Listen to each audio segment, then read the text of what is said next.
Online live.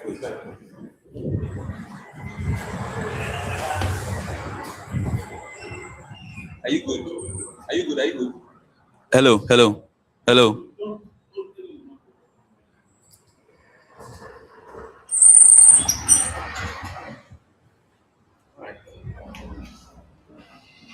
Okay.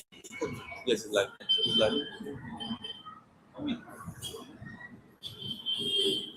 So, okay, no problem. So you tell us.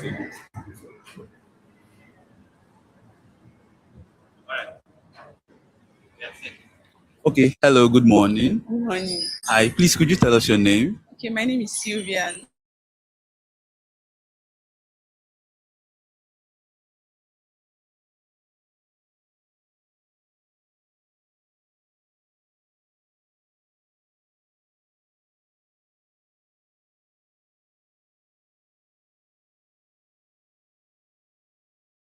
Leadership, marketing, and faith. So, in the business aspect, I wish to start up a business. So, I want to learn more about how to start up a business and how to keep the business. So, in the aspect of leadership, how to lead people, not only in the like a spiritual aspect, like every other aspect.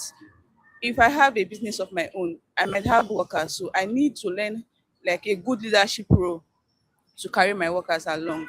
Then in marketing, how to like keep customers, how to put my business out there, and how to identify those customers and make them free with me. You get. So in the aspect of faith, we all know that we have faith in God. Yes. Some persons, their faith are not like the Bible said. If you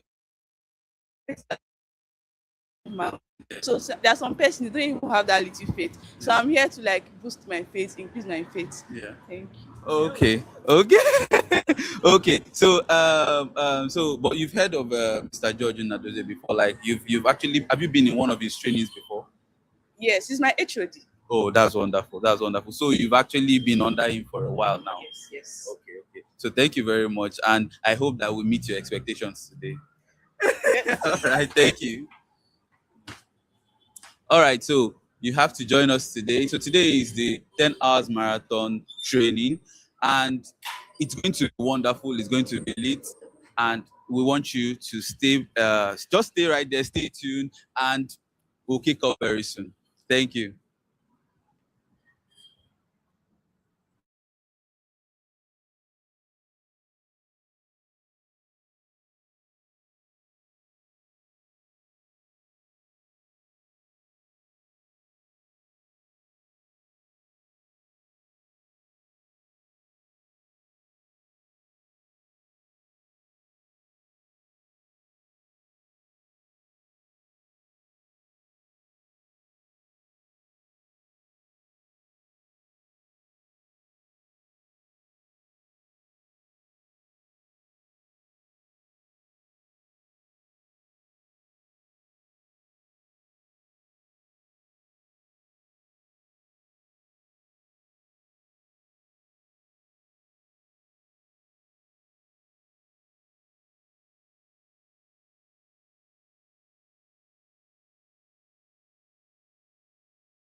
Okay, my name is Juanita. Okay. Yes. Okay, Juanita, what do you do?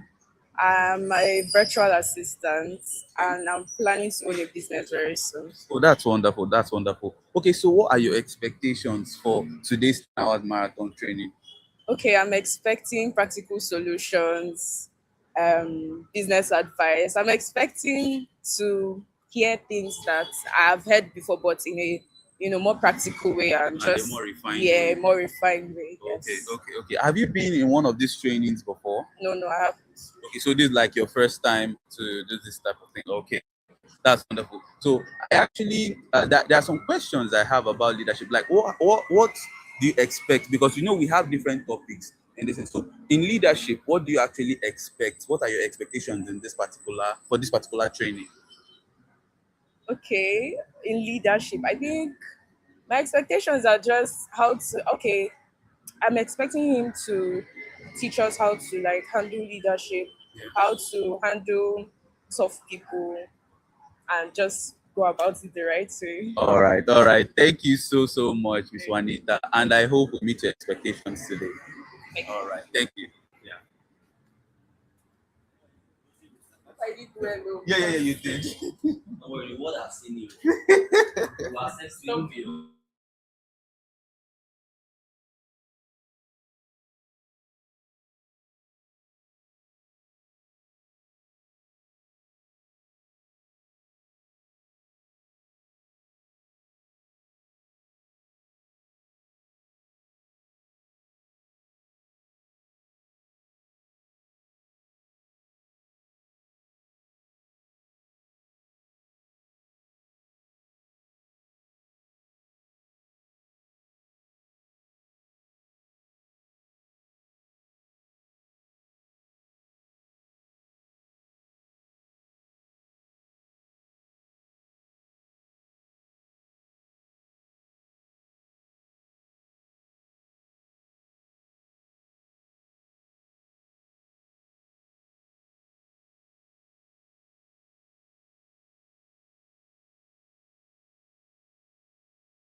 This morning, I told them that something happened in the Bible.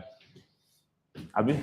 So I told them that in the Bible, was it Mary or Martha who was busy trying to arrange for the entertainment?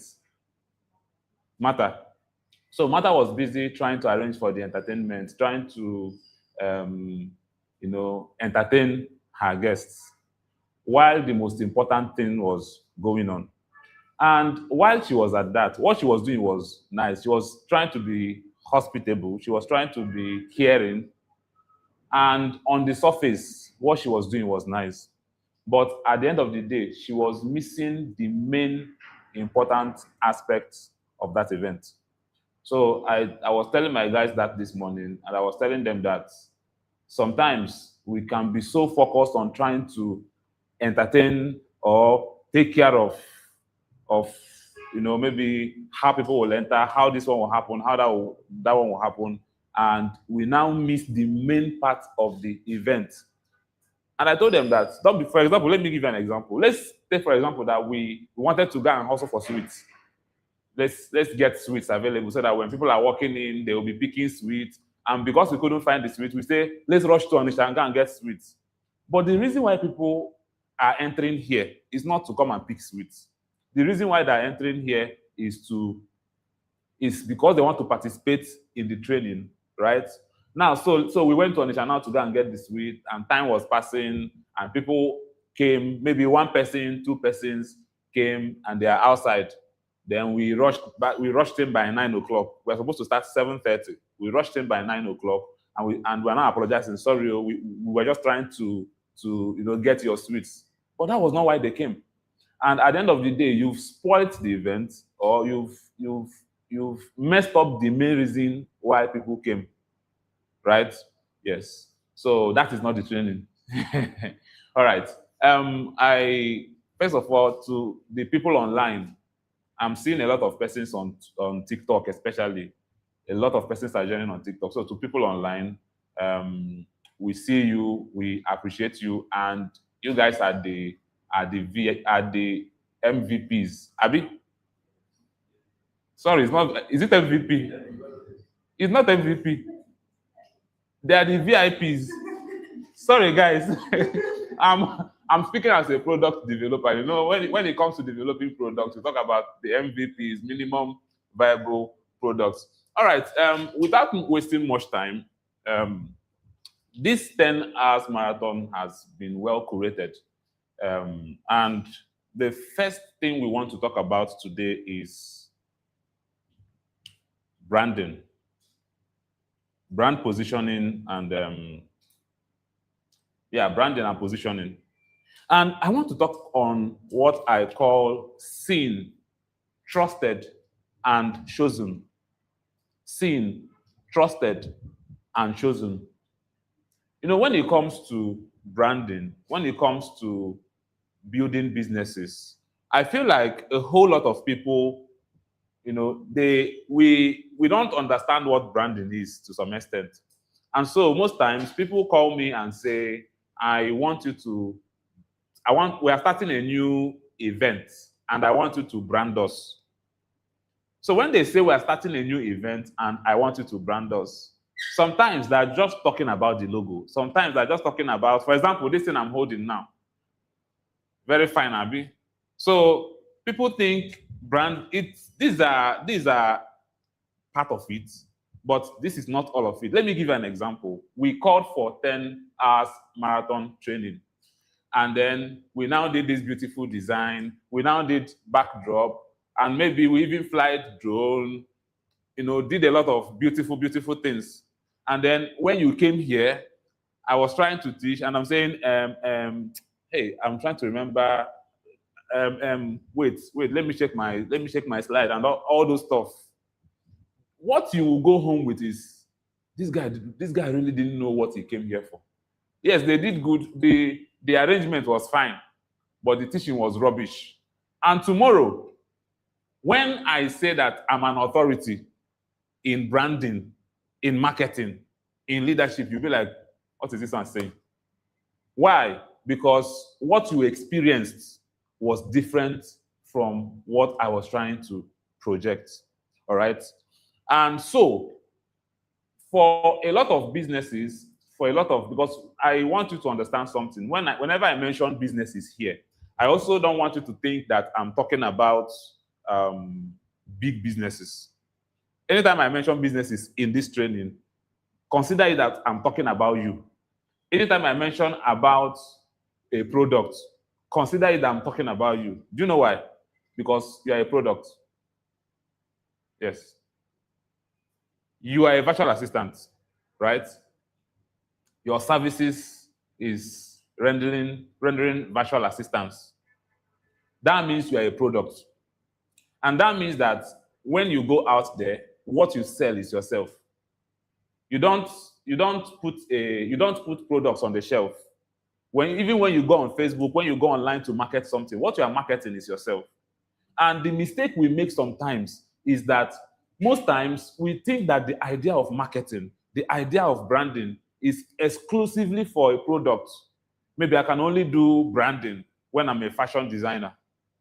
Maybe I can only have a website when I launch a company, right? But no, you are a product. So the first thing I tell people is that you need to first of all see yourself as a product. So when you see yourself as a product, it helps you to think like a business person, even as regards to your own personal activities, your services, how you speak, even your social media. If you know the same way, assuming you are managing a social media page for a business, if you know the same way you manage social media for a business, the same way I try not to make mistakes because this is a business, that is the same thing that you have to do when it comes to your personal self, right? So anytime I mention a brand, a product, company, this, that, I want you to understand that I'm also referring to you as a person. And now, let's get to the main meat of of this session. Please close that door very well. Let's get to the main meat of this session. Many of us think that the reason why we are not known, many of us think that the reason why we are not known, or the reason why we are not being heard, is because we are invincible, because we are not being seen. Many of us think that the reason why when we go out there, nobody knows us, it's not because we are invincible. It's simply because we are unclear. So when you're walking on the road and people see you randomly, they don't know who you are, right? For example, there is something I will wear today. Someone might guess, this is a pastor, when I'm not a pastor. And of course, for the record, I'm not a pastor. So someone might see me wear one kind of suit, and the person assumes, oh, this one is a pastor. Someone might see me wear one kind of clothes. The person will assume this is a banker, right? When we were in primary school, we have this way of, when we do career day, we dress certain ways because those careers dress that way, right? Yes. And then when I'm dressed that way and I'm walking on the road, people will already assume this is a doctor, or this is a lawyer, or this is a pastor, whatever. And that may not be who I am. Are you now getting where I'm driving to? And maybe you dressed like that simply because you liked the clothes. Now, what am I trying to say? I'm trying to say that every single activities that we do per time paints a picture, whether it's intentional or not intentional. Am I communicating? Every single thing we do paints a picture, whether it's intentional or not intentional. So at the end of the day, you see that on your social media, for example, you are doing something, but people are not clear what you are doing. I told someone that when you study the political climate of Nigeria, for example, you begin to understand that if you can hardly afford the good things of life, the basic, when we say the good things of life, it's actually the basic things of life. In some places, people who are not wealthy can still fly from one location to another. Do you know that flying from one European country to another European country is cheaper than flying from Abuja to Lagos? So in Nigeria, for example, flying is the evidence that this person is super wealthy. But in other places, flying business class is the evidence, or flying private jet is the evidence that this person is super wealthy. Then flying business class is the evidence that this person is okay. This person has some. Then flying economy means this is the average everyday person. You can go Ryan Air and you see their rates, very cheap. So in Nigeria, for example, when you discover that I can't really afford the basic things, you begin to understand that we are being deceived. So what do I mean by we are being deceived? We are busy online making political commentaries when we are supposed to be pushing our brand. So for example, we're entering the political season where everybody will be arguing P2B, VDM, this one, that one. And because we are in Nigeria, yes, it's okay that sometimes you get triggered. Sometimes the things that affects you personally triggers you. But you need to tell yourself the truth. This particular thing I'm doing, does it put food on my table? I tell people, if you are not a content creator, there are things you should not focus on. You should focus on pushing yourself out there. You should focus on pushing your brand out there. You should focus on pushing what you do out there. And I'm not saying that there won't come a time when you can make what, after you're a human being. People relate, you become relatable when you can relate with the trends, with things that are happening around you. But remember what I said before, you don't prioritize those basic things over the main reason why you exist or over your own purpose. Am I making sense? So when it comes to branding, you have to be intentional because, like I said, when you do things without intention, it doesn't mean that branding is not going on. So this is a plain canvas. This is a whiteboard. Every one of us are like plain canvas. So as I do my activities every day, I begin to paint a picture. I begin to paint a picture. So how I talk to you paints a particular picture, tells a particular story, right? And I said something before. Please just go to the other slide, to the next slide, so that we get what I said before. I said something before that you are not invisible, just that you are unclear. Stay on that slide. Just go to the next slide. Just move. You are not invisible. Are you getting me? You are not invisible. Okay. So every single thing you do has a way of painting a picture, has a way of telling a story. And then let's really understand what branding is. What is branding? What is branding?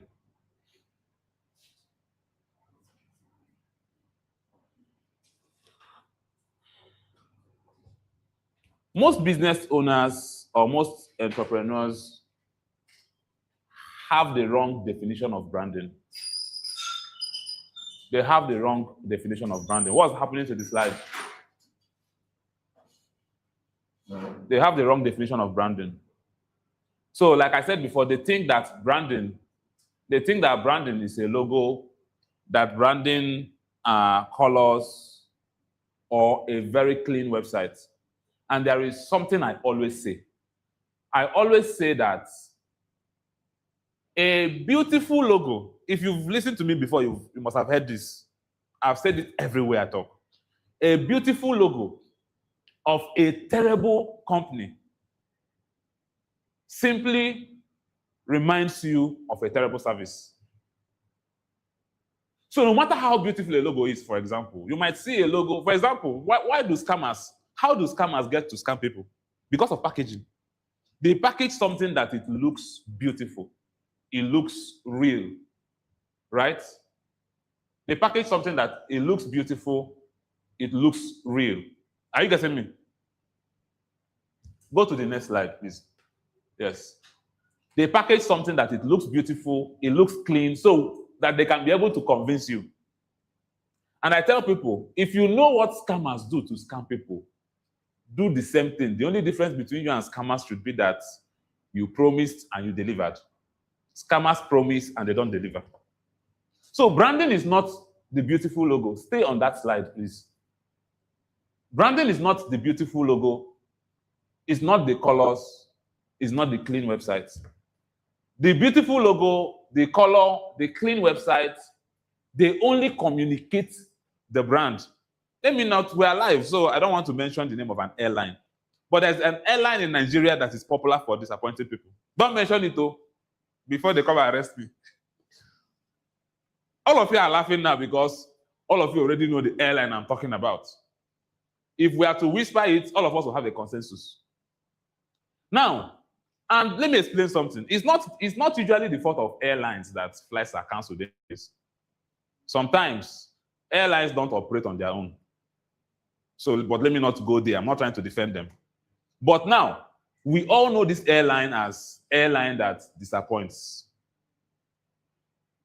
Even if they have a beautiful logo, anytime you see the logo, what you remember is this stupid airline. If you go online to book flight, once you see their logo, you'll be like, do I know if I book this flight now, whether it will go or it will not go? So you see that your perception about that airline is not being informed by the logo. The perception, where is my slide? I'm not in this slide. Stay on that slide. The perception is not being informed by the logo. The perception is not being informed by the color. The perception is not being informed by the clean website. So it is their delivery of promise that now gives the logo, the color, and the clean website a meaning. Do you get my point? So whenever we talk about branding, what is branding? Branding is perception. So go to the next slide. Branding is perception. Now, I think it was Jeff Bezos that made this quote that branding is what people say about you when you are not in the room. Branding is not what you say about yourself. It is what others believe about you when you are not in the room. So people say things like, we are the best this one in Nigeria. We are the best we are the best manufacturers of diapers in Nigeria. We are the best this one, that one in Nigeria. You can confess that about yourself, but when the things you do in your business don't reflect those confessions, it does not paint a picture about your brand. What informs people, what shapes perception about your brand are actually what you deliver to the end users, not what you think you are. Am I making sense? Yes. So branding is not what you say about yourself. It is what others believe about you when you are not in the room. I almost mentioned this airline's name now. God help me. This particular airline we've been talking about, they are not in this room. But we have, and the funny thing is that many of the things we think about this airline is not their fault. So I'm saying this because I understand how it works. But the truth is that nobody is there for you to explain. Even if you explain, your disappointment will go viral, but your explanation may not go viral. Did that make sense? When people, for example, let's say that people walked in here and this place was closed and they waited and they went back. And then we now came back and they were like, these people don't know what they're doing. They said this place will open by 7:30 and 7:30, this place was not open. And we waited for 1 hour, this place was not open. Do you know that it could have been that we came here and a government agency came here and chased all of us away? Do you know? It would have been that we came here and they said this place has been sealed, not as a result of our own problem, but because of the person that manages this entire plaza. Are you getting me? Now, this place was closed not because of our own problems, but because of another person's fault. However, people came here and they left. And we may not be able to explain to all of them why we were not able to open. Am I making sense? So every single thing you do, every single thing another person do that affects your business is like a circle. So there are stakeholders. There are people that shapes the experience of your brand. You are responsible, number one, but some other persons are indirectly responsible. For example, 10 hours marathon training was not planned and executed by me alone. It was planned and executed by an entire team. Let's put our hands together for them, first of all. Yes, thank you so much. And those online, please put your hands together for these people. All right. Now, if you're online, please, if you have any questions, be dropping the questions on the comment section. Someone is collating these questions, and we're going to answer some of these questions. All right. Now, we have a lot of persons that were involved in this planning. My decisions alone, my actions alone are not the only thing responsible for the experience you're going to have here. Another person's action, maybe not coming on time, or maybe not showing up, or maybe not doing something, can also affect the experience here. Are you getting me? So what that means is that you are not the only one responsible for what others believe about you when you are not in the room. But generally, branding is basically perception. Branding is not the logo. It's not the color. In fact, I dare say that a business that has a terrible logo but has good customer experience, people will suddenly begin to like the logo than the business that has good logo and has terrible customer experience. Do you know why? Because when you look at the logo, it begins to remind you of the experience. There are businesses I see as a brand person, as a designer, when I go to their website, I'm like, what are these people doing? I'm tempted to write them a proposal. I'm tempted to redesign it and tell them this thing can look better. Are you getting me? But people are using it. They have customers. They have customers that will never go away from them simply because they experienced that brand and they got what they want. The next slide. Now, this is the foundation of, this is the basic foundation of branding. Every interaction communicates. Every interaction. Do you know, there was one time, the first time I started going out to places, we grew indoors. But the first time I started going out, going to places where they will tell you, welcome, sir. Thank you for coming. The first time I experienced it, I was like, wait, am I a celebrity? The first time somebody greeted me, good morning, my chief. I went home that day. I was telling, do you know that somebody called me my chief? Like, I was proud of myself. But trust me, the person did not call you my chief because the person sent you. The person that was calling you my chief has been designed to call you my chief so that you will feel that way.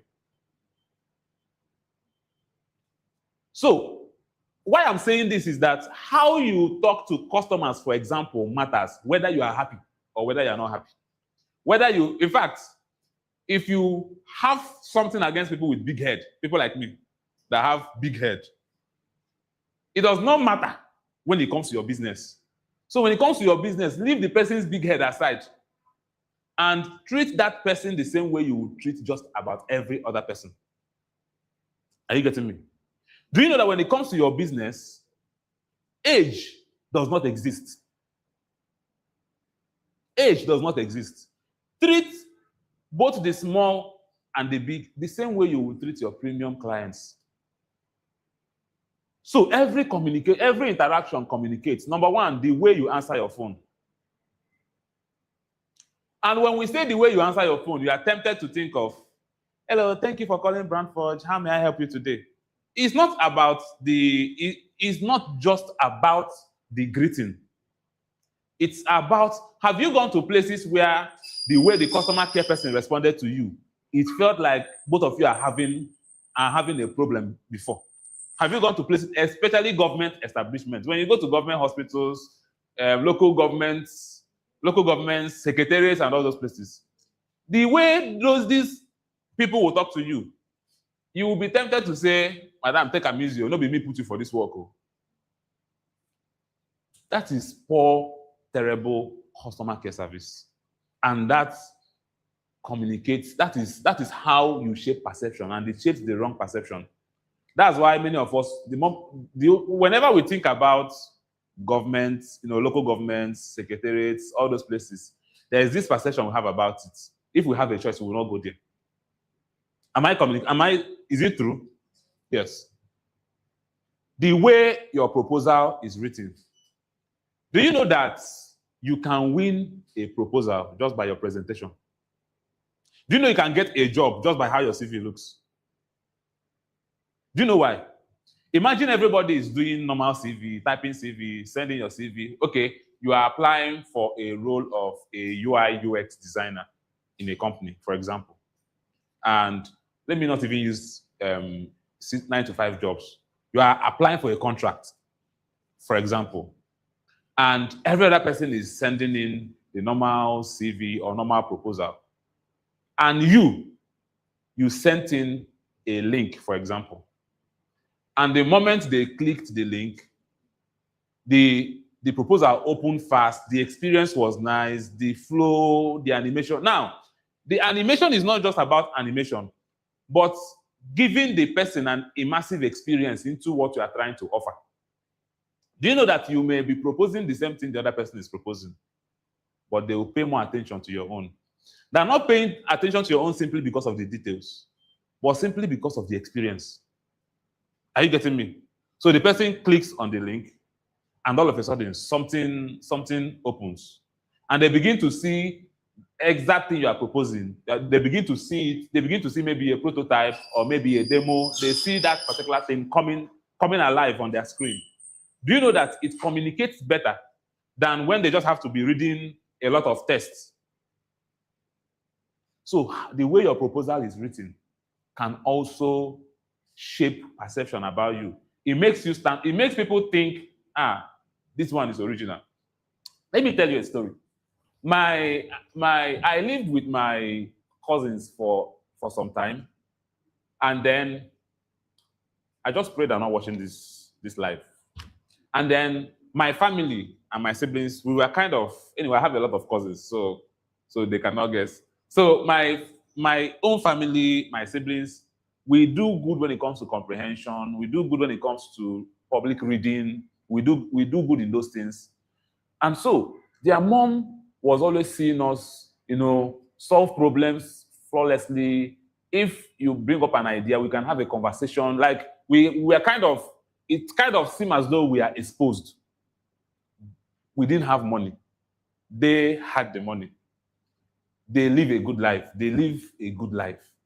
So this woman was looking at us and wishing, I wish my kids can be like this. Her own kids, they pay for extra lesson. After school, the teacher comes home, extra lesson, Saturday lesson, this one, that one. And they were going to a very expensive school, Infant Jesus here. So one day she asked me, this is your school, sir. I want my children to start attending you people's school. For me, I felt happy that at least I can get my cousins, I can be in the same school with my favorite cousins. We were just like siblings. But then she asked me a simple question.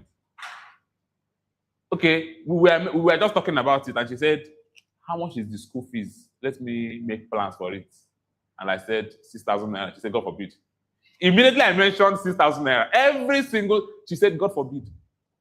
So, even pricing can paint a picture to certain people. I simply told this story now because some of us buy, for example, when you go to buy something, these are two products and they're the same thing. And they tell you, this one is 55,000. This one is 75,000.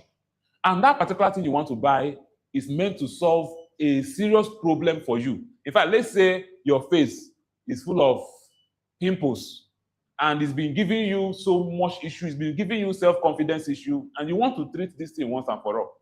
And you went there to buy, and they tell you, this one is 55,000, this one is 95,000. And you can afford anything you want. Which one will you buy? Ideally, you will go for 95,000 because you believe that because of the price, this is the best. Without you even looking at the ingredients. As in, you will not go for the cheaper one, normally. I'm not saying you should price I'm not saying you should. Now, I used a particular specific kind of problem. I said, if you have pimples all over your face, it's affecting you so much. But imagine you want to go and buy a pen that you will use and just write something quickly. Maybe you wanted to go and fill check in the bank, and nobody has pen, and you rushed outside to buy pen. And they you now said, how much is the pen? This one is 15 naira. This one is 15.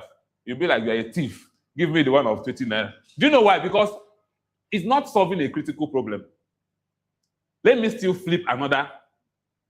the scene, for example. You want to buy pen, the same pen, but this time around, you wrote a proposal of 30 million naira, a job that is going to pay you 30 million naira. And they said, madam, you were meant to sign this place. Please, you asked them, can I get a pen? They said, no. You can just go out there and buy pen. And you went out there, and they told you, this pen is 20 naira. This one is 35. Which one will you buy? 35. That's just it. So, the way your proposal is written, the way your whatever is presented, all of these things finds a way to shape perception. All right? Now, the tone of your email, for those who send email. How you send your email, okay, let me even bring it down to WhatsApp message, because we're in Nigeria. Emails don't work. Emails don't work like that. How many of you wake up every day on a normal? How many of you have read all your emails? If you go to my own emails, I think I have, if I don't reach 17,000 unread emails. In Nigeria, we only read emails when we are expecting a visa, when we're expecting an important email, and when we go to our email, we'll go and search for that important one we're looking for. But in Nigeria, everybody opens WhatsApp. So let me use WhatsApp as an example. How the tone of your WhatsApp message also matters. And finally, the confidence in your voice when stating price. If the two of us went to propose for a job, and then let me use this scenario. Do you know that you can be so confident in knowing nothing that people will think you know everything? Do you know? When AI came out newly, AI was so confident in knowing nothing that when you start asking it maybe some historical stuff, the way it will write it in a way that even you, when you are reading it, the one that you knew that was relevant, you will update it with the wrong information. Now, when you are very confidence has a way of convincing people, even when you know nothing. Are you getting me? So the confidence in your voice. So when people come to ask you questions concerning your, I do tell people that you may not know everything about what you are currently doing, but you see that little one you know, communicate it with every confidence possible. Because your confidence has a way of convincing people that, this guy knows what he's doing. Somebody else might know better than you, but the person has confidence problem because confidence affects your communication. Am I communicating? Confidence affects your communication. How you communicate. So if, for example, someone comes here and the person is trying to say something and the person's voice is shaking, you will feel like maybe what this person is saying is what he or she goggled. Are you getting me? Because the person is not speaking with confidence. So the confidence in your voice when stating price or when explaining what you do. And one of the ways to build confidence, let me tell you one of the ways to build confidence, especially when it comes to your product. First of all, you need to write down the basic things you feel people should know about your product, about your services. Write them down. Begin just a brief statement about your services. Begin to practice it. Begin to practice it. Begin to practice it. Look at yourself in the mirror. Keep saying it over and over again. Look at your shoulder, how your shoulder is, how your body language and everything. Because how you communicate matters. The next slide. We're still in the foundation. Now, strong branding does three things. There are three things that strong branding does. There are three things that strong branding does. It reduces decision stress for the buyer. Those online, are we good? Are we good? Yes. It reduces decision stress for the buyer. Do you know that buyers sometimes don't like what will stress them when it comes to decision making? For example, how many of you get confused when you want to go and buy a product and immediately you got there, you saw that there are so many options of the same thing? You will get confused, right? Will you? How many of you have bought something online before? You've bought something online before, good. Do you know that when you go online, let me paint this. Oh, we don't have. So this is a website, for example. So you saw an advert online. The advert, welcome. The advert is selling earbud. The advert is selling earbud. So maybe you saw a celebrity you like wearing earbud, dancing, this one. This earbud lasts for 14 hours and blah, blah, blah, blah, blah, blah, blah, blah. You now clicked on the link. When you clicked on the link, you started seeing different earbuds, maybe up to 20 different earbuds. And one of it, they say this one has ANC, this one has ENC, this one has DBD, this one has BBB, this one has PD charger, different things. Wouldn't you be confused? You may be confused to the point that if you were busy doing something and you wanted to just go and buy immediately and leave, you will say, let me leave this thing first. Thank you. You will say, let me leave this thing first. Maybe I will buy later. You are most likely not to buy later. Because at that particular point in time, what informed your decision to buy was the advert you saw.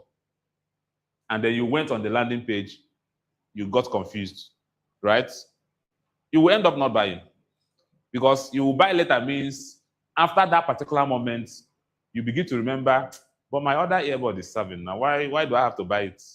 Or how long do I even listen to music and all of that? So strong branding does three things. Reduces decision stress for the buyer. Strong branding justifies your price. Why will you go to, something happened. One day, the first time I ever bought water from a hotel, okay, I didn't even buy. Someone invited me to come and train him. So we were in a hotel restaurant. He opened the laptop. We were doing our training, and he was like, "What would you want?" I was trying to pretend like I have home training. Not because I have home training. I was just trying to pretend like I was hungry. Very, very hungry. And in fact, that particular experience taught me something. It taught me to say what I want. The other day, someone came here and told me, what do you want me to buy you on your birthday? I told the person what I wanted. And I even thought the person was joking. And the person had to buy it. It ate deep into the person's pocket. But that day, I enjoyed myself. Assuming I was being modest, and I said, no, don't worry, nothing. Just buy me what you want to buy. The person can buy vitamin milk for me. So, he now said, choose what you want to eat. I said, don't worry, I'm fine. Just get me water. And they got me water. But that's not the story. The main story is that they got me water. When they got the water, when it was time to make payment, I was interested in knowing the price of the water. That was the first time. Then one can of Eva water was 100 naira. And they said the water was 2.5. Then I was like, 2.5. Wow. And I've not done, and I wasn't tasty, so I didn't even open the water. The water was in my hand. I held on to it. When I left the hotel, I got home. Anytime I'm passing, if I see where they're selling water, I will look at the water. I look at the one that's selling. Is this thing not the same water? It was Eva water. Then the same water, I now got home. Someone was in my house. So the person, I had the water in the fridge. I had other can water in the fridge. The same brand, but I kept that one separate. So the person wanted to take water. I said, wait, calm down. Take the one down. That one is 100 naira. Leave this one for me. It's 2.5. But do you know, the moment that water left that environment, it was no longer 2.5. What justified the price was not the content. What justified the price was not even the amount of money they bought the can water. What justified the price has nothing to do with the people that produce the water. Sometimes I feel like when Eva Water and Aquafina them, when they see all these big hotels selling their product, they'll be angry. Because these hotels buy it cheaper and they buy it in bulk. I went to a Eco hotel the other day. I saw the way they were bringing in truckloads of water. They buy it cheaper. And yet, they will sell it like 7,000, 5,000. But the price is justified by the environment where that water is. And the moment that water, see, when you go to Mama Ngozi's shop and you get water, 250, the moment you enter a Eco hotel and drop it inside their fridge, that water ceases to be 250. The justification of the price is not on the water. It's not on the content. It's not on the container because the container is the same thing. It's just the environment. Are you getting me? So, strong branding justifies your price. Strong branding is the reason why you will go online. You will see someone, you will see a fashion designer. You will see the clothes these people are sewing. The other day, I will mention names this time around at least. The other day, Obi Kubana posted one clothes he was wearing, that the clothes was made by Vodi. How many of you know Vodi? Shey Vodi, celebrity tailor. But to be honest, I saw the clothes he was wearing. I was like, what is the difference? In fact, I even saw something because of the he was sitting down and the button somehow was not smooth. So I was able to notice all those things. I was like, but this clothes is expensive. The price of that clothes is not justified by the expertise of the person that made it. It is justified by the name of the person that made it. By the name of the person that made it. Not the expertise. Not the material. See, do you know why people rush to have C. Ronaldo sign on their clothes? And that clothes, they will not wash that clothes again. It's branding. But if I come to your clothes now and rush and write on your clothes, you will tell me to buy it. You will tell me that I must replace that clothes. Why will I scatter your clothes? But see, Ronaldo will do the same thing. You will hang the clothes. Every morning you will see the clothes. You will remember, oh, wow. Strong branding justifies your price. Again, strong branding creates long-term loyalty. It creates long-term loyalty. Why do you see people fighting and arguing iPhone and Samsung? For example, you see me, yeah? I know that there are Android phones like Oppo, Xiaomi, and all of that have better camera, better spec than Samsung, right? But as it is at the moment, I can't use any other Android phone than Samsung. It's not possible. I see them online, I admire them. I'm like, wow, these guys are doing wonderful, beautiful. But even if I convince myself to go and buy it, I'm very sure that at the point of making payment, my hand cannot even bring out the money to make the payment. Do you know why? Let me even tell you why. Some of you might think that it's purely because of just Samsung. I was a fan of Chinese phone makers normally. In fact, I started promoting Techno phones from when they made their first Android phone. Assuming I was a celebrity, Techno was supposed to make me an ambassador. If they don't make me an ambassador, I'll sue them. Assuming I was a celebrity. But all of a sudden, I noticed that I will use my money and buy phone. I will still be struggling with adverts. Can you relate? I will use my money and buy phone. But even on my menu, the phone will be installing app by itself. Sometimes things will be popping up, disrupting my experience. Can you relate? I experienced it with Techno, Infinix, Redmi. I think it was after Redmi. I promised myself that I have nothing to do with smartphone, Chinese smartphone makers. And all of them, I dumped them as the same thing. I even wrote an article about it. People are telling me, no, this particular brand, I told them, all of them are the same thing. Because it makes me feel like when I buy my phone, I don't own my phone. So maybe I paid for this thing. And I made my research. I discovered that they sell their phones cheap, not to make profit from the phone. Do you know that some of these phone makers don't make profit from the phone? They make profit from the ad. Yes. They make profit. So those ads, the reason why you were buying the phone cheap was so that when you buy it, they cannot be showing you ad. But for me, so I'm not the target audience. I don't want to be seeing the ad. I'm someone that when I want to do something, I want to do something immediately. And then when I'm trying to do it immediately, one ad is popping up, or I'm coming to my phone, I'm seeing strange app. Maybe I'm trying to answer call, and this thing touched one app, it installed, and all those stuff. That was why I stopped using them. And I started using Samsung because this one does not disrupt my experience. So, and for another person, the person will always use them because for them, this one is affordable. I don't know if you understand. So depending on, because we brand ourselves based on who we are targeting. You cannot be targeting guys and the color of your brand is pink. Except there are types of guys that are targeting, Gabriel and them. You cannot be targeting Gen Zs, for example, and you are speaking and you are using an old man's face to advertise your product. So, strong branding justifies your price, creates long-term loyalty. The next slide. And now there are 4 invisibility traps why good businesses get unnoticed. Now, I said something for those who entered new. I said anytime I talk about business in this training, anytime I mention business, just know that I'm talking about, or if I mention business, if I mention brand, if I mention product, just know that I'm talking about you.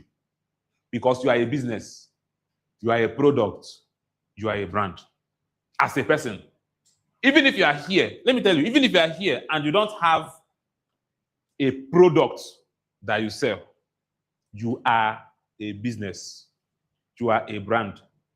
And when you understand that, it helps you to rethink how you present yourself. So there are 4 invisibility traps. Next slide. Number 1, the clarity gap. I said something before that when you go home, you should write down what you do in a brief sentence that can make you communicate. I tell people that if you are woken up from sleep now and they ask you, what do you do? And you say, you are not clear about what you do. If your answer to what do you do takes longer than 10 seconds, you have a clarity problem. That's the truth. You can be doing 1,001 things. You can be doing 1,001 things. But you should be able to explain what you do in 10 seconds. Then when someone is interested in what you said in 10 seconds, you can now begin to expand on it. Are you getting me? If you go to a place now and you are in an elevator, the elevator takes like, let's say 30 seconds or 1 minute to get to where it is going. And you entered there and you met Dangote. And you are like, oh, wow, Dangote. Oh, thank you so much, sir. It's a privilege to meet you. And he smiles and says, okay, what do you do? How? Some people will start shaking at that question. Sir, what I mean is, I don't know if you know this thing that people do like this. No, you have a clarity problem. When people ask, and let me tell you the truth, that you have a clarity problem does not mean you don't know what to do. It simply means you've actually not been intentional with branding, with personal branding. So you have to practice it. It's not a problem that before you don't know this one. It's not a problem that before you've not been able to communicate what you do in 10 seconds. It's not going to take anything. In fact, let me even show you a hack. If you don't know how to present it, go to ChatGPT, go to Gemini, go to Cloud, go to any AI. Tell the AI, see what I do.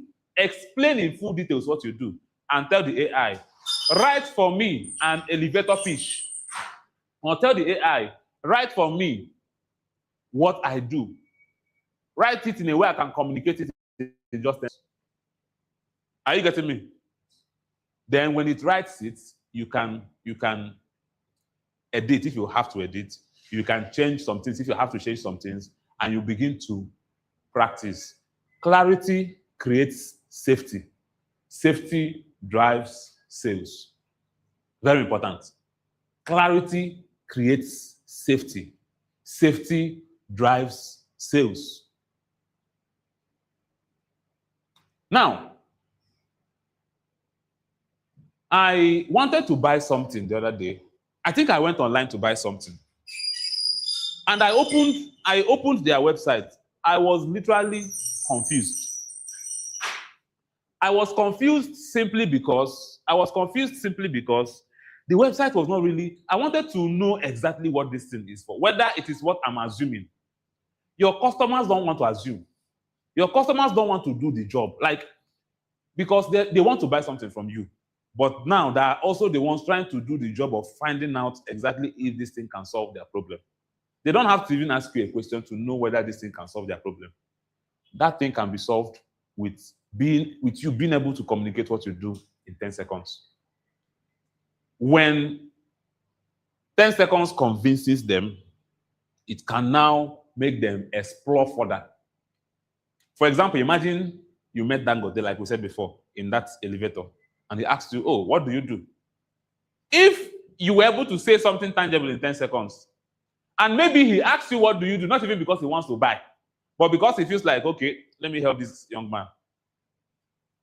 But he wants to know what he's helping you to do, right? And then you communicate it in 10 seconds, and you are very clear with what you communicated. You will now say, okay, this is my card. Meet me at so and so place. Let's have a conversation. Clarity gap. This clarity gap is one of the biggest problems that so many businesses have. Are you getting me? Next slide. So, the number 2 gap, the specificity gap. If you try to serve everyone at the same time, you have a problem. I met someone that told me, Onyi, because people that know me privately, that know me very well, they call me Onyi. If I'm walking on the road and if I hear Onyi, I'll know that this is why I reach home. Now, when someone called me Oni, I want to start selling phone accessories. She told me she wants to start selling phone accessories. And she said to me that she told me the spot where she wanted to start selling it. The main reason why she came to me was for me to design signboard for her. And I said to her, what if I tell you that this thing you are trying to do may not sell, except you do it in this particular way? So she wanted to be selling different phone accessories. She wanted to be selling duvet. She wanted to be selling, let me do with a small touch of perfume. Do you know why? Because people think that success is tied to trying to do, so let me do this one, do this one, do this one, and know the one that will enter. Let me tell you the problem with that. If you are carrying an egg, and all of a sudden one wants to fall down, will you try to catch it? It's better one breaks. Are you getting me? It's better one breaks. Now, if you are trying to carry different things together, you will discover that you are trying to hold this one, you are trying to hold this one, right? The moment you are trying to hold this one, you are wasting time, you are wasting energy. Imagine putting that one energy. I am telling you this from experience as someone who is, I am multi-talented. I am diversity in itself. I was a recording artist. Yes, I released 3 songs. They're online. Search for songs by Graceful George. You'll see they're online. I was a recording artist. I was a script writer. I've written few movie scripts. I was a songwriter. I worked in a paint factory. I wanted to start making paints. I wanted to start processing nylon wastes, to start recycling them. I wanted to do a whole lot of things because then I was confused. I was trying to find my feet. So I was trying to, if I do this one today, and if I feel like nobody says it, and the mistake we make is that we try to do this one today. Because people did not respond, we'll say, no, this one is not working. Let me do another one. No, people did not respond because they want to understand first. They're observing you. One of the brands we work for in Brandforge, we made a post for them on their social media. So the MD called and was like, this, that people are complaining. And I asked my guys, let's go to this page first and look at the comment section and see the complaints. We did not see their complaint on the comment section.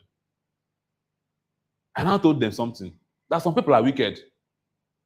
They will be seeing your post, they will not be commenting.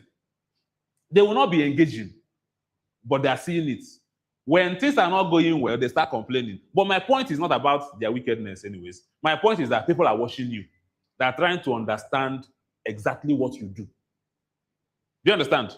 If you change business today to something else tomorrow, people will not rest. People want to know exactly. They want to understand what you do. Are you getting me? So why not put all your energy in just one thing? Sell that one thing, do that one thing that you become so good in it that the result of the experience people get here will eventually make them buy every other thing you're selling. How many of you have downloaded an entire artist's music simply because you listened to one song and that song was bam? How many of you? I do it. Once I listen to one music and that music enter my head, I go download all your music, all of them. That's how I do. When I go to Apple Music or YouTube Music, for example, the moment I play one and one enter, I will add every other one to my playlist.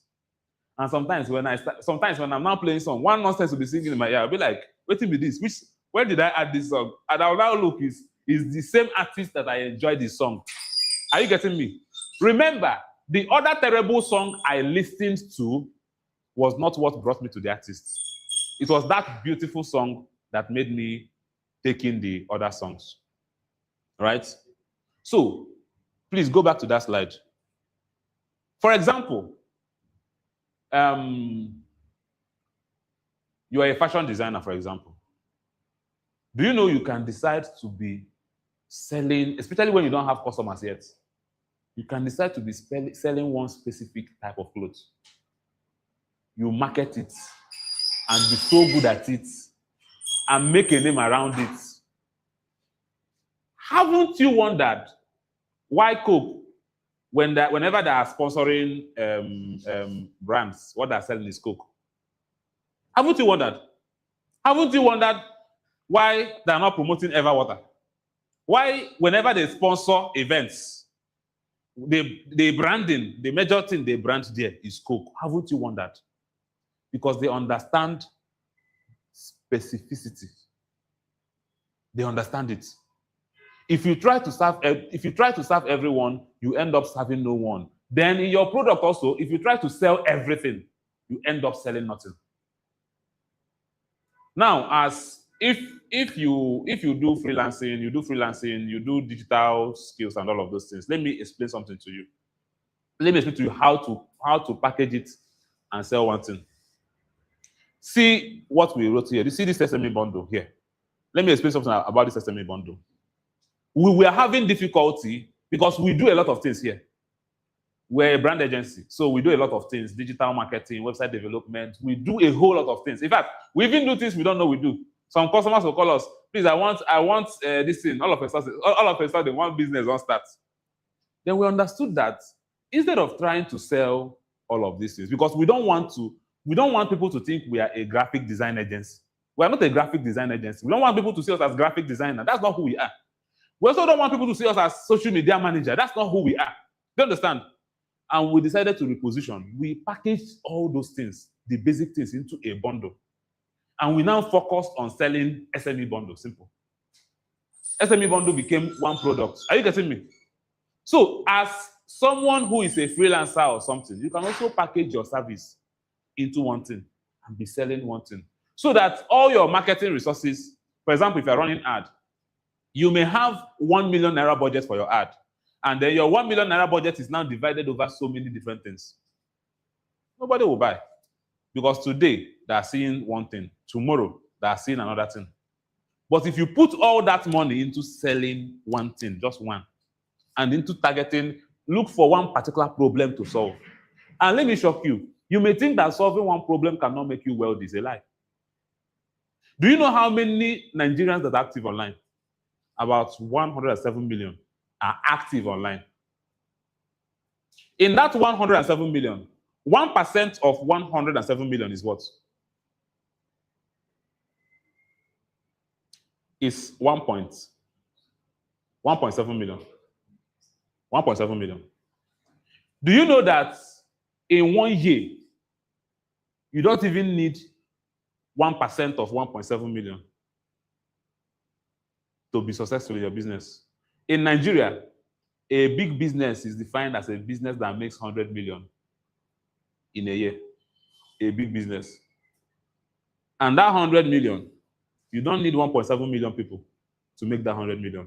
You don't even need 1% of 1.7 million people to make the 100 million.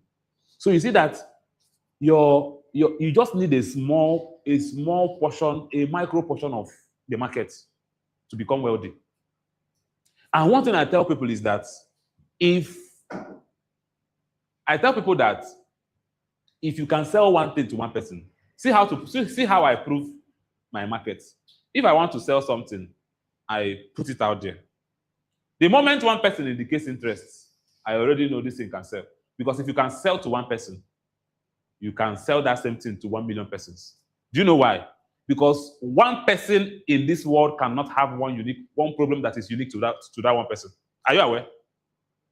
Do you know that one person in this world, there is nobody in this world that has one particular problem that he is the only one that has that problem? It's not possible. It is not possible. See, any problem you can think of in this world, it's existing already. And so, if one person was able to buy it, that means your goal is to start looking for other people like that one person. And in a place where we have 107 million people, it means you can get 100, 200, 500, 1,000, 5,000, 10,000 people who have that same unique problem. The problem is just to find them, right? If you try to serve everyone, you end up serving no one. And if you try to sell everything, you end up selling nothing. Sometimes selling one thing is also a language of credibility. It is one of the things that positions you as an authority in something. For example, you are a teacher and you understand science subjects very well. You also understand mathematics. And you don't want to be working for a school where they'll be paying you salary. You want to transform your teaching into an enterprise.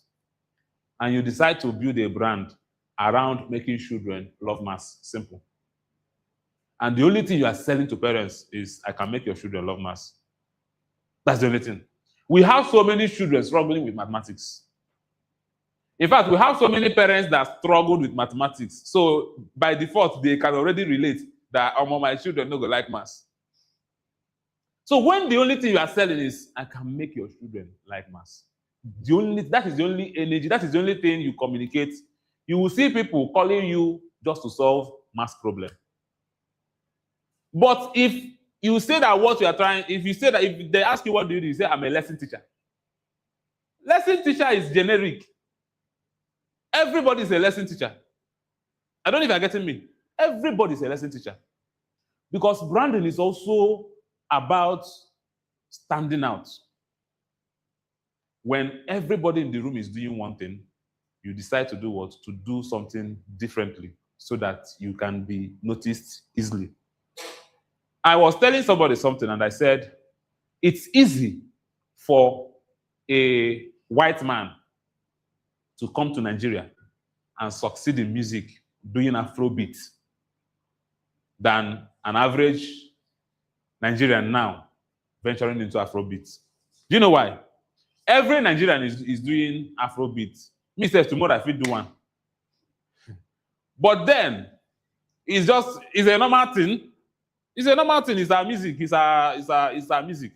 But when a white man comes here and say, instead of doing my own country music, let me do Afrobeat, it makes him different. White man doing Afro music in Nigeria. White man calling himself a Nigerian musician. It makes him different. And that is the same thing. The Grammy that was, 3 Nigerians won Grammy. Many of you didn't know that 3 Nigerians won Grammy because it's not Davido, Burna Boy, and all those people. But 3 Nigerians who don't do Nigerian music won Grammy. And one of them won just doing American country music. Like a Nigerian doing another. So it's easy for him to succeed doing that music than another person in that country doing that music. I don't know if you're getting me. Please, next slide.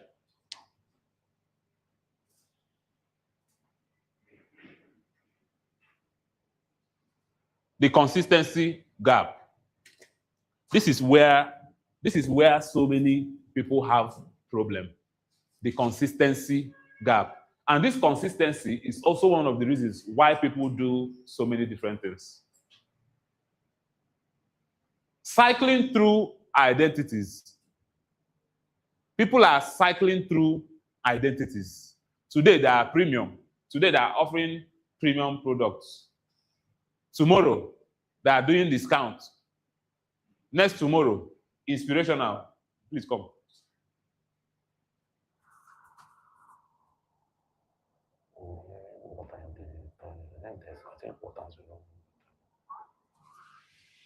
So a confused brand creates a confused buyer. Do you get that? A confused brand creates a confused buyer. When you are not consistent, you will confuse your buyers. When you are not consistent, you will confuse people who are meant to buy from you. Consistency is not just about consistency in showing up. It's also about consistency in delivery, consistency in communication, consistency in messaging. One of the reasons why branding is important in business is consistency. For example, one of the reasons why when we talk about logo, talk about colors, is consistency. Anyone who knows me today, or this year, or between last year and now, the person knows something consistent about me. That to some extent, I'm always wearing black. Haven't you noticed? To some extent, I'm always wearing black. You cannot be premium today and tomorrow you are doing discounts. Every time discounts, 50% discounts. If you want to focus on discount, like I cannot want to buy something premium and I go to Temu. If I'm buying something from Temu, I'm happy buying it because I know that give and take, it can be nice, it cannot be nice. If it's not nice, I'll be like, you're not Temu now. Right? But I cannot go to a specific particular kind of website and buy something, and I will not be expecting luxury. Let's use 2 airlines as an example. How many of you know Ryanair? You can Google it. I think it's the cheapest airline in the world. And let me shock you. The cheapest airline in the world and one of the most profitable airlines. The cheapest airline in the world and one of the most profitable. Do you know why they're profitable? Because they have one goal. Their goal is to take you from point A to point B. Every other thing you are looking for, balderdash. You want to be served coffee in plane, you're wasting your time. You want to have leg room. You don't want to, you know, how many, if you grew up in Onitsha, you know what coaster bus is? That is going to main markets, Old Road, and all those things. If you enter there, you sit like this. Sometimes that's how you will sit in Ryanair. But their goal is to make sure, and if you can assuming I don't want to tell you to go to their Facebook page now so that we don't scatter this thing. But if you go to their Facebook page, for example, they are boldly saying it. Let me go there. Let me read one funny post because they always make it obvious to you that see, we're not here to pamper you. Yeah, so they will come to their Facebook and we are not here to pamper you. If you are looking for pamper, you will not pay this amount you paid. Let's go there and see. Now we have Ryanair, we have Virgin Atlantic, or let's say British Airways. If you want luxury, if you want, so if you go to British Airways and the customer person did not treat you well, you will be raking. Do people know who I am? Do people know how much I paid here? Such thing does not exist for Ryanair. Because Ryanair, the only time you will say that they did not deliver their promises if they are not able to take you from point A to point B. So I want to read one of their posts so that I will give a bit of context to what I'm saying. Those online, if you have any question, don't hesitate to drop in your questions. Now, they posted 12 minutes ago and they said, we might be tight, but so was your budget. We might be tight. So that when you enter the flight, you might be tight, but your budget was also tight. And they posted 12 hours ago. You wanted leg room. You should have been shorter. And they post these things without consequences because they never promised you they were going to give you a luxury experience. But Air Peace, for example, cannot post this. If they post it, they will be cancelled because they promise you comfort. Ryanair does not promise you comfort. Anytime I want to have a laugh, I go to Ryanair Facebook and I'll be reading. They said you paid for a seat, not a throne. And to be honest, I mentioned something. I said they are the cheapest and they are the most profitable. Why? Because they are not wasting their money trying to give you leg room, trying to give you breakfast in flight, trying to give you. I think that was what they posted the other time, that if you are hungry, you should wait. When you get to where you are going, you eat. So, but yet they are profitable. And I painted this picture because we need to understand that branding is not always about making people feel luxury. Branding is about making people understand what exactly you want them to know about your brand, what you want them to expect about your brand. Ryanair is not promising you luxury. Ryanair is not promising you comfort. Ryanair is simply promising you that when you enter our own is that you will be able to enter this flight from here to here and without spending a lot of money. And they deliver on that promise. They deliver on that promise. But anything you promise people, be consistent with delivering that promise. Be consistent with delivering that promise. Next slide. Now, the last one, the positioning gap. Some people don't decide consciously what specific territory they want to own in the minds of the market. For example, in Brandforge, someone contacted us one time to do media work for them, media coverage. And I was very clear that we don't cover weddings. We don't cover anything that has to do with wedding. That has to do with people. We don't do it. Our focus is on businesses. We've been able to define that our only target audience are businesses and business owners. So we don't want to use because this particular one will pay us today and start trying to do everything. Because this one will pay you today, but it's at the detriment of people that will pay you in the future. Are you getting me? You have to consciously decide. So another thing, I've told you what you should do at home.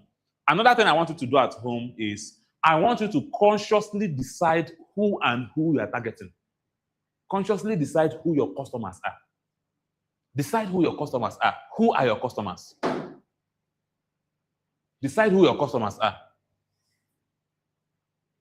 Because when you are not able to define who your customers are, referrals become even difficult. Referrals become even difficult.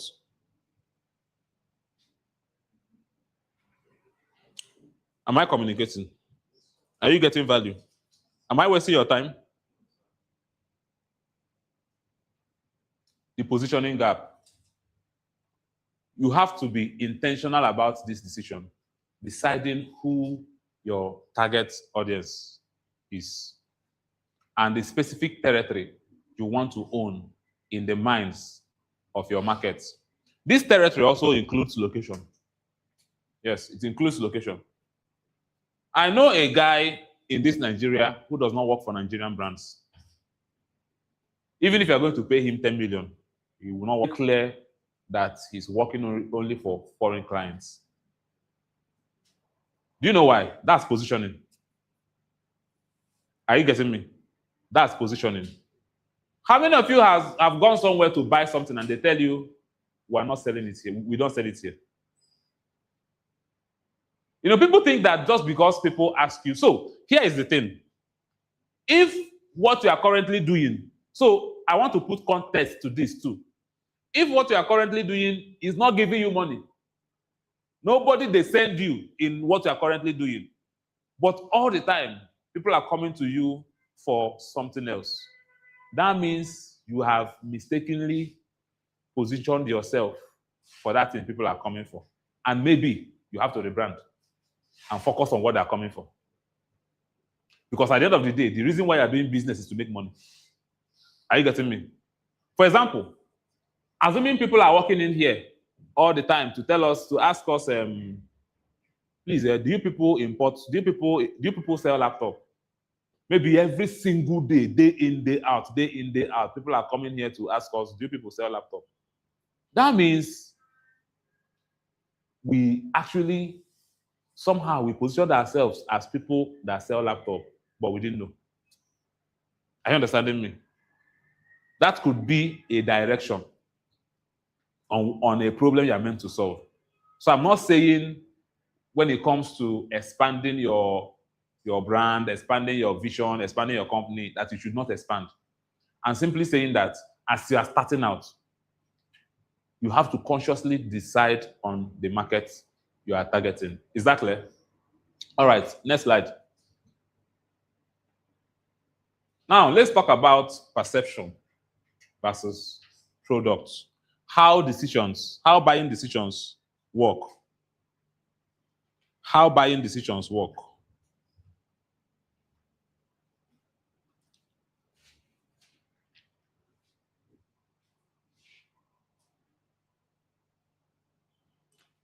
Do you know that the market makes emotional decisions? Not you as the seller. Your customers make emotional decisions. Do you know? They make emotional decisions. And they make decisions based on emotion, and they now try to use logic to justify the decision they've already made. Go to the next slide. Just skip this, skip just the next slide. And so there are 5 stages of trust. There are 5 stages of trust. Number 1 is awareness. Awareness stage, if you understand marketing, you know that in sales funnel also, the first part of the funnel is awareness. When I say 5 stages of trust, I mean the 5 points where you can build trust.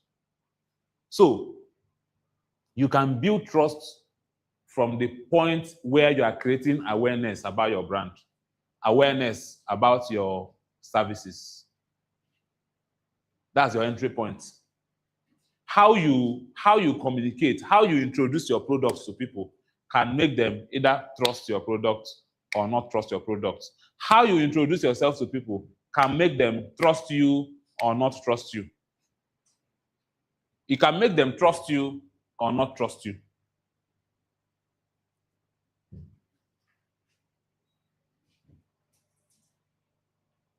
Then comprehension. How do you explain yourself? Do people really understand you? Do people really understand what you do? Do people really understand what you promise that you do? Then where is the proof that you really do what you promised that you do? Where is the proof? Do you have the proof?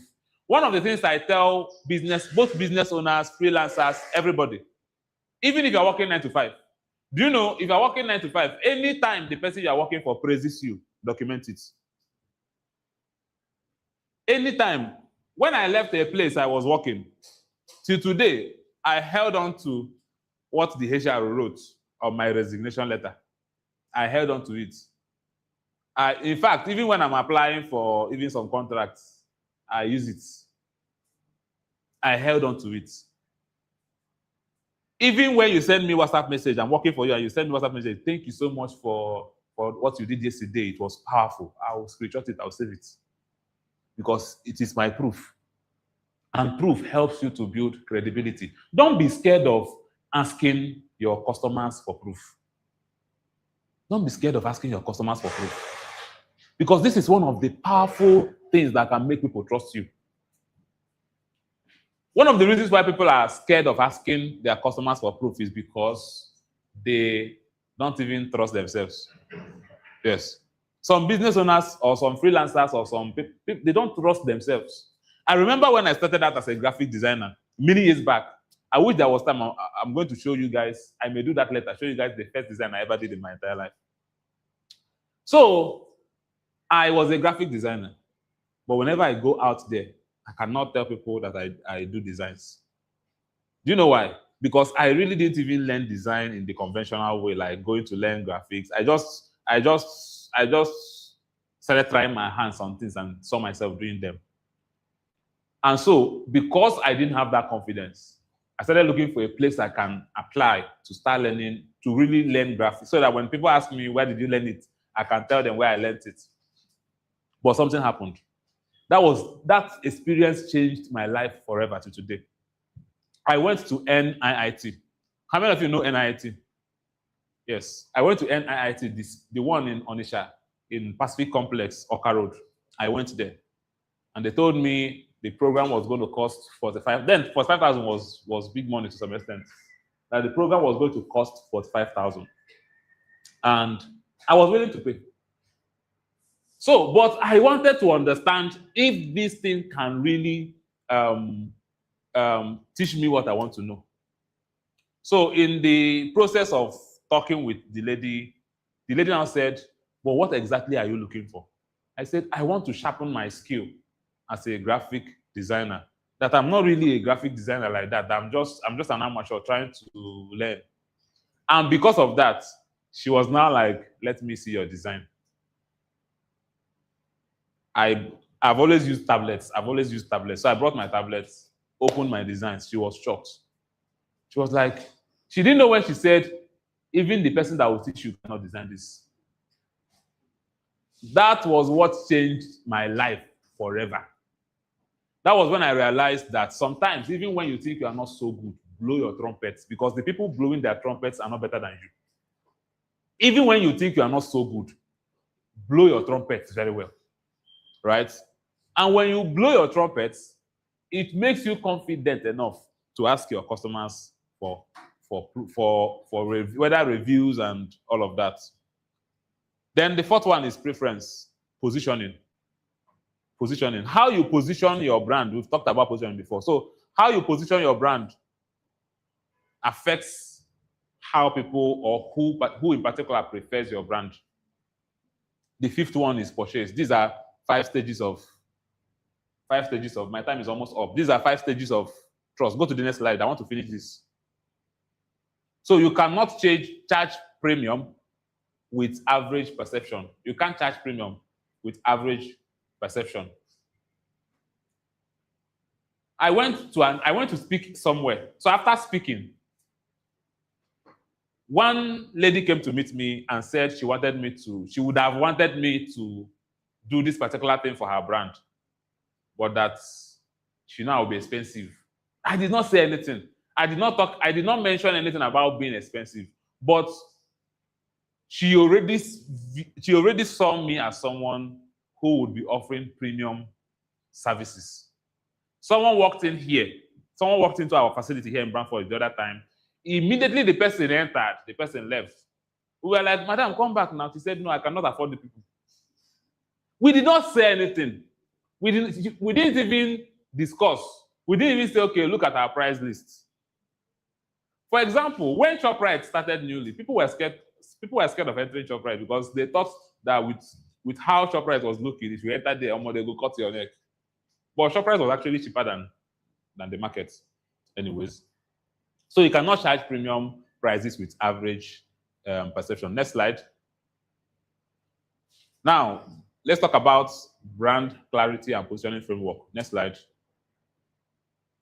Positioning is the specific mental territory your business occupies in the minds of your markets. The specific mental territory your business occupies in the minds of your market. Please, do you have any questions online yet? Huh? One question. Good. Please, those online, if you have questions, please do ask your questions. Do ask your questions.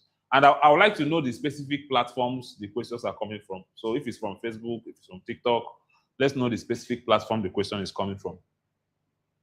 Positioning is the specific mental territory your business occupies in the minds of your market. Next slide. So, can people, when someone comes to Facebook and say, I need someone who does this, will your friends start mentioning your name on the comment section? That's one of the ways to know if you've truly positioned yourself. If people truly, because can people around you truly know what you do? Like, I've been meeting you every day for 1 year, but I can't even tell what you do. If people around you don't know what you do, can't explain what you do, there's a problem. So there are 2 levels to these things. Number 1 is being able to explain what you do. Number 2 is those around you being able to explain what you do. Positioning is how those around you can be able to explain what you do. So if I have this specific problem, who am I to go? Who am I to go to for that solution? That's positioning. Next slide. And there are 5 positioning levers. Now, number 1. Audience positioning. Defining your business around a specific, clearly identified group. Look at this example. I work exclusively with female founders in food and beverage. I know a brand agency that works only for agricultural companies. That agency, a brand agency, but they don't work for any other business, only businesses that offer agriculture. And trust me, I know that if you chat them backstage and tell them, they will still work for you. But they're positioning themselves as people that work only for agricultural businesses. So define the particular audience you are working for. Next slide. Anchoring your brand to what changes for the client. Example, I help startups to reach their first revenue milestone in 18 months. This is result positioning. Positioning your brand using the results, using the expected results. Are we getting that? Am I confusing us? Result positioning. Anchoring your brand to what changes for the clients. Anchoring your brand to what changes for the clients. So what does your services change for your clients? What does your services change for people? For example, you work in a saturated market. You can actually position yourself as someone, because there are some markets that has a lot of fake, right? Maybe fake products, fake this, fake that. If I run a pharmacy today, I'll actually position my pharmacy as one of the only few places in Nigeria where you can find only the original drugs. And I will keep pushing that narrative. I will keep, and the drugs will be sold premium. I will keep pushing, and I will make sure that the drugs are premium. I mean that the drugs are directly from the manufacturers. That is result positioning. So when people are looking for a place they can buy drugs that are not fake, they know where to go to. Next slide. Speed positioning. Reliably delivering results faster without sacrificing quality. Now, these are different types of positioning. I'm not saying you have to do all of them. I'm saying you choose the one that is more relevant to you. Are you getting me? I'm saying you choose the one that is more relevant to you.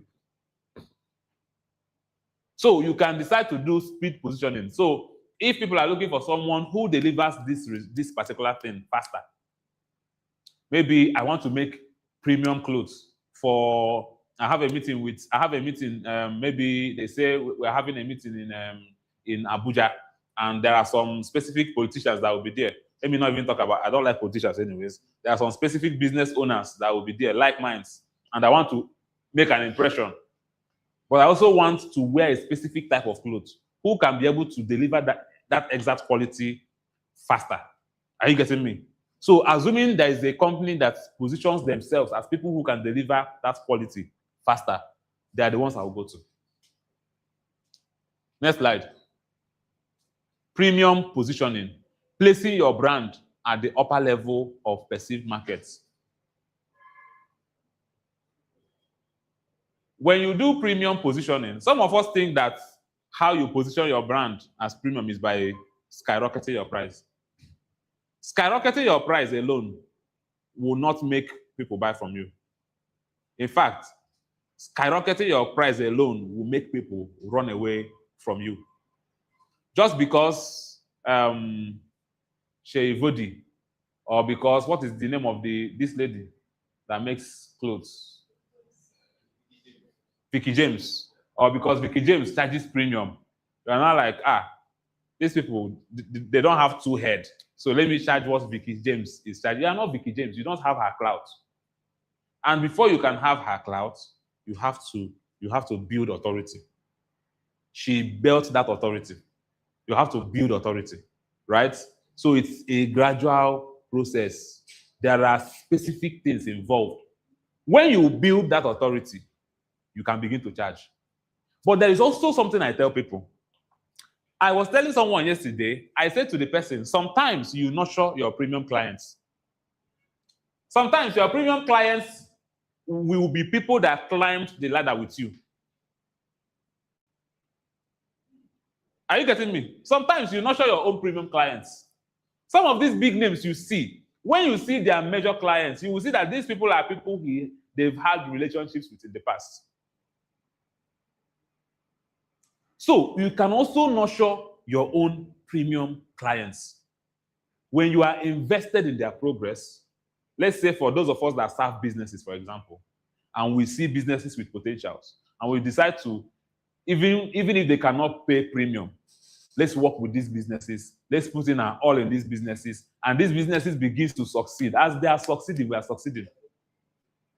If we are able to make these businesses to start making hundreds of millions in a month, we too will be making millions in months. Because I cannot be giving you 100 million in a month and you'll be paying me like at least 10 million every month. True or false? Yes. So you can also nurture your own premium clients.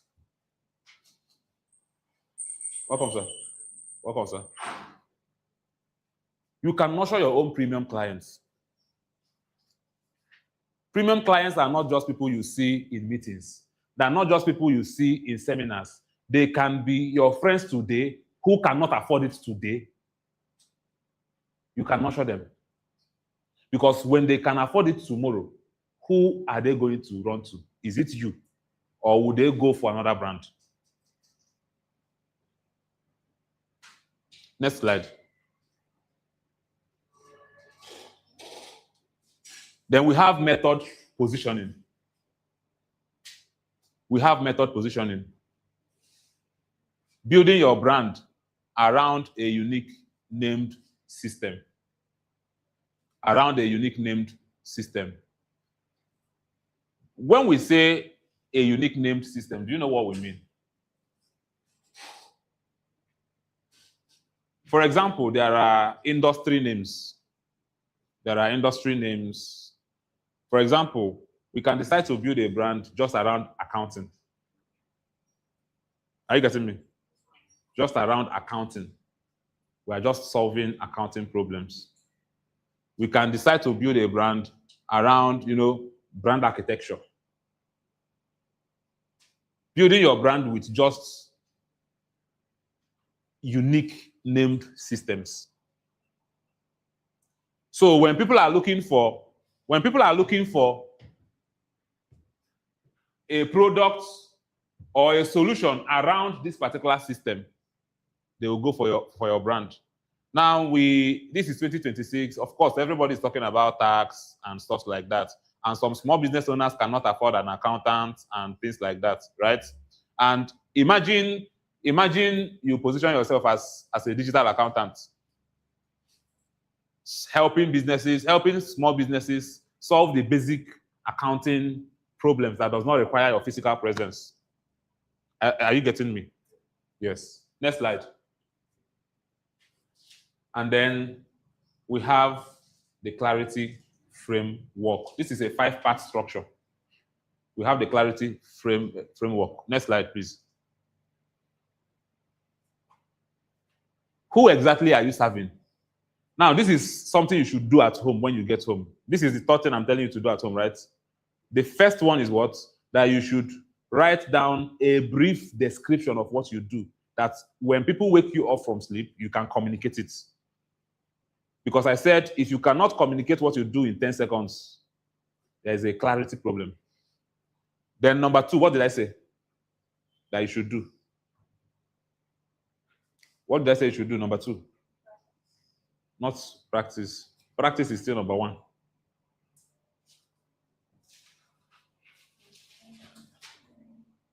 Who can tell me? I want to be sure you're following. Yeah? Yes. Yes. Be specific. Define, be specific with what you are offering.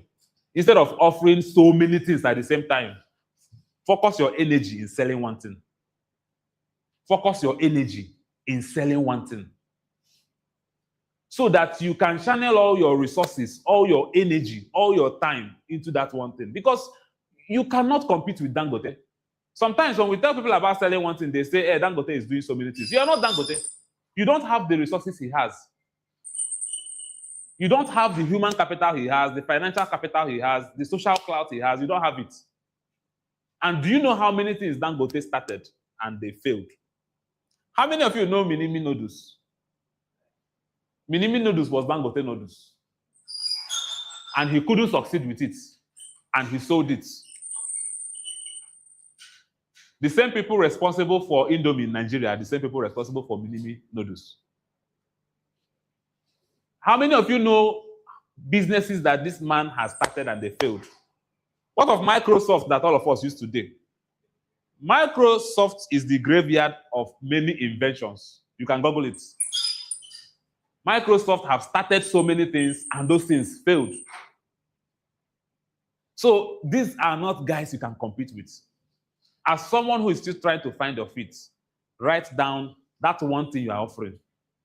And I said something, writing down one thing you are offering does not mean you can't be offering other things. But this is where you channel all your energy on. And I used Coca-Cola as an example. I said Coca-Cola sponsors events. And when you come there, what you see is Coca-Cola branding, not Sprite, not Fanta, not Everwater, not Five Alive. Because they are focused on selling one thing. And then the third one I said is specific customers. Define for me who exactly are you serving? Who exactly are you serving? Describe them so well that they recognize themselves immediately. So when people come to your landing page, when people see your, they recognize that this product is meant for me. Is that clear? Next slide, please. How many questions do we have now? Still one question? Two questions. From where and where? Facebook. Okay. Specific problem. The first one is specific customers. The second one is specific problems. You have to be specific with the problems you are solving for your customers. What problems are you solving for your customers? Don't just say, I'm selling wig. Don't just say, I'm selling wig. Find a problem. See, if you cannot find a problem that what you are selling or what you are offering solves, that means you have a marketing problem.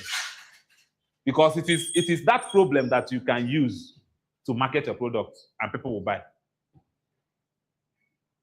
If you are just selling wig, you have every wig seller to compete with. But if you are selling a specific problem, you have lesser people to compete with. Because among all, okay, let me give you an example. And sometimes it's also not about a mere problem. Sometimes solving a problem can be satisfying the luxury needs of specific clients. Satisfying the luxury desires of specific clients. Let me give an example. I said that if I start selling perfume tomorrow, I won't be selling perfume. You know, you can sell a product without selling the product. We talked about Everwater, right? And I told us that in some hotels, when you buy that Everwater, you are paying that amount not because the water is what they're selling, it's the experience. Imagine this scenario. A perfume company advertising their perfume. And then instead of advertising their perfume, they are advertising the glass. The glass where the perfume is being stored. They're telling you that the glass was forged in the same furnace where Shadrach, Meshach, and Abednego. So it's not the perfume. So they will not tell you that when you buy this perfume, you are buying legacy. You are buying a story. You are buying this and that. I don't know if you're getting me. Yes.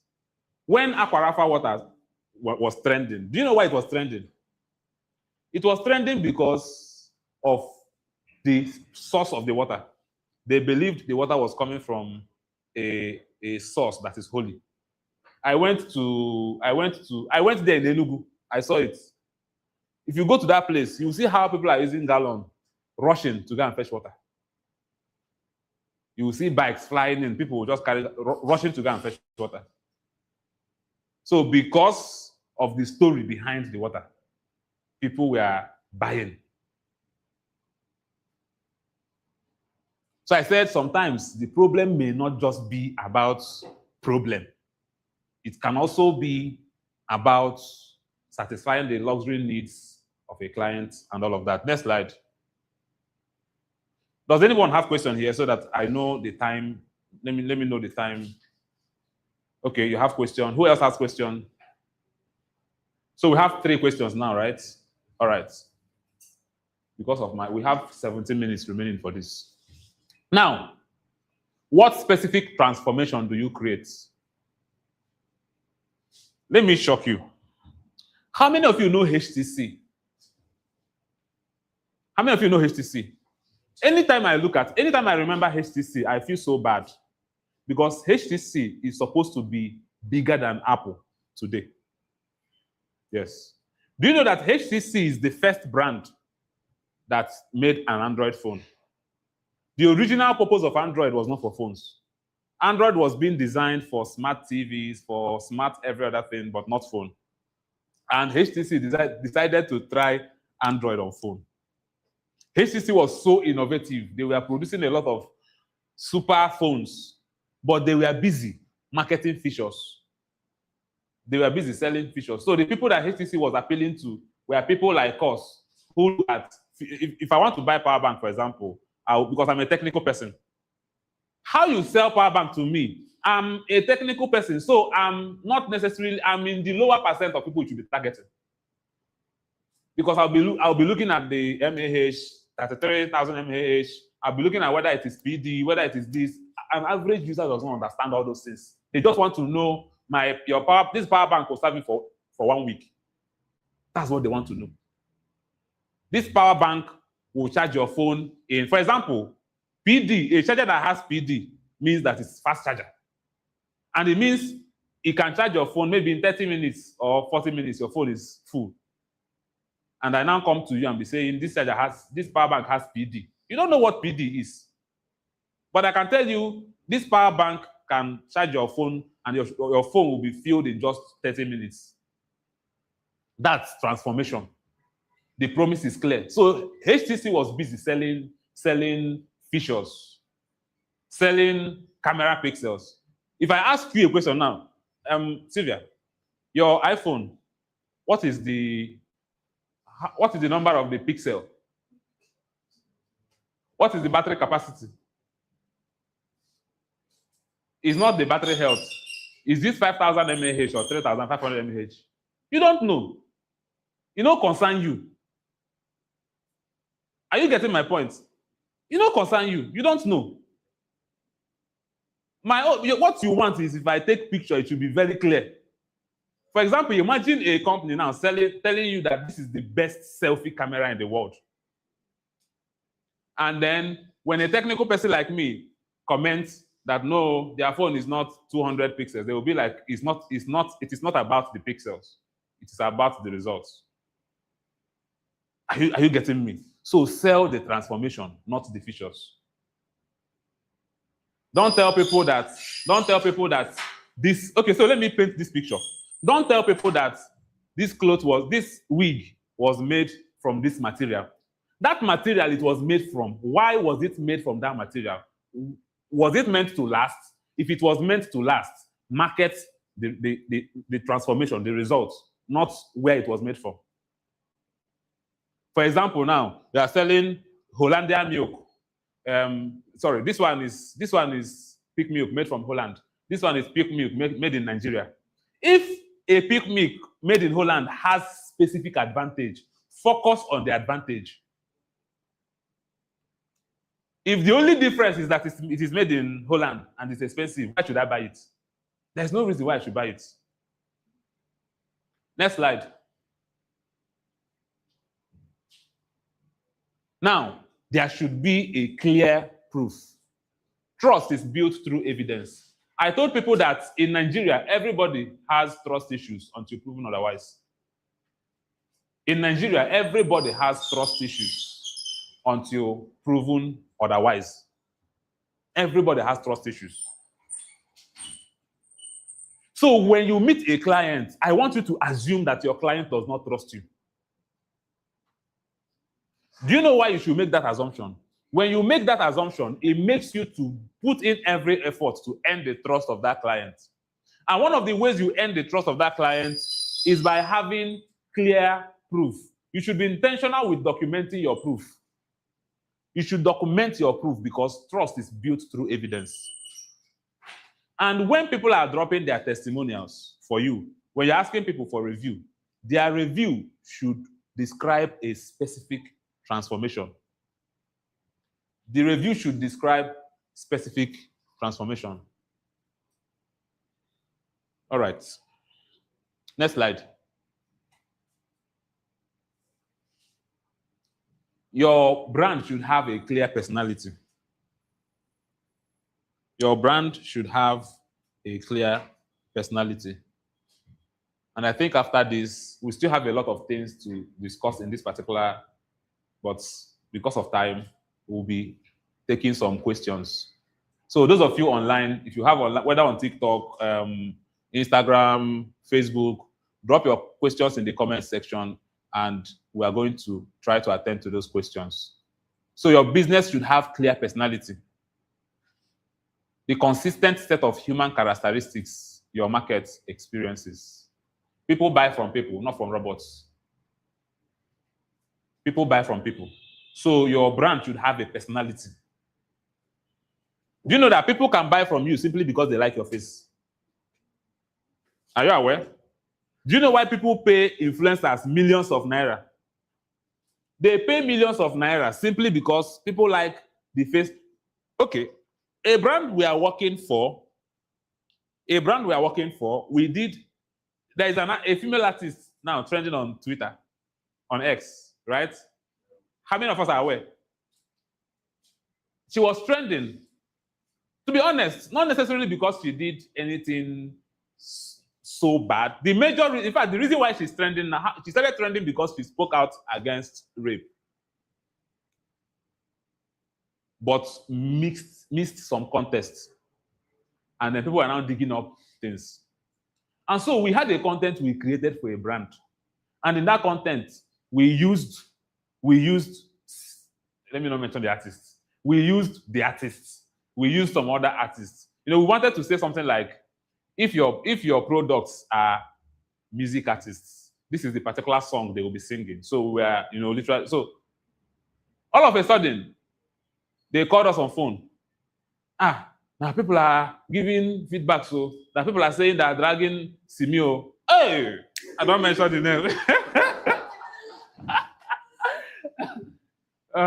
Okay, that people are dragging her, this one, that one. That's let them not use because of her and cancel the product. So you see influence. So if people like your face, people buy from people. So your product should also have a personality. Are you getting me? Your product should have clear personality.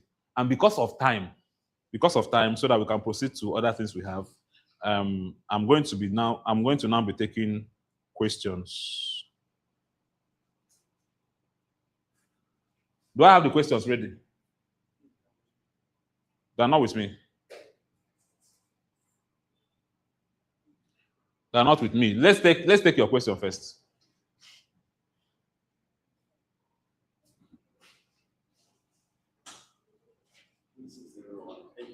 Yeah.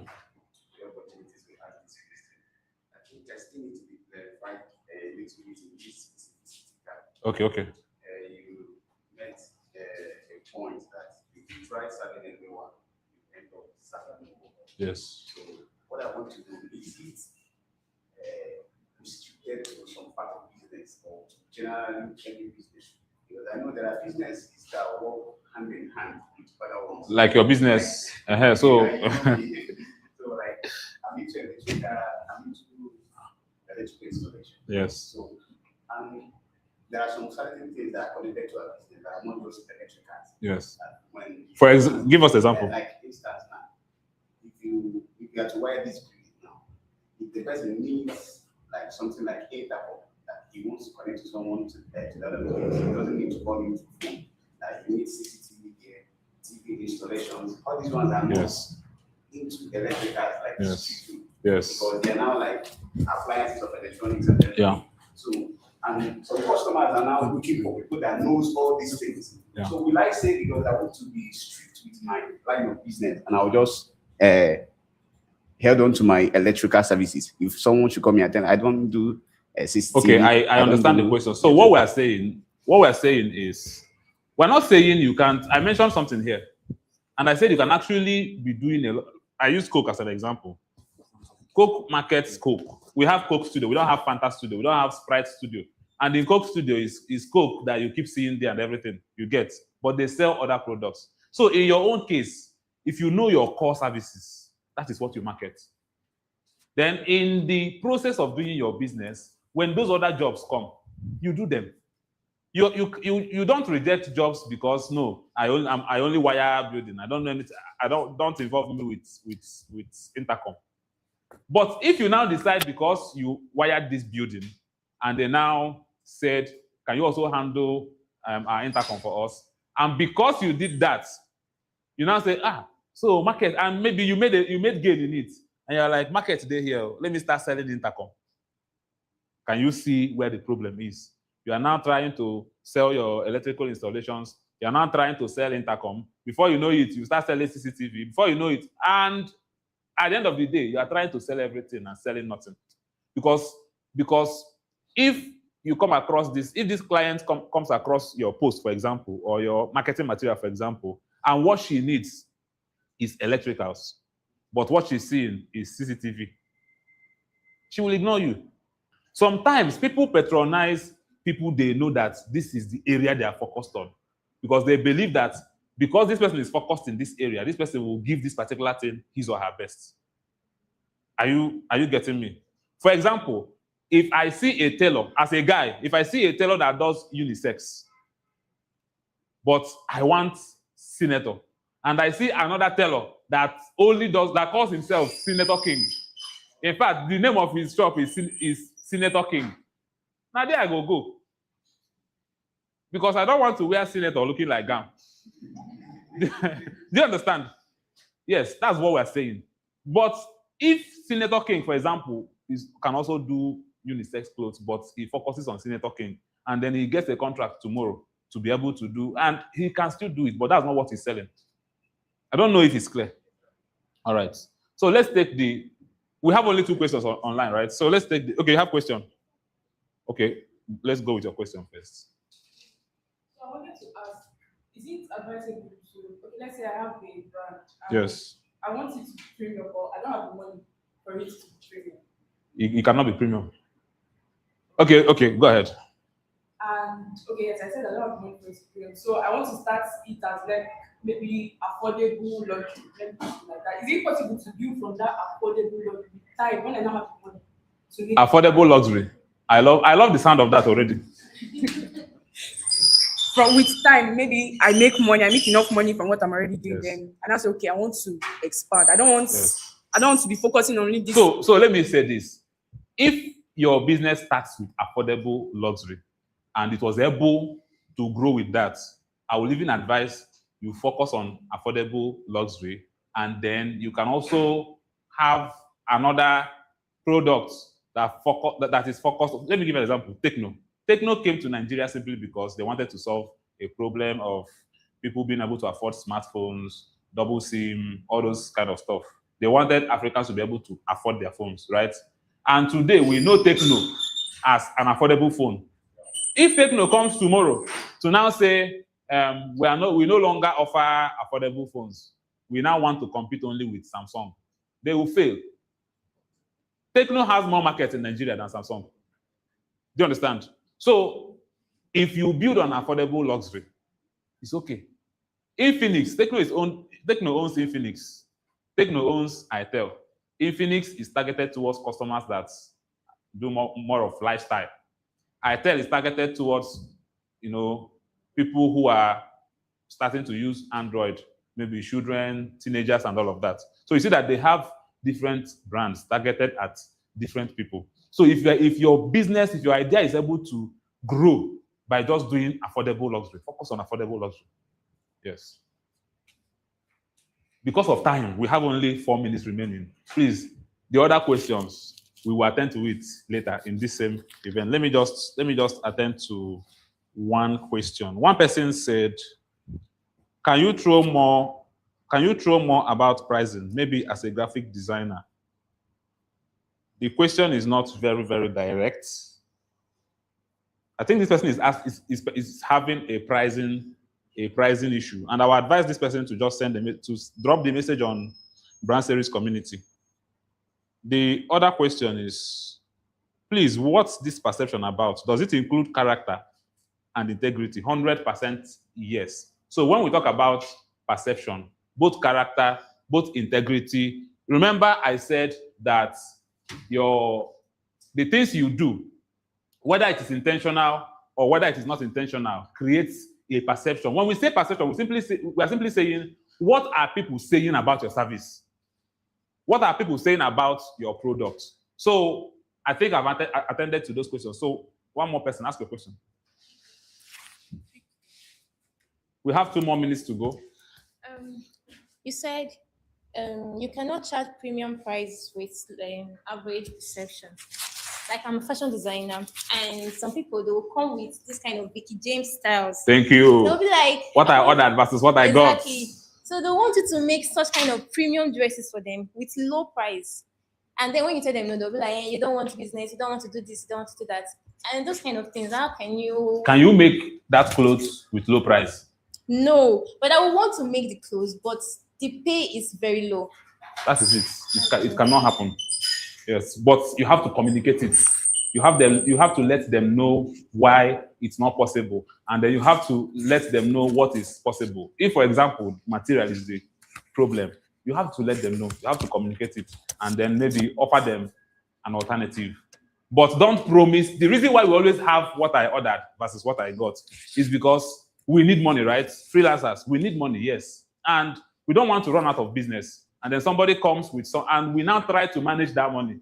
The money ends up not being able to meet up. And what it does is that it positions you as someone who cannot even make clothes, even though material was the problem. The person will now come online and say, see what I ordered, see what I delivered, but they will not say how much they paid. Is it clear? Yeah, so one more question, Okay. sir. So in this case, trying to like operate to a premium designer, but yet people don't really see you as a premium designer yet because you're just starting. And they To be honest, you can't offer premium when you are not premium. So if you are just starting, just like she said, you can position yourself as someone that does affordable premium, affordable luxury. Everybody knows what affordable luxury is. Yes. Some technophones are affordable luxury. All right. Shebi, we got it, Abi? Yeah. All right. And I think that is my time. My time is up. Thank you, guys. That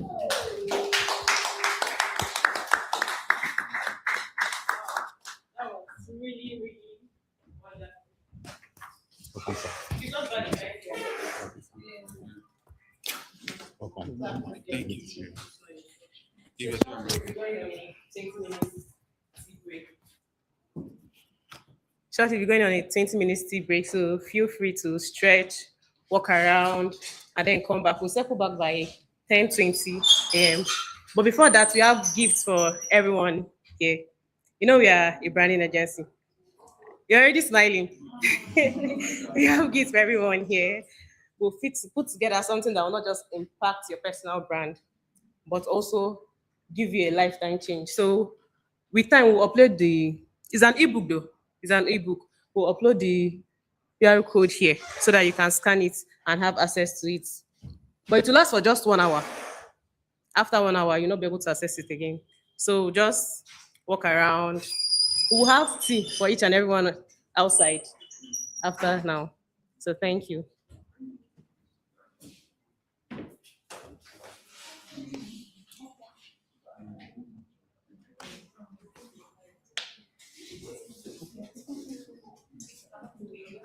The website is supposed to have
Good afternoon. Yeah. So this first session now was about branding and positioning. You understand? So the reason why we called you out is to actually know what your thoughts were on this particular program. And I'm like, what do you think? What exactly? Like, what did you gain? What did you grasp from it? Okay, thank you very much Yeah. for having me. Yeah. It's a privilege to be here. Yes. So one of the first things that I got to know is that I never know something so clearly. Yes. until you hear it from somebody else. Yeah. And when you get to get another perspective about it, you get to understand it better. So one of the things that I learned so well here was about being a lot more specific about your goals, target audience too. Yeah. And those are the things that drives your messaging. Yes. It drives your positioning. Yeah. It drives whatever you're going to put out there. Yes. It helps to give you a path to walk on. Yeah, exactly, exactly. That's one of the things that actually stood out for me. That I, In this session. Yes. Okay, sorry, I was supposed to ask you before prior to this moment. I was supposed to ask you first of all, what's your name and what do you do exactly? I'm really sorry about that. don't know me. Yeah. Yeah, I'm really sorry about that. So I was supposed to ask you what your name is and what you do. All right, my name is Chibuike. This is Chibuike. I'm a brand designer. Yeah. I help businesses to communicate their values, communicate their offers, and mission. Yeah. Okay.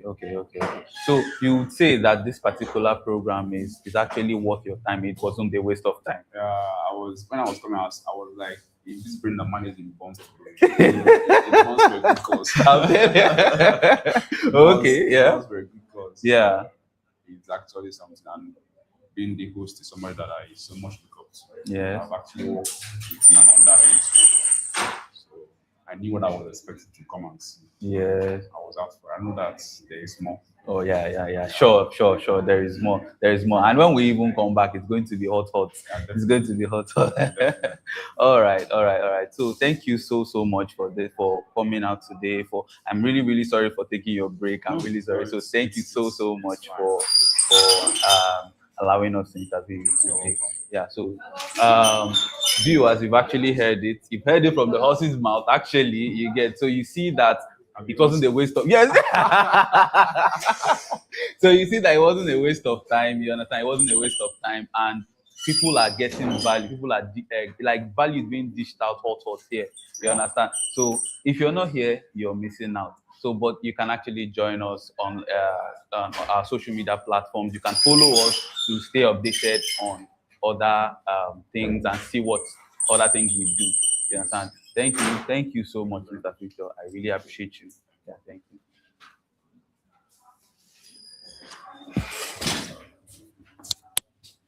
Yeah, thank you.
This session is going to be a bit more interactive. It's going to be a bit more interactive. It's a fireside chat, and I have the beautiful Ada. She's the head of customer experience in Brandforge. I have Jay. Jay is our operations manager here in Brandforge, and we want to have a little chit chat on personal growth. So you guys will see my book. So don't be scared. Yeah. Don't be scared. The question session is going to be a time we discuss. Then in those conversations, we are also going to learn one or two. So, but first of all, I'm going to ask both of you one simple question. Yeah. If you don't know it, you can. If you don't have an idea, it's okay. Nothing is wrong with that. Yeah. So if personal growth was to be a product, which slogan do you think it should be? If personal growth Should be a product. Which slogan do you think it should be? you want to go first? Always emotion. Always emotion. Always So emotion. which brand has that slogan? Okay, you figured that one out. But yeah, always emotion. Nice. Ever changing. Then if there was one thing you believed some years back, maybe when you were younger, if there was one thing you believed when you were younger, that when you remember now you laugh, what can that be? Okay, let me go first. Okay. Yeah. So when I was younger, I had I had this fondness for drawing. Yeah. I had this fondness for drawing, and that was actually the reason that was actually what prompted me to study fine and applied arts. I know you were good. Are you still good in fine arts? Yes, very. Okay, because I don't know whether the digital branding has taken that part away. No, I still practice like once in a while. Yeah, I try to dabble a little bit into like animation. You understand, just like sketches. You understand? I try as much as possible to dabble into it so that I don't leave. My hand doesn't just go off. You understand? They say what you leave. You understand? If you leave a particular skill for a long time, it starts fading out. Yeah. You understand? So back to my story actually. Yeah. While I was quite younger, there was I loved to draw. I loved art. I loved a lot of, like, whenever I see comic books like this, I'll be like, Jesus, I need to be like this guy. Not like I want to, I need to be like these guys. So I started drawing my own comics, and it was really, really funny. Yeah. You understand? Because I opened my comics, like my comic book, my comic collection previously, like my comics I used before, and I saw improvements. I saw the things I drew and what I'm actually doing now. You know, that kind of Jesus, like that kind of moment that you be like, Jesus, I did this thing. Like I actually even did projects for people with this thing. Do you understand? But when you remember it, do you laugh at it? Very, very much. Like I So opened the even my laughter, designs. wait, the laughter, is it? Were you laughing at? What exactly are you laughing at? Okay, I was not laughing at incompetence. The laughter was kind of a happy No, laughter. I don't like happy laughter. Happiness that No, you I actually don't like growing. happy. We are talking about growth. Here. I don't like happy No, like laughter. the kind of thing like Jesus. So I did this rubbish. You understand? So you see that. Okay, you are okay, you growing. laughed at a rubbish. Yes. That's what I'm talking about. Because it was You really, cannot, really you cannot be crazy. so good back then. Nah, I wasn't. Yes. At all. So you, when you look back, is there something? Maybe there was something you used to like, and then you feel like, I don't know, maybe there was one guy you used to crush on, for example, and then now when you see his big head, you're like, God forbid. So I was thinking I was going to go into music.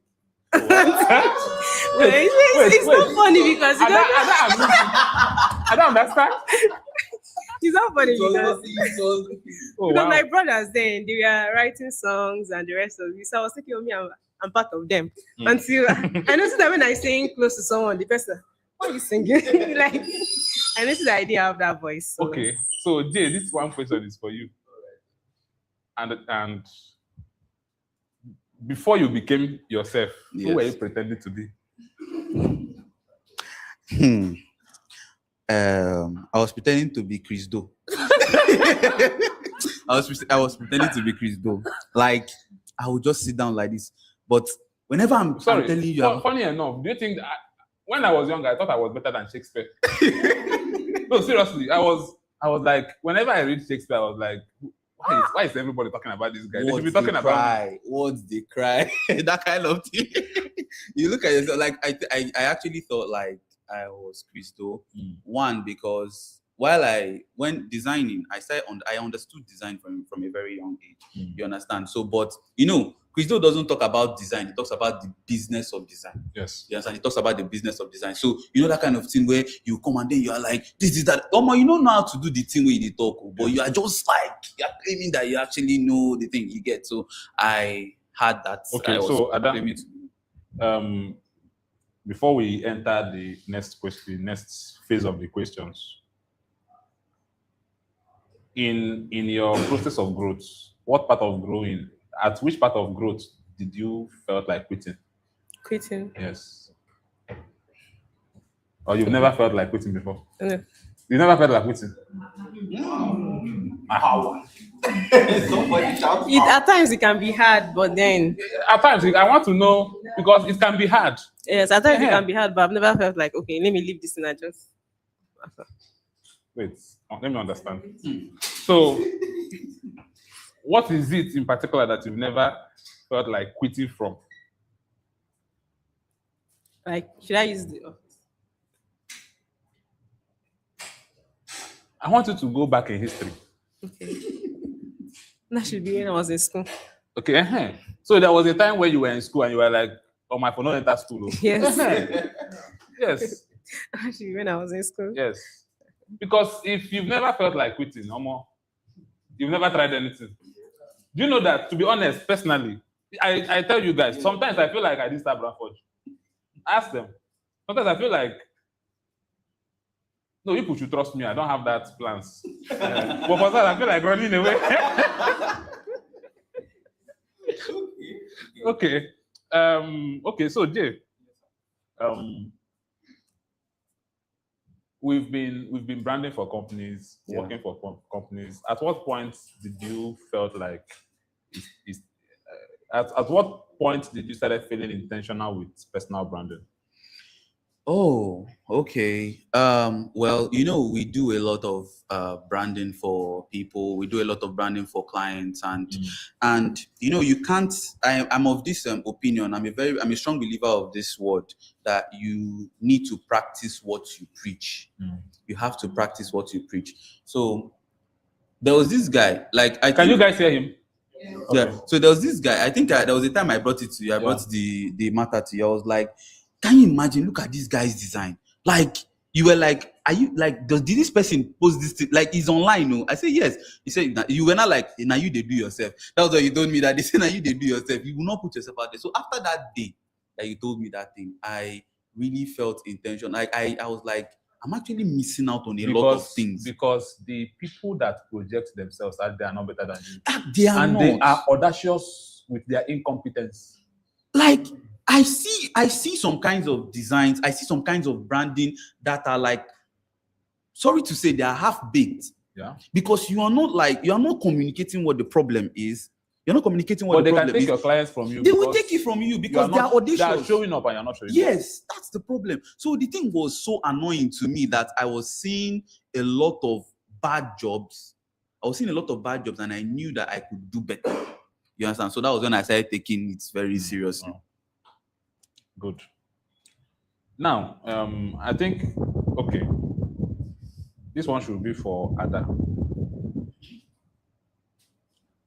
When people talk about branding themselves, shaping perception about themselves, what do you think is the biggest lie in me showing up in branding myself? What do you think is the biggest lie? Trying to feel like you're going to be consistent. Like, when it comes to branding, it has to do with showing up, like shaping the way people see you and all that. So I feel like if you cannot be there for people to see, if you cannot be consistent, because you have to be consistent for people to notice you and know the kind of person that you are. So I feel when we talk about consistency, sometimes people feel like you have to feel like being, like you have to have the feeling Like To be consistent. you have to. People feel like you have to enjoy. Let me tell you what many people don't know about me. The only people that know this about me are people maybe social media and people that are close to me. I hate social media. I'm not a social media person. Seriously. But this is hard to believe. Like, I desire that point and I hope to get to that point where in 3 months, what is 3 months? In 6 months, in 6 months, my social media is dry. I will just come up one day, post one picture and say, we bless God.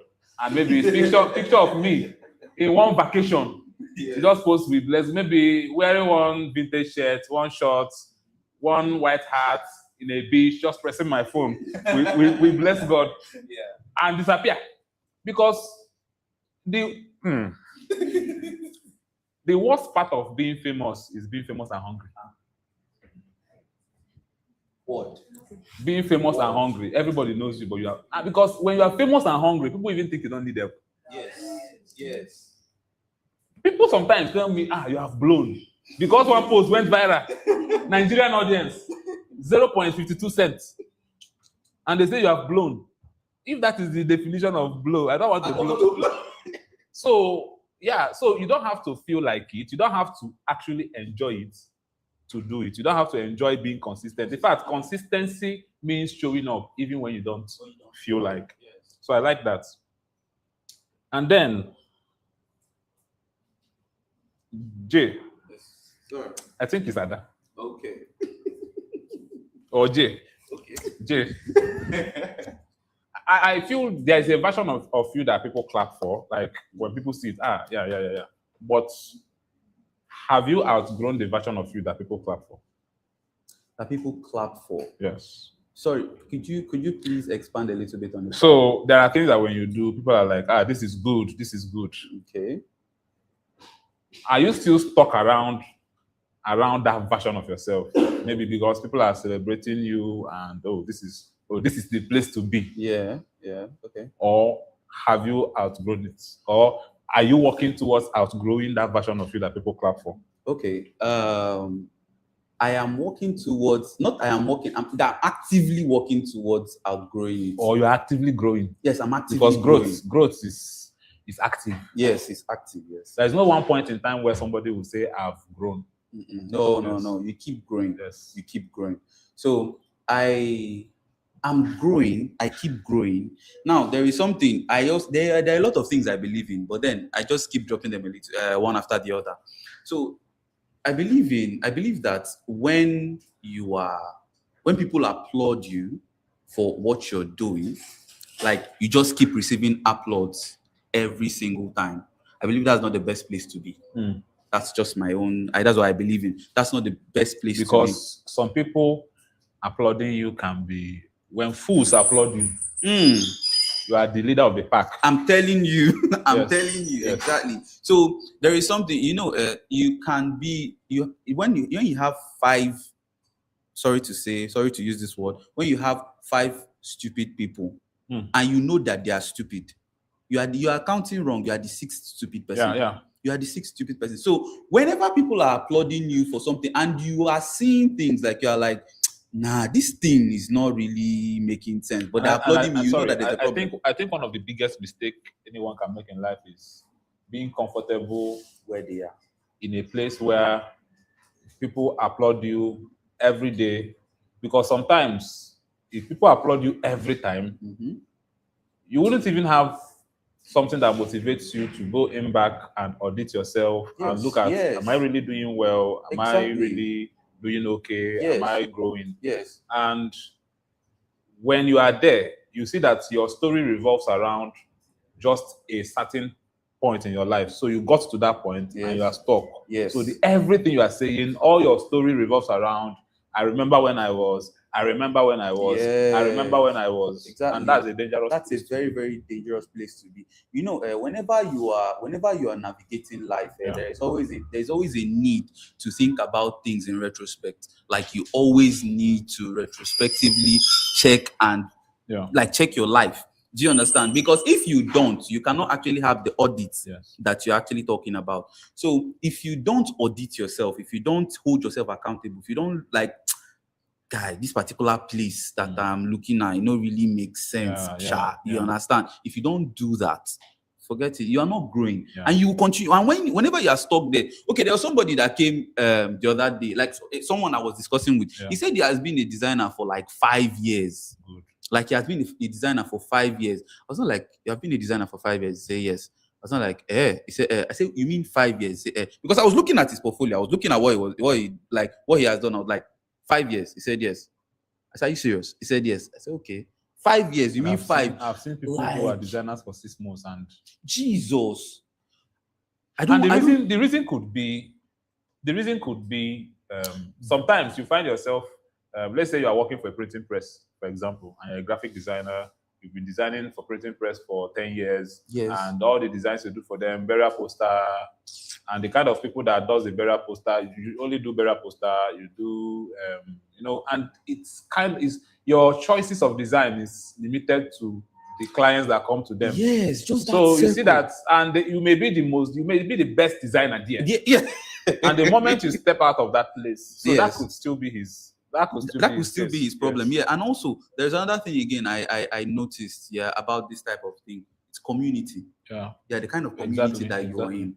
Now, there are different communities like GDG and the rest of it. You get even like joining communities on X. I'm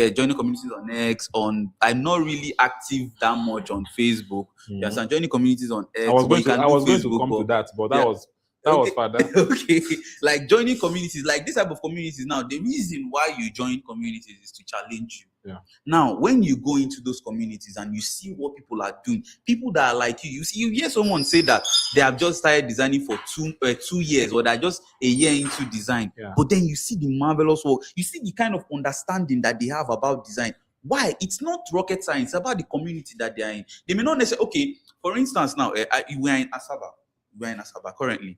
Do you know that someone that's in Lagos, if the person starts designing for like just a year, that the person can be badass. And do you know why? Because every day this person enters Marwa or Keke or Boss, the kind of amazing designs. It's not like this Asaba where there is billboard everywhere, billboards everywhere. I'm telling you. Which I was looking at you. I'm telling you. You come to, anytime I go to Lagos, I'm inspired. And that's why I say sometimes I go to Lagos, I feel like not coming back. Yes. And it's not even like Lagos is, but when you go there, the kind of designs you see, the kind of billboards you see, all of them inspire your creativity. You see that these things are well thought out. All right. So because of time, if you have questions you feel like you want to ask, you can write down your questions and or you can just indicate. Then those online, if you have questions, you can indicate. If we get questions, we can give time for that. Now, Ada, first of all, when you joined Brandforge News, yes, sir. The first thing I noticed was you were not active on social media generally. Yes. And I remember using your phone to update your Facebook profile picture, myself, and all of that. And you are still not active on Facebook. Why?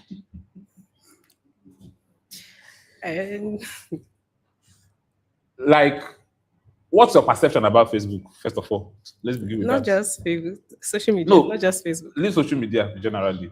What's your perception about Facebook itself? Like, when you go to Facebook, look at the Facebook interface. What's your perception about it? Okay. Most times I feel like it's actually for old people. Oh, yes. Yeah.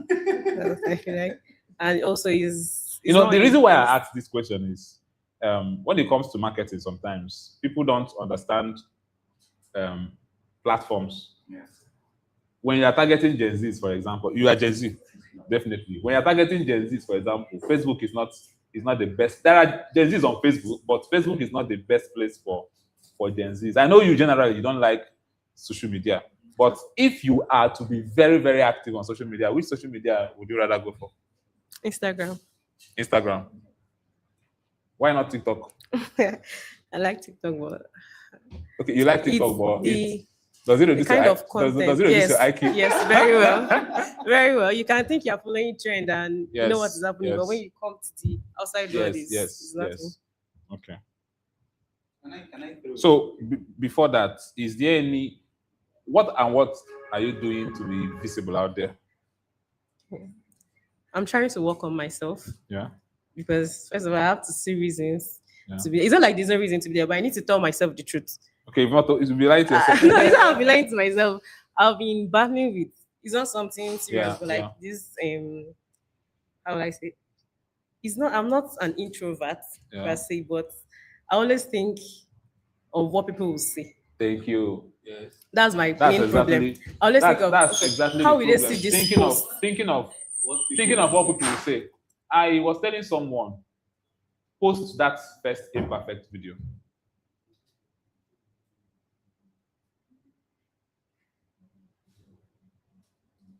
Post that very imperfect video. Post that very imperfect content. You see that content, you are feeling like it's terrible, it's bad, and all of that. Post it. Your first video doesn't have to be nice. Your first design doesn't have to be great. I said, if I have time, I'm going to show us my first design. Your first design is not going to be wonderful. Your first attempt at things in life is not going to be wonderful. Yes. So I think what you have to do about that is just go ahead, and because the people you are concerned about what they will say, they don't really care about you. Oh, at times I also forget that I have social media accounts. Oh, it's because it's a pattern, right? Because you already think you don't remember social media simply because you're not active there. Okay. And you know, we live in this is 2026. There is no other way to be visible than social media. There is no other way. Assuming there is other way, me too, I will explore it. Yeah. Okay. So, do we have any questions online? Do we have any questions here? Okay. Thank you about your question. Yeah. My question, I have two questions. Yeah. On meeting, you made a statement, I want to go back to that. In this situation, maybe you are experiencing this being famous and hungry. And you try maybe to upgrade yourself, and you know that you are doing certain well as in some areas, and you're trying to upgrade yourself. Yes. And now packaging yourself. So people are now saying, oh, this guy is doing well, this guy is now. But you know that at some point you are not meeting up to that thing you want to look like, but you're just trying to push yourself towards that. And you are now experiencing this statement you made, being Yes. and hungry. Yes. So in that situation, how would you cope up? How would you manage to balance yourself? Because at some point you'll be like, I'm sure say I'm not go like, okay, let me use myself Yes. As an example. as an example. You know that you're very good in what you're doing. You know that this thing you actually build yourself to this level that you shouldn't be doing these other ones. You can handle like big projects and the rest of it. You see people that you are better than doing those things, you know that you can even do better than them. But yet you still see yourself maybe doing like they will call you, come on, okay, this is not working, and this light is not working here. Well, you should be handling like a big project. So in that situation, I don't know that you understand my Yes. question. So I understand because I can relate to some extent. Let me tell you a story. One certain time, I was a bit popular on Facebook right when I grew up in Onitsha. Right when I was in Onitsha. So Ugo Great can bear witness to that. Then we used to make noise on social media. Like we know the hear word. But then one day I was to take injection. So the person said I have to put something in my mouth. So I rushed to Aboki. He sliced the orange for me. I was busy eating the orange. It was Ada, I think Ada or Adorable, that came on Facebook and said she saw Grateful George eating orange. Then that is one. Two, I was living with my parents at that time. And Onitsha, you know how Onitsha is, especially old roadside, there's no water. You have to go out, fetch water, carry it on your head, or like this. I was popular, but I was carrying water on my head. So that day, I was carrying water on my head, and somebody in public bus was shouting, Grateful George, Grateful George, Grateful George. I felt like the ground should open and let me enter. That was the first and last day to today that I fetched water in public. So, and I was hungry. I was kind of famous and I was hungry. I remember going to Kel Technologies to apply for a job as a graphic designer, looking for a job of like 50,000, 30,000, even then. And they clearly told me we cannot pay you. They thought I was joking. Everywhere I go to, people could even hardly help. And it's not like I was painting, it's not like I was projecting anything. It's not like I was projecting anything like I'm okay. But maybe because Nigerians normally feel like it's people that are not hungry that have time for social media. So when you come on social media, you are audacious, you are talking with confidence. People usually think, this one doesn't have anything that is bothering him and all that. So I feel like how you can navigate that is, first of all, it's not a disadvantage that you are famous or that you are popular on social media or that you have a little bit of visibility. If that visibility is not converting to money, it's a problem that you need to solve because visibility is meant to convert. Yes. So it's not like there has to be one phase where you are visible and you're not making money. It's just for you to learn how to convert that visibility to money. And how you convert that visibility to money is not necessarily just posting flyer of what you do or posting this one I know. Sometimes it starts with building authority around what you do, right? Yes. For example, this is the first, because I retired from ever doing an event. This is the last question I'm going to take. Yes. I retired from ever doing an event publicly because of time. Yeah. I retired from ever doing events public. This is the first ever event I'm ever doing again for a long time. I thought we should clap for me. Yeah. For that. Yes. Yeah. So you have to look for a way to take advantage of social media. Tell stories that make people understand what you do. You know, for example, when you are doing your electrical stuff, if it's possible to do behind the scenes of you. In fact, I realized that you sell more showing behind the scenes of what you do than showing the actual results. Yes. As a graphic designer, for example, Yes. stop posting your graphic designs on Facebook. Start showing the process. When you started, how you started brainstorming, going to Pinterest, looking for this one, your mood board, every other thing. You do electrical stuff. Just be showing behind the scenes and all of those things. It has a way, when you show up steady like that, it has a way of telling people, first of all, that you are active. Mm-hmm. And when people know that you are active, it means that you are a highly sought after person. Because the person that is active is the person that people are always coming for. Yes. You understand? So the things you should be doing online should be look at a way to harness attention. Attention is a currency. Yes. That's why attention can be earned. It's a currency. Yes. Money is not the only currency, right? So if you have people's attention, that means you have currency. So you can convert it to money. It's not even just about learning digital marketing. Digital marketing is even way off. Like running adverts and all of that. Even before you start running adverts, start positioning yourself by when you come to social media, what you do on social media matters. I wrote one story on social media that went very viral. Meanwhile, that story is still putting people in trouble today. I keep getting emails of people that their accounts were banned because they reposted my story. Yeah. Yes. Copyright. In fact, if I open my emails, people are still sending me emails. Please, that I should leave. Not be me buying your account. Yeah. But my point is, so the story went very viral. If I go out there to buy something sometimes, the person will see me and be like, you are the one that wrote that story, right? The story went very viral. Anywhere I go to, people talk about the story. But you should have asked me why I didn't write another one, or why I didn't invest time writing stories that go viral, because it might go viral, but that's not what I'm looking for. You get? True. That's not the target audience I'm looking for. Yeah. Assuming I'm a content creator that just wants to make money just off writing stories, then maybe That's I will not the continue. positioning you want. So that's not the positioning I want. Yes. Because I noticed it got up to 10 million views with less than $5. So that's not so. Take advantage of that visibility. So when we talk about being famous and being hungry, we are simply saying harness that advantage you have as a famous person. Harness it, milk it. It's an opportunity. It's not a disadvantage. Yes. Not being able to harness it is a problem that you have to solve. Yeah. So what's your final remark? Okay. In 10 seconds. Well, I would say that people should actually learn how to position themselves, positioning is very, very important. The way you position yourself, like what you said, with what you said, I think you should get more.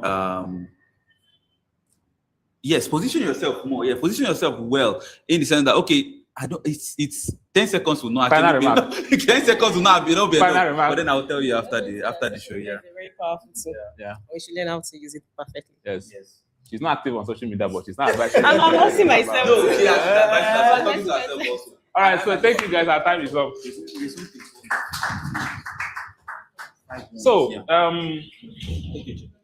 the next question, the next session continues immediately, and I think that's my session, right? I think that's my session. I will talk.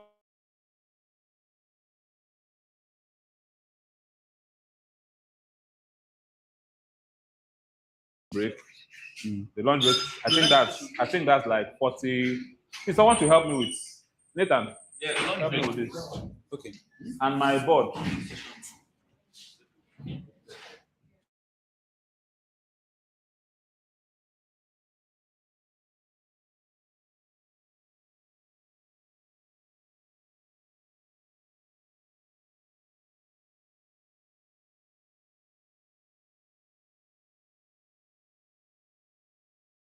Talking about marketing systems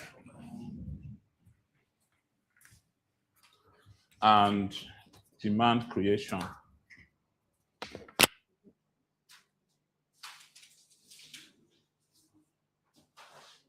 So any question you have, maybe from the previous sessions, once we have an opening for question and answer, every single time here has been, we don't have any free time. That's why if you notice, once it's time, we cut it off. We don't have any free time. So, but once it's time for, maybe what I'm going to do is I'm going to give more time for question and answers this time around so that I can attend to even previous questions. And those of you online, if you have questions, please drop your question. All right, so marketing and sales system.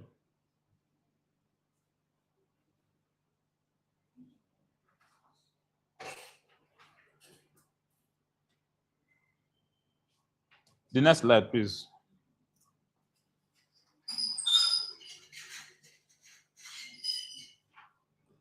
Meanwhile, do you know that marketing and sales is not the same thing? Marketing and sales, they are not the same thing. And what I want to talk about is stop chasing. Stop chasing and start selling. So many of us are chasing after customers, and the customers are running away from us. Because one thing I understand is that sometimes when you are chasing something, the reason why you are chasing something is because the thing is running away from you. You can't chase after what is not running away from you. So there's a psychology behind that. What's happening? Stop chasing and start selling. And I want to discuss on how you can build a marketing system that creates predictable demand.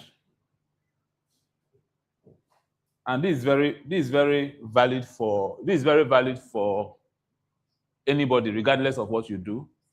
So go to the next slide, please.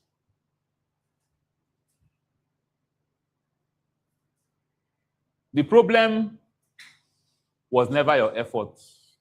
The problem was the absence of a system. That's what we call sales system.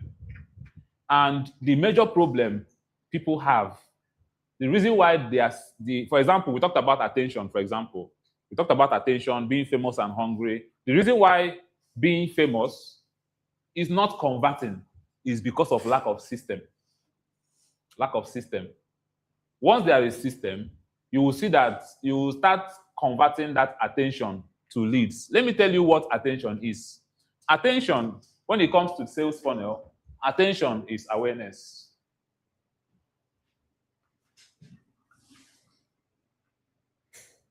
So the first level of a sales funnel is awareness.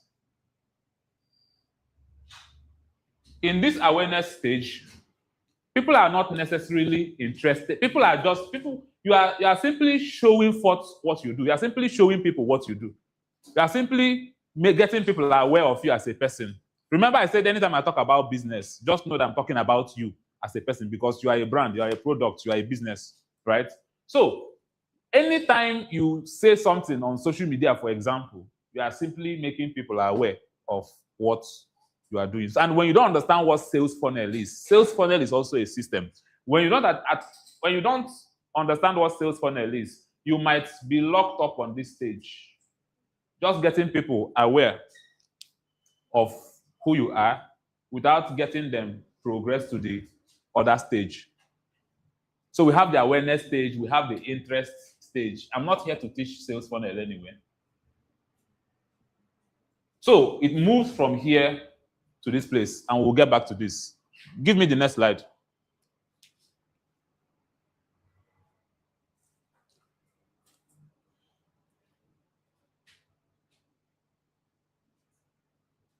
You know, businesses can be stuck in a cycle without activities. You see a business, the business is busy, full of activities, but they're not making money. Why are we in business? We're in business to make money, right? For example, we talked about showing up on social media. You can be visible on social media, writing content, doing this, doing that. And do you know you can also be actively doing content, teaching people and not making sales? Do you know why? Because there is no system to that content. Because everything you do on social media, there has to be a call to action.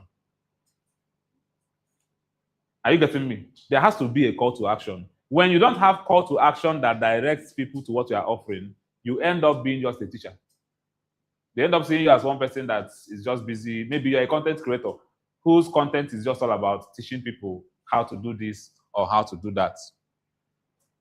Next slide. Now, here is the big lie about marketing.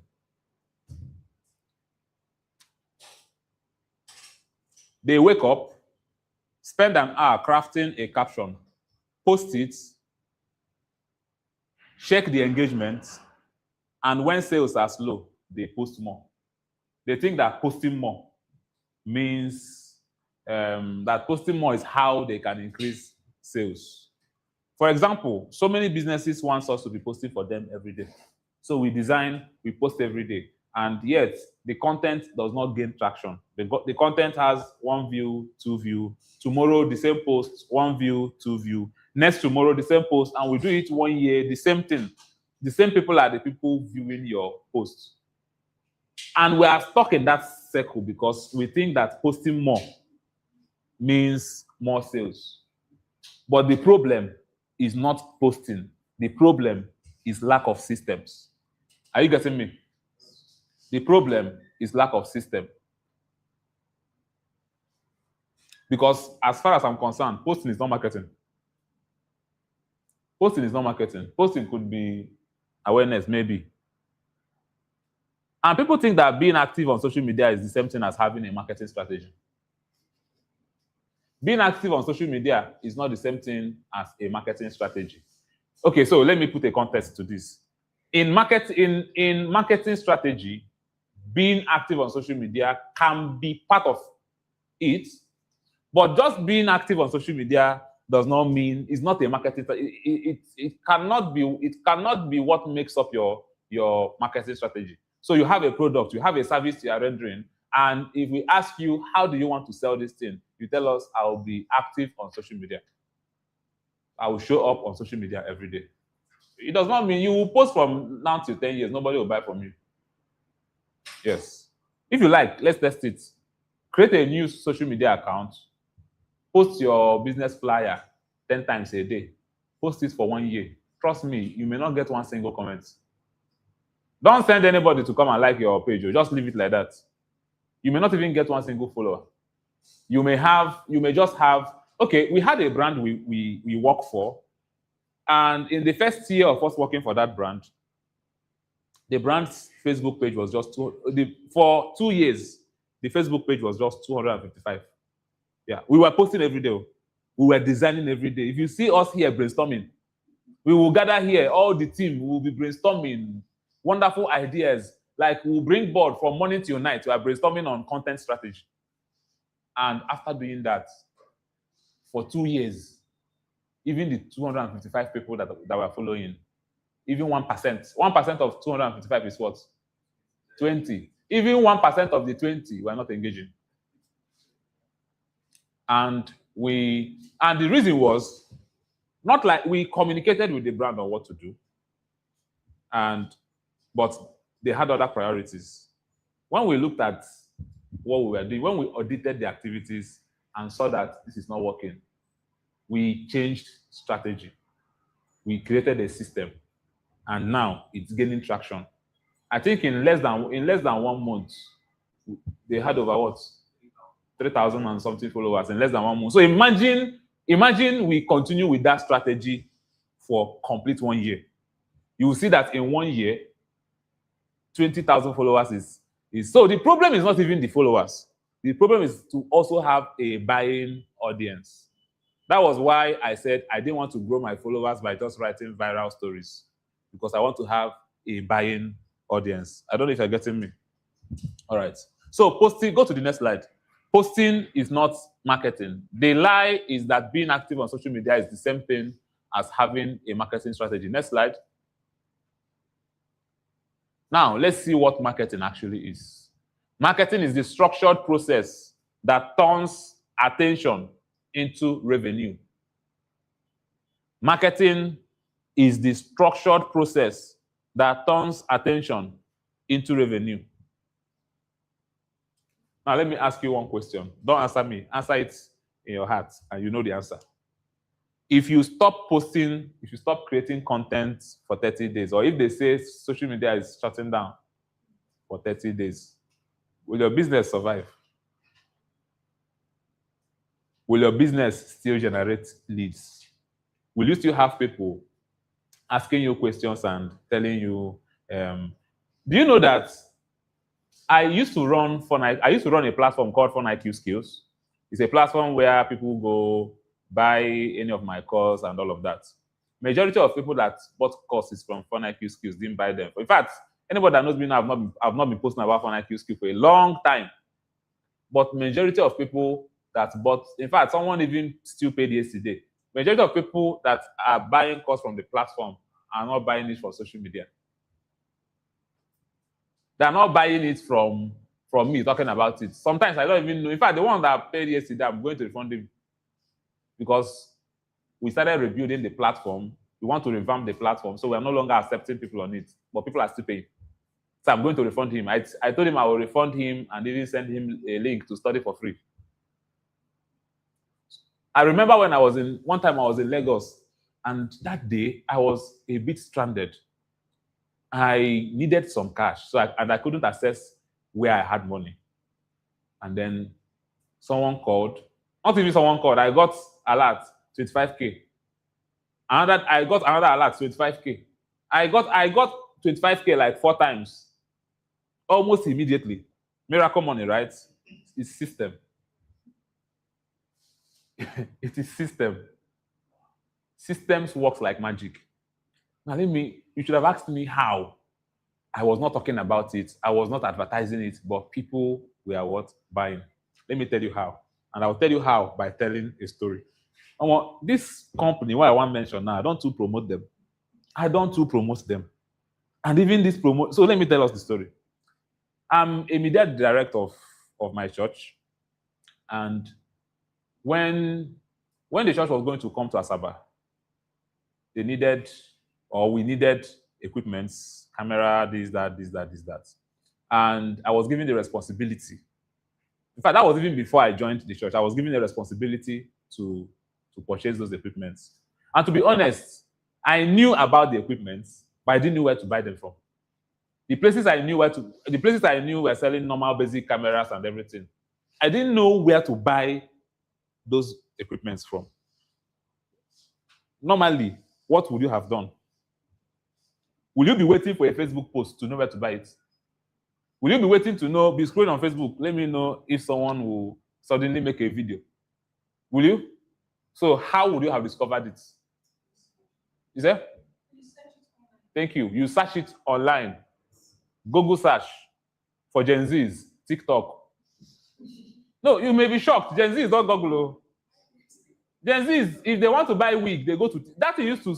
I feel strange when Gen Zs want to buy wig, they go to TikTok and be searching for wig. Like I still don't understand it today. But anyway, Gen Zs are different. Yeah? You know, inside Gen Zs there are generations also. So that was exactly what I did. I went to Google and I searched for the best place to buy Blackmagic cameras in Lagos. I wanted to buy from Asaba. I couldn't find. So I just typed. I think I typed. Yes, I typed in. No, I didn't even type in Lagos. I just typed. And I saw list of websites. That is number one. So all of those people I saw, they've already positioned themselves to be discovered by high intent audience. Who are high intent audience? High intent audience are audience that are directly looking for what you're selling. These ones are not guessing. So these people are not on the awareness stage. Nobody goes to Google to search something on this stage.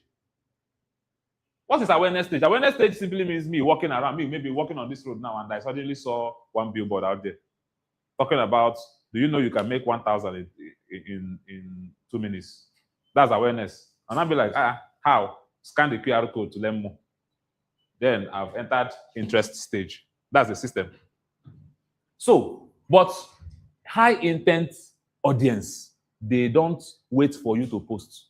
That's why I said you don't have to post to make sales. High intent audience, they go to Google to search. They go to some directories to search. So that was what I did. And I searched. I want to tell you how significant. I always use this story because this story, in fact, I wrote it on a book. This story is very significant when you talk about system. And I saw so many websites, and they were not even on the top. I saw websites. I was looking at the websites. Some of them were not looking updated. Some of them were not looking until I came across OK Japan. So I came across OK Japan. First of all, I didn't like the name. Remember what I said before? A terrible logo, just because you have a terrible, if you have a terrible logo or a beautiful logo does not define a business. It is the service, it's the experience in that business that gives that terrible logo or beautiful logo a meaning. And I gave an example. I said there is a particular airline that anytime you see their logo, you remember people that used to disappoint. I did not mention them all. Right? So even if their logo is beautiful, for example, MTN logo is beautiful. Assuming today, MTN shut down today and you could not attend an interview of a job that was supposed to pay you like 5 million. If you see that logo and then you were, after the day have passed, you went out there, you saw MTN billboard, you saw one fine yellow and their logo, what will you remember? You will remember disappointment, not the logo, right? And so I did like the name, but something stood out for me. When I went to the website was not even looking beautiful. I designed websites. So the website, it was not looking beautiful. I didn't like it, to be honest. I didn't like it, but they had what I was looking for. They had all the information up to date. So I saw that activities were ongoing. And then I now went to their Google profile. I saw reviews and I saw their number. And in Nigeria, we don't buy from websites. We copy your number and come to your WhatsApp and ask you for the main price. Because the price on your website is not the main price. So I'm buying menu. Is there any discount? Is there any discount? So that was what I did. And just a single search, I entered flights, went to Lagos, just for a single search. That's to show you how important a system is. Just because of a single Google search, I booked a flight ticket, went to Lagos. Because of a single search. Are you getting me? They did not market to me. They did not invest any money targeting me. I did not see their ad. I went to Lagos.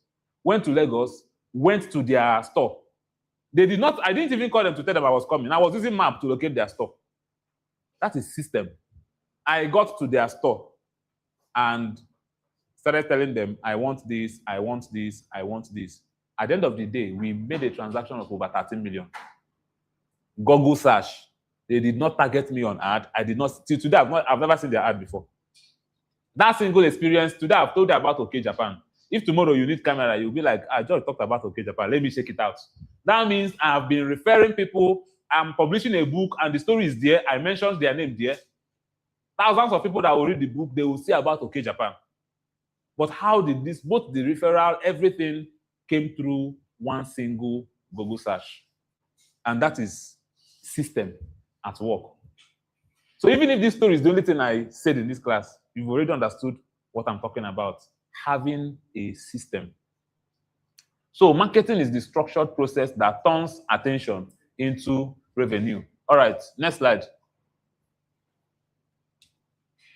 Next slide, I've mentioned this. Now, there are 3 signs that you lack a system. 3 signs that you lack a system. Number 1 is inconsistent results.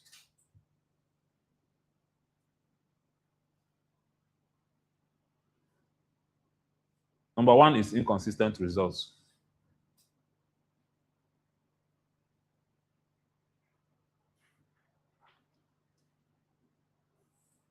What do I mean by inconsistent results? How many of you have had that moment where in a particular week, jobs were coming left, right, and center? You were like, Ombo, especially for us creatives, there is this particular week that jobs are coming left, right, and center. And after that particular job, 3 months, 4 months, nothing is happening. Inconsistent results. This is number 1 sign that your business lacks system. And I'm not saying this to judge you. Remember, we're having a conversation. So if you notice that your result is inconsistent, so now let me even explain what I mean by inconsistent result. Let me shock you. Do you know that as a business owner, you should be able to predict how much you're going to make this month? Do you know? Like, and if I say business owner, don't think I'm saying you have to have a business. As a person now doing business, you know you're supposed to be able to sit down and say, okay, this month we're expecting this particular amount of money. System will help you predict.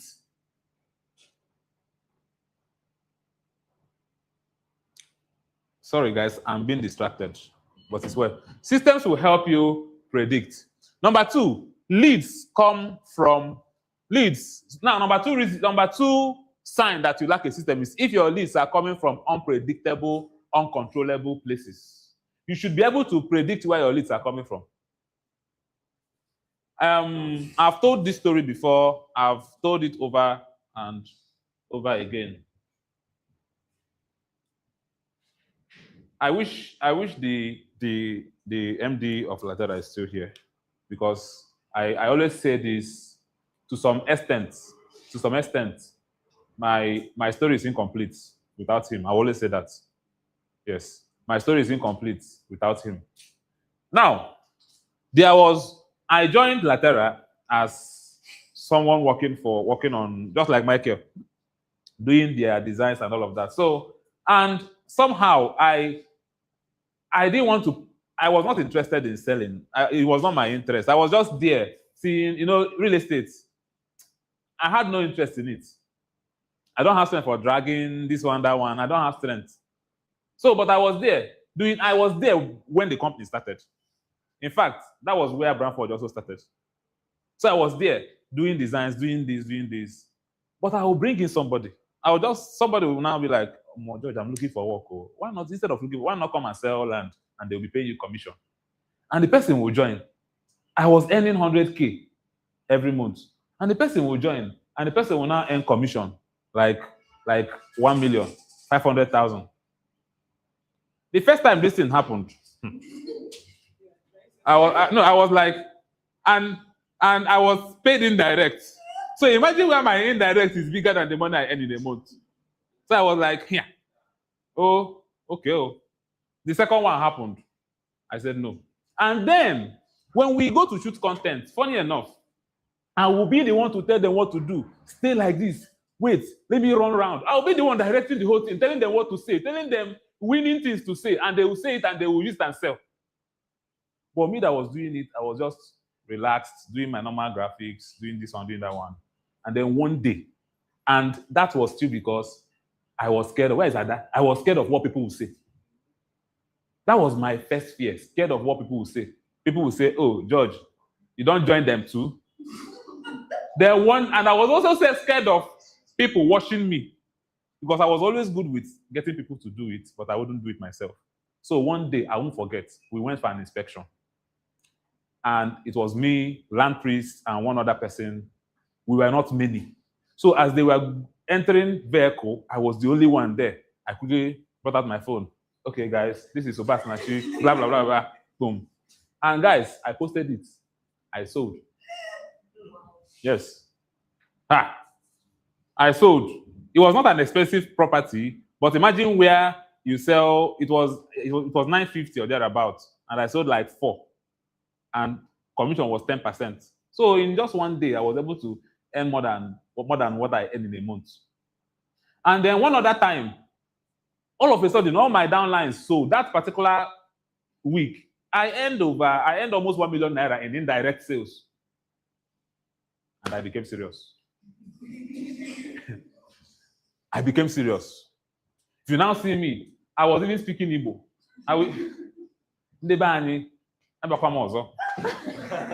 Creating content and all of those things. And then, but one thing I promised myself then, even till today, was that I will never sell to somebody I know.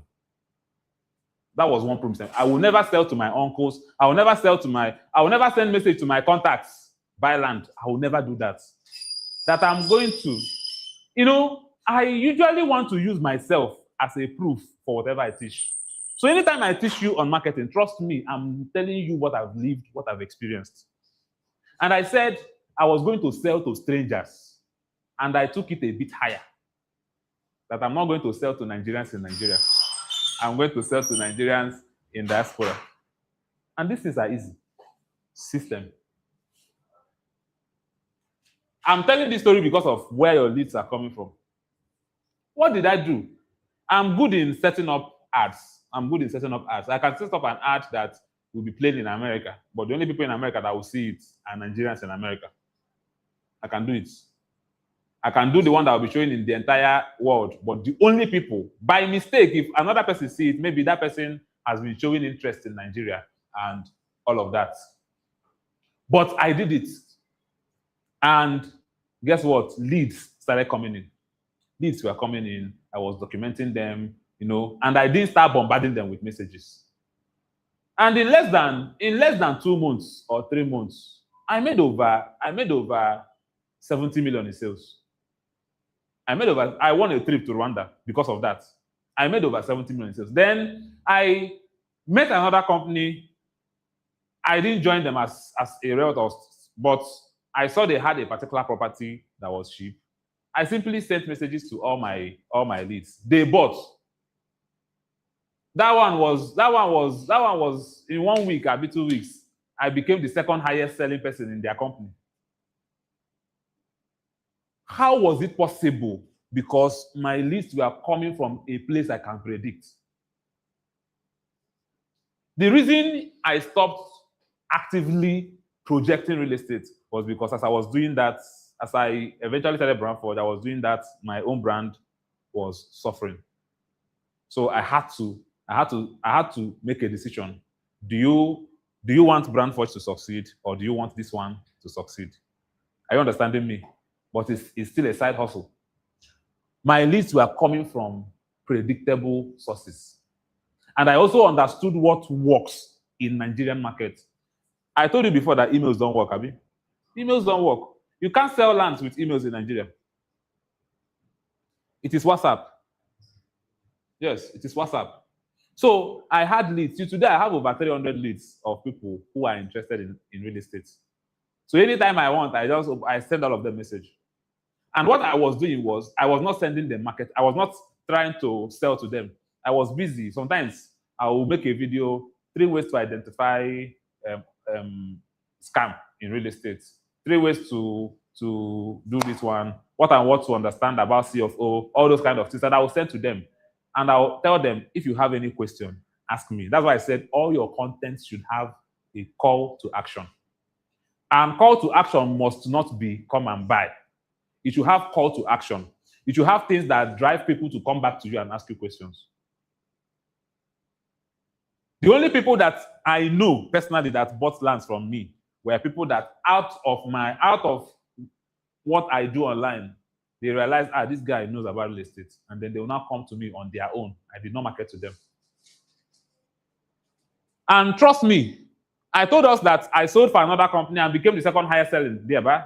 I did not post their land online. I have not posted to today. Even the pictures I took in their award, I did not post it. But I sold their property. So you can actually sell without posting. Are you getting me? You can actually sell without posting. It's possible. It is system. And I'm not saying posting is not important. Posting is very, very important. Don't use one truth to invalidate another truth. Posting is very important, but posting is not a marketing strategy. In fact, funny enough, it is usually that content that you put in all your energy to create that does not go viral. That one that you were more creative, did everything. That is, in fact, the video I did for my birthday video, that video was looking so fine. And I thought, like, if I post this video on YouTube or more, I go get like 1K view, 2K view. It's only 2. I think it's the poorest performing video I've ever made. In fact, I noticed that all the video I put so much.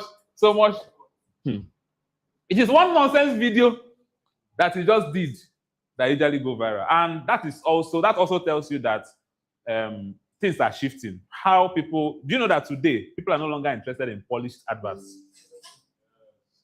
When you polish your advert, people will see it as fake.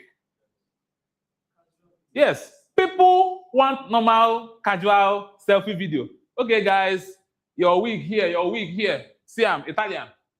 People prefer it. People prefer it than you shooting one drone shot from Italy down to Nigeria. Yes. That's why big companies today no longer invest so much in TV commercials. Have you ever seen adverts, like all these normal TV commercials playing on Facebook and all those things? You won't see them because those things don't really sell. Then number 3, if you stop showing up personally, the business stops. If you stop showing up personally, the business stops. You must keep showing up, even as a person. Because like I said, sometimes people buy from you because they like you. Yes. And if you understand that people buy from you because they like you, do what people like, but not at the detriment of your values. Do what people like, but not at the detriment of your values. If dancing online is what brings more money to your business, go online and dance. Yes. I don't know if I'm making sense. If dancing online, for example, if you are selling a particular thing and you notice that you were trying, after all, what is marketing? Marketing means trial and error until you get the one that works. Wait, some people think that marketing is not matter. Some people think that maybe if I tell you I'm a marketing expert and you pay me, that I will do trial and error in your business to see what works. That's why even when you are running Facebook ads, they will tell you to do A and B. That if B performs better than A, they will stop running with A and run with B. That's why in marketing, you need to have a lot of creatives and you monitor them. You have a lot of ad contents. You monitor each of them. Which one is bringing more sales? The one that is bringing more sales, you keep it. The ones that are burning your money, and sometimes it is that one you invest too much money in that will not bring you sales. But you now see some business owners, because of the emotional attachment they had to the money they spent in shooting that content, they will say, let it be running first. So if you stop showing up personally, the business stops. Next slide. Are we getting value? The follower illusion. Followers are people who have decided you are interesting enough to keep watching. Funny enough, they've not decided to pay you. That was what I was saying before. You can have, it was Julie Ibekwe of Pamtech that was saying She had a lot of followers, had a lot of views, but she was not making any sales. Because people think that followers, engagement equals sales. I know a businesswoman. She sells, I think she sells clothes. Her business closed down this year. She was a celebrity. People know her very well. Her business closed down this year.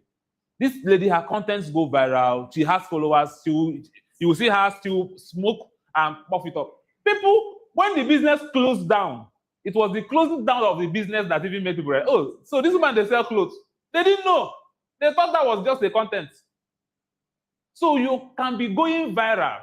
In fact, the most viral posts don't make sales. Trust me on that when I tell you. The most viral posts. So the strategy is when you go viral, you are using virality to just increase your social capital, your social proof. Like there are businesses that before you patronize them, you want to see how many followers they have because their follower count gives them credibility. There are people that when I send message on Facebook today, they respond me immediately. Why? Because I have 45,000 followers. Simple. It's not because I have sense. Yes. It's because I used 4,500 to go and buy verification mark. And then I feel like, this guy is verified. But I may be a scammer. Are you getting me? So there is an advantage to that. That is social proof.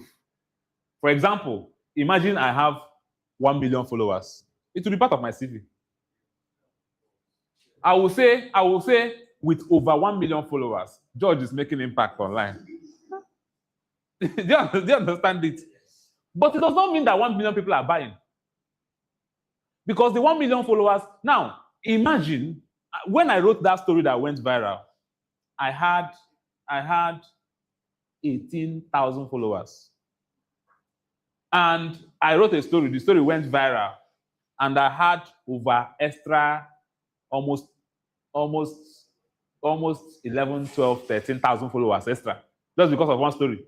The story has nothing to do with what I'm doing. It's just because I'm a writer also. It's just one story that came to my head. I wrote about it, and people followed me.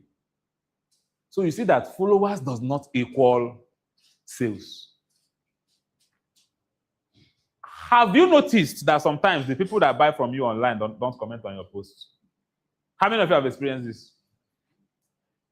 On 2021, I think 2021, one early morning, I came online. I wrote something on. I just wrote something online. I came online, entered my message, went to spam folder, and I saw a lady. She's not my follower. Okay, maybe she follows me on Facebook. I don't know, but we're not friends. She's never commented. You can know how distant we are that she sent a message. The message did not go to message request. It went to spam. There is message request. There is spam folder where Facebook suspects these ones are scammers. He puts them. That's why I saw the message. And I'm also going to tell you, always check do you know that any day I wake up, I'm telling you the truth, the first thing I check is my spam folder. Because of this experience. So the woman sent a message. She said, send your account. Simple, nothing else. She was not buying anything. She just said, send your account. On my send, though. On my send. Yeah, I used to send, though. Even these people that will write, they will use joke and write, they will write on Facebook, drop your account. Then in the comment section, they will now write, let us go and look for money together. And people that, I go drop. Now, I sent accounts. After 2 days, I woke up to an alert of 400,000. I was like, 400,000. And I didn't know it was how. I was like, where is this money coming from? And then, that particular time, if 400,000 entered my account once, it's big money now. I will investigate it. So I now looked at the name. I now remembered. Vivian, somebody. I now remembered. It's true. This person, I went to Messenger. I needed money that time. So I was like, should I just use this money after all? Or because I felt she sent it by mistake. Maybe she wanted to send 4,000 or send 40,000 highest. I believed it was a mistake. So I was like, should I just use this money? Or, you know what I did? I did not touch the money. I did not message her for 2 days. I just left it like that. Let me know whether she will chat me and say, please, I wanted to send you 4,000 or 40,000. It's a mistake. Help me refund. She did not say anything. And I now sent her a message. I first of all said, good morning, ma. I got some money from you, but I think there was a mistake. Check the figures correctly. And she responded, no, I sent it to you. I was led to send it to you. God bless you. That's what she said. Till today, we don't chat. I don't know her. She don't know me. I'm telling this story to say that people that pay you online sometimes are not those people. In fact, people always active on your comments will not buy from you. They don't have job. No, I'm serious. Anytime you post and they say more sales, that thing used to vex me. He will post something, more sales, more grace. I know a particular lady, she sells phone. Anytime she posts phone, her comment will be full with more sales, more sales, more sales. That thing used to vex me. They will not buy. The people that will buy from you, they are not. When they will comment is when they pay and you did not respond. They will not say check it because the Bible says where the heart of man is where the money is. So their money is somewhere. That's where the heart is. So followers are people who have decided you are. Do you know? Some of your followers are seeing you like, you know how people see monkeys. You know, in the olden days they use monkey for entertainment. That's how some of your followers are seeing you.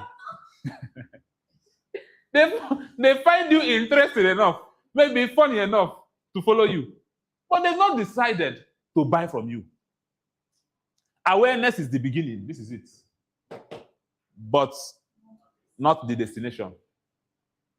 So whenever you think you are doing better than somebody simply because you have more engagement, it's a lie. One of the experiments I've done is I've checked all the major big brands. Go and check all the big brands. Peak Milk, MTN. The only reason why MTN is getting comments is because people will be complaining. I recharged data and you did not give it to me. Where is my airtime? Where is this? That's what is in the comment section. Banks, I did transfer. I did not receive it. Go to Dulux Paints. How many of us know Dulux Paints? Okay, let me call what everybody knows. Peak Milk. Let's check it. Peak Milk must have up to millions of followers. Trust me. Let's check. Let me check Peak Milk. Peak Milk has 1.3 million followers. And so we're supposed to assume, how many of you have seen Peak Milk post before? On your number, you will not see it.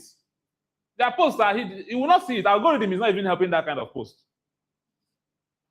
And so, see their Ramadan Kareem that they posted 2 days ago, 63 like. 63 like for a page that has 1.3 million followers. And 8 comments. But are you buying Peak Milk? Yes, I have a roll of it that I'm yet to use. See the educative content they posted. 1.3 million followers, 73 likes. So sometimes I also tell this to some businesses because business owners will be like, we are not getting engagement. We are not getting engagement. Sometimes I use this. I will go and show them. I'll say, okay. I will ask them, what are those brands you are looking up to? They will tell me. We will go to their social media and we'll look at it. They will even see that they are doing better. Because let's say you have 1,000 followers and then you get 5 likes. You are better than the person that has 1.3 million followers and is getting 20 likes, getting 63 likes. Because if you check the ratio, you are better. The only content you will see these people do well in is when they boost it or when it's entertaining. So the reason why they're not going viral, the reason why people are not liking it is because it's not entertainment. But look at Palmtech. Palmtech, their posts go viral. Only the ones that are entertaining. Let's go there so that you see. When they say Happy New Week, it does not go viral. Yes. How many of you know Palmtech? Yes. When they post Happy New Week, nobody sees it. How many of you have seen it before? You will not see it. But once the content is entertaining, it has chances of going viral. Why? Because people find it interesting, not because they want to buy. And those ones that find it interesting may still not buy. But it is an advantage. Remember what I said before. It's an advantage. You can build social proof with virality. You can build social proof with followers. You can build social proof with comments. In fact, I use my I know I don't have too much followers, but I use my 45K followers. I use it with pride. In my landing page for Profit Engine, it is there. I will calculate all the followers I have everywhere. Even where I have one, I'll add it.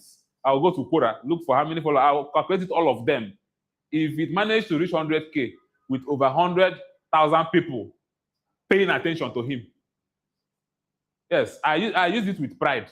After all, the Bible says, do not despise your days of humble beginnings. So I cannot despise my own. So it's an advantage, right? It's an advantage. And yes, you should struggle to grow your followers, struggle to get engagement. That is why I said, when that content is very entertaining, make sure that there is call to action to it. That's why personally I don't like some of these contents we do, even in media, for example. You know, all these viral hook contents. Those contents go viral because of the hook, but it also converts. For example, now something is falling from the sky, and as it's falling, the person now gets up. I'm trying to invite you for our service today. Nobody will come to service like that. Nobody will come to service like that. Or some of us, you see a graphic designer or a brand agency running ad. It is only we that is doing the same business with him that is interested. You'll be like, this guy's graphics is good. I beg, screenshot it, send to our group. Let's do something like that. Yes. Or somebody saying is running ad for website development, and the person is saying is showing his proof. Yeah, I'm looking at this website is fine. No? I'll screenshot it. I'll build website like we are the person seeing the ad. That's how it works. So followers are people who have decided, and like I said, monkeys can be interested, right? Next slide. Now we have the platform problem. Social media does not belong to you. It's not your own. It belongs to somebody. You do not own social media platforms. The audience you build sits on land that you do not own. Facebook can wake up tomorrow to change their algorithm, to change how something. How many of you do you know that the things that go viral on my page sometimes are things that are not supposed to go viral? Things I felt like I didn't even have interest in the thing going. Like, okay, let's use Mirabel as an example. This Mirabel girl that was trending. Trust me. When this girl posted this thing, she did not know it was going to go viral. This was not the first time she was posting, some kind of content. Go to her TikTok, you will see this is not the first time she was posting some kind of content. This girl thought that, let me catch small cruise. And the cruise became bigger than her. Became bigger than her that she now had to start looking for ways to cover up. Are you getting me? So sometimes there are contents that you just post on Facebook. One time I posted a content of someone, a white man, standing on a cliff. And that content reached over 30,000 Americans. They were liking, commenting. When someone sees it, the person will be like, George is going global. That George is going global. How does that attention convert to profits? How does it convert to profits? Next slide. Effort is what you give when you have no structure. A system is what delivers results when your effort runs out. Effort is what you give when you have no structure. Let me give an example, very weird example. You are a guy and you don't know how to woo a lady.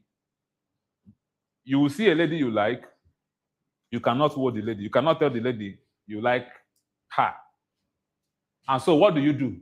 Because you cannot talk to a lady, what do you do? On a normal, what do? You start showing care. Is that not effort?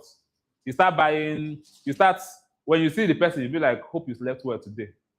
When the person wants to fall down, you rush to go and catch the person. And the person is seeing you as one nice guy.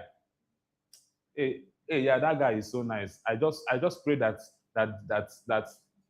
his girlfriend will be able to appreciate him. Yeah, you are just nice. But a guy who understands how to win his game A guy who understands how to win his game. The guy has a system that delivers results, and the system has been delivering. The system has been delivering.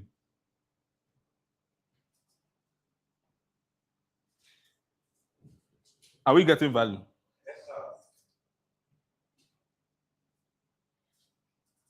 Okay. You guys will be surprised what I'm attending from here while attending to you guys. If I tell you, you'll be shocked. What I'm trying to attend from here, and also I'm managing like 3-4 things, activities together. So please pardon me that sometimes I'll have to do some situation reports. And those online, please, if you are following, drop your questions, ask your questions, and trust me, we are going to attend to those questions. Effort is what you give when you have no structure.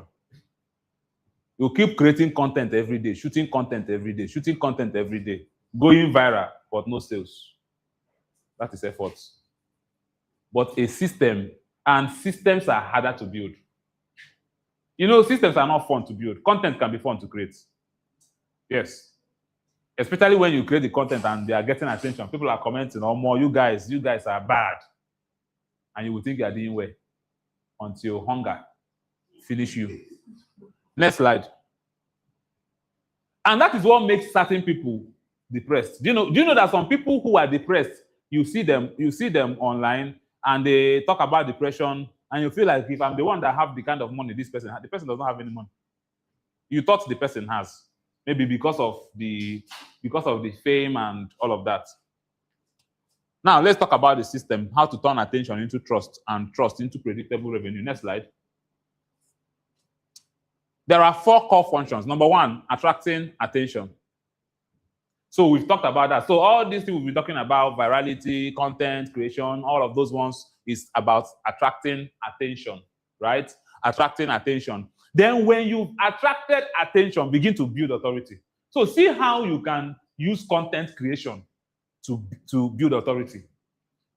Your content should start solving problems intentionally.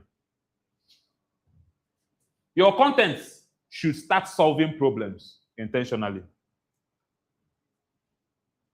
Like this Mirabel's case, assuming I'm a lawyer, and I decide to prove to people, so assuming Mirabel, let's say that Mirabel accused somebody of rape, for example, and the person decided to sue Mirabel to court, and it has been established that that the person did not rape Mirabel, and all of those things, and I decided to try my chances as a lawyer, and I decide to protect Mirabel pro bono, you know, make my arguments in the way I make my arguments, look for loopholes and everything, and end up bringing Mirabel out. Do you know that people will see me as one badass lawyer? Because I've been able to build authority using something that people are already putting attention to. So in the same way, in a little bit of a different case, you can build authority by, number 1, the easiest way is to teach. The easiest way is to teach. So when creating content, sometimes do those things that get people's attention to you, and then use that moment to do what? To teach. And what you are teaching should be around what you do. It should be around what you do. And let me tell you, you don't have to know so much to teach. That's one mistake people make. You don't have to know so much to teach. Because if I tell you the information people pay for, how many of you have bought a course before out of curiosity? Let me see what this person is selling, and you opened it, you were disappointed. Yes. I know how many marketing courses I've bought. The person will be showing back end, saying the kind of profits they are making, and I'm like, let me know what much I will buy it. I will open it. I know more than. In fact, sometimes I attend conferences. I've attended a conference where I paid 350K. I went to the toilet. I was like, George.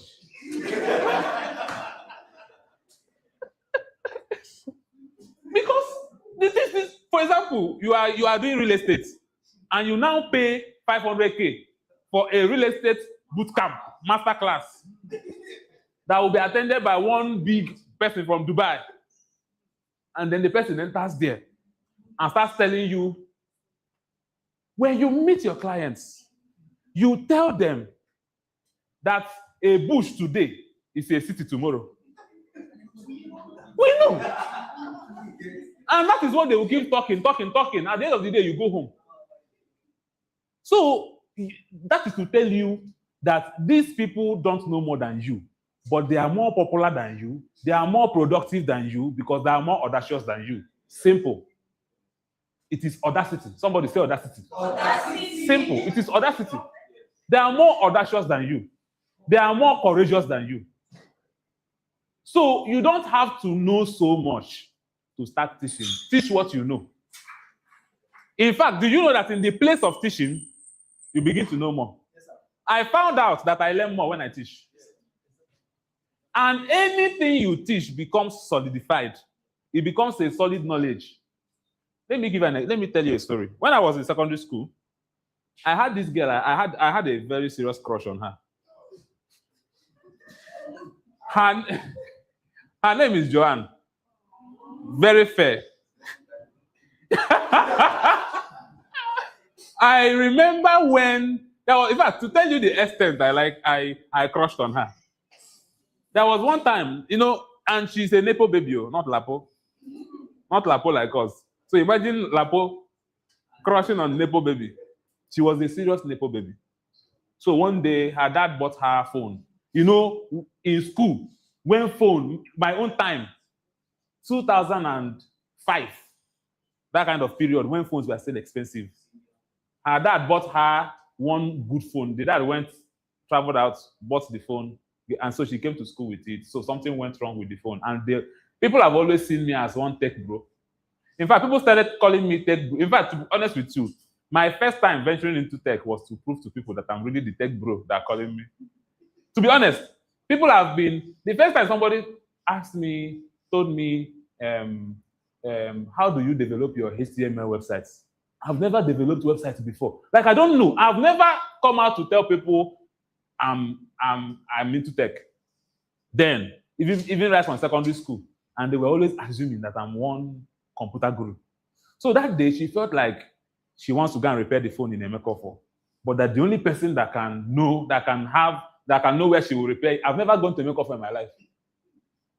That she believed I'm the one that can lead her to the place. Men and brethren, when she came to me, I couldn't say no. I couldn't resist. So I didn't even know where to enter bus to go to main market, but I told her, follow me. At a point, when we eventually got to main market, I didn't know where to stop, to be honest. So sometimes I would tell her, please, wait here. I was asking her, please, where did they repair phone? And she later found out. Then, one day in class, this lady, I've always hated mathematics. I've always hated, because why would you be finding me to find x? You see 1 plus 1. 1 plus 1 is equal to 2. Very simple something. Simple something. It's not complicated. And in the school, the teacher will teach you 1 plus 1, 2. 2 plus 15. You may be confused and you will say, just say 15, 16, 17. You get your answer. 2 plus 15, 16, 17. Good. Clap for yourself. You clap. And then she will say, assignments. 16 plus x equals to 75. Find x. What thing concern me with x? Is that what you taught me? I did not see it in my textbook. That was my problem with mathematics. And then this girl came one day, and I don't used to score first in class, so I used to score like 28. On a good day, 18. Seriously. But somehow, every of my classmates assumes I'm intelligent. During exams, they will still be asking me, George, number 1. Seriously. And then this girl and this girl was one of the brightest in class. Her mom was working in NTA. If you know one Onyekachi that was a presenter in NTA, Oka or Nisha, I can't remember. She's the mom. Yes. And then she now came to me, George, please, I have a request to make. I don't really understand chemistry, physics, and maths. Can you be teaching me? Hey! I said with all pleasure. I said, with all pleasure, let's start tomorrow. Yes, na person go do am. The person will go do am no get too head. But to be honest with you, I feel like that was a wise decision. Because I hated these things because there was no incentive to learning them. She became the incentive for me. As in, all of a sudden, I open mass is entering, I'm understanding it. Seriously, like, our teacher will teach something, I won't understand it. But when we are together, and once I look at it, because I'm trying to impress, I have to impress. So the thing was pushing me, stress my brain harder. And when I'm teaching, the more I'm teaching her, all of a sudden, the whole concept, the whole formula, everything will be connecting, opening. So that is the same thing that happens. When you teach, try it. I told my team members here, I told them, all of you will start teaching. Try it.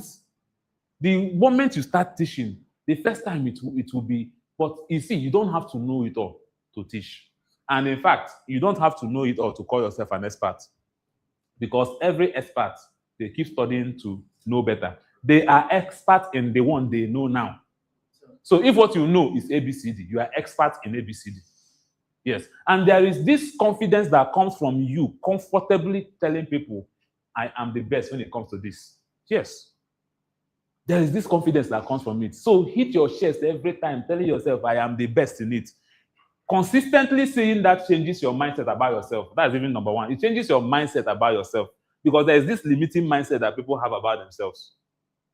And then when you now step out and teach it, and they clap for you, if they've never clapped for you before, and they clap for you, that day you walk home with pride. And at home, you'll be like, nah, eh. You'll be telling everybody that cares to listen, nah, eh. Do you know that today, when I finished talking, everybody was clapping?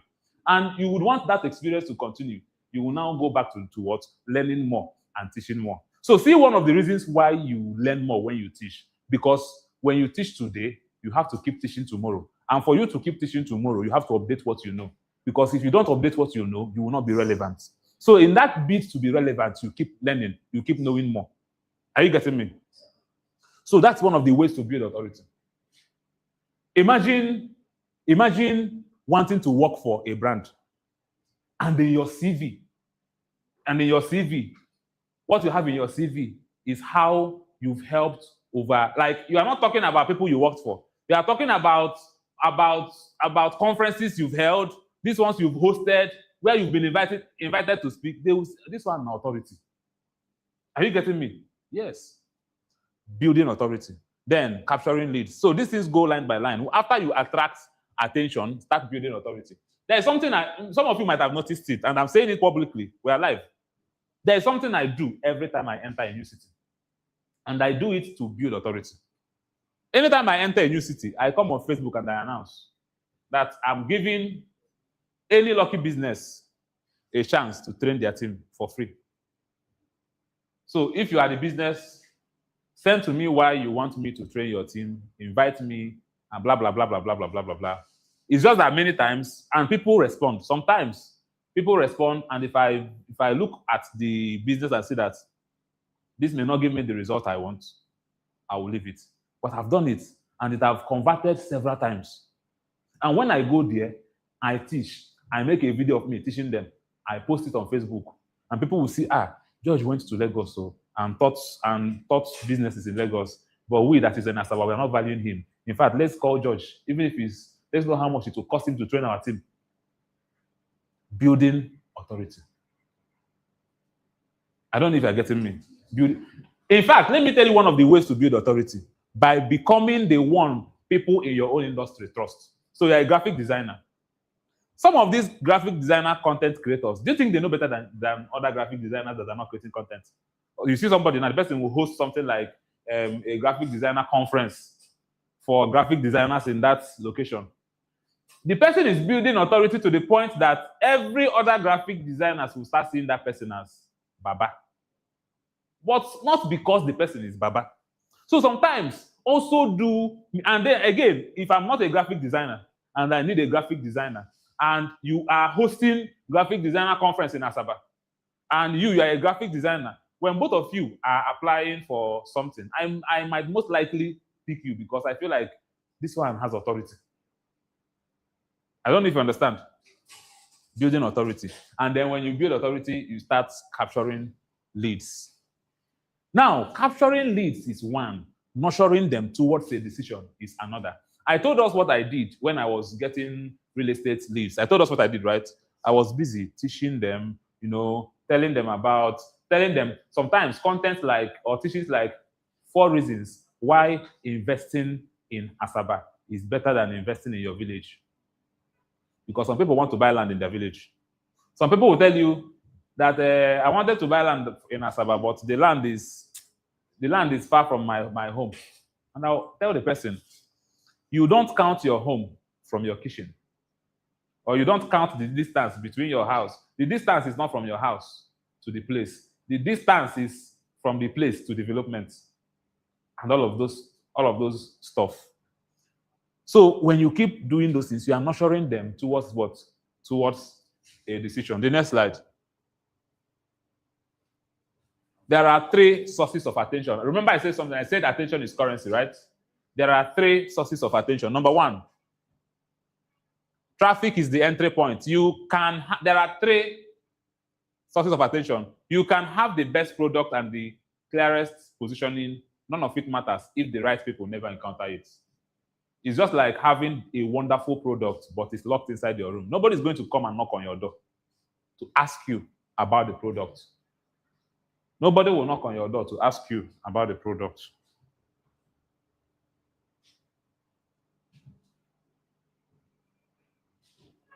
Are we getting it?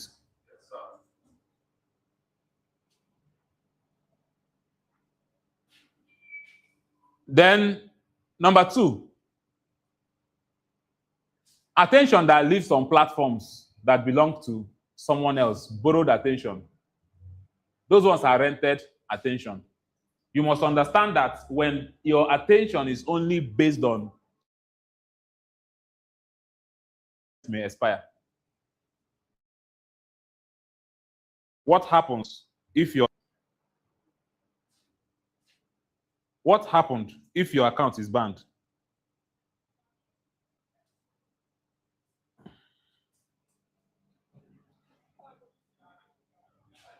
Do we have any question online already?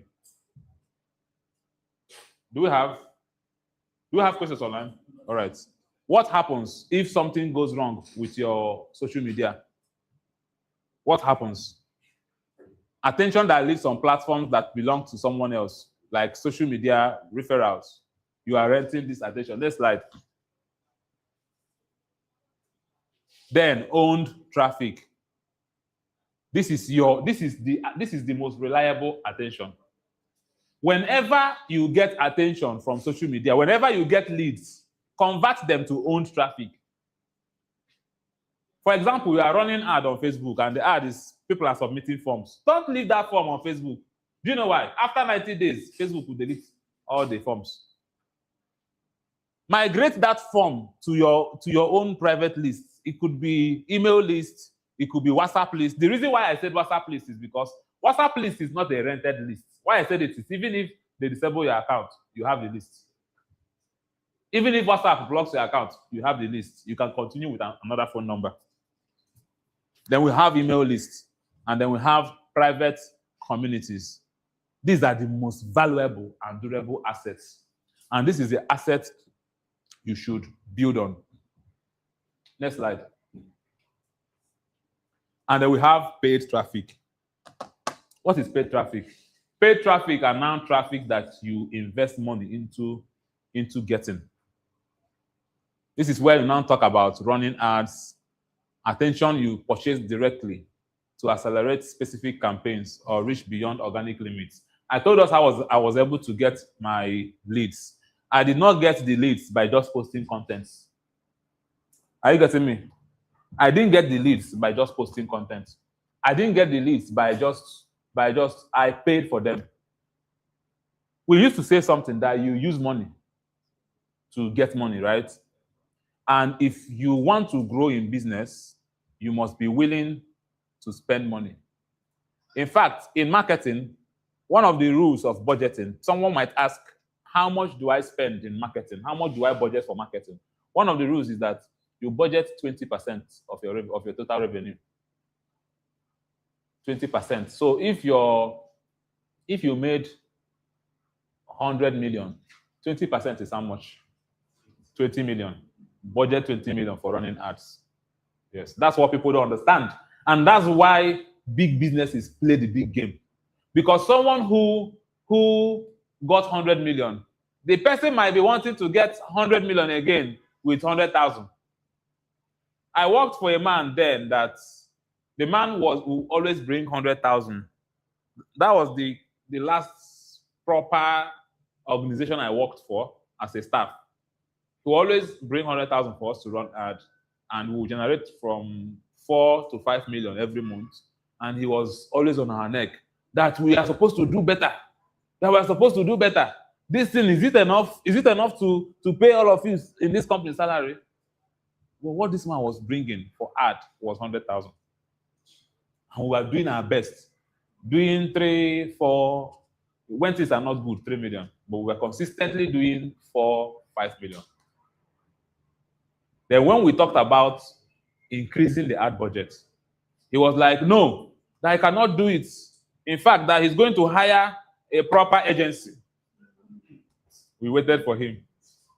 He now called his son, gave him a contact of the agency that markets Dulux paints.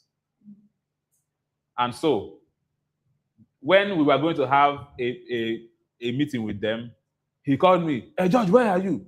You are supposed to be online. You are supposed to, because he felt like he was going to expose me in front of the agency that he has been giving me 100,000 and I've not been delivering results.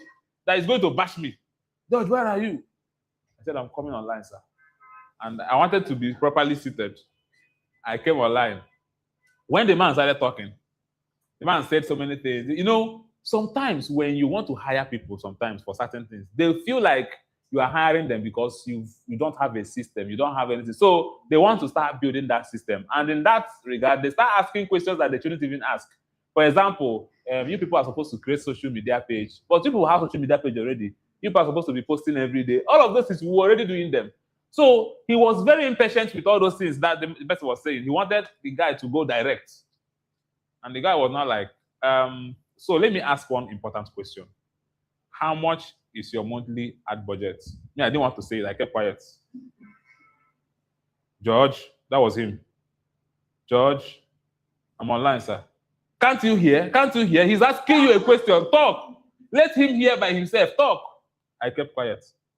The guy asked again, how much is your monthly ad budget?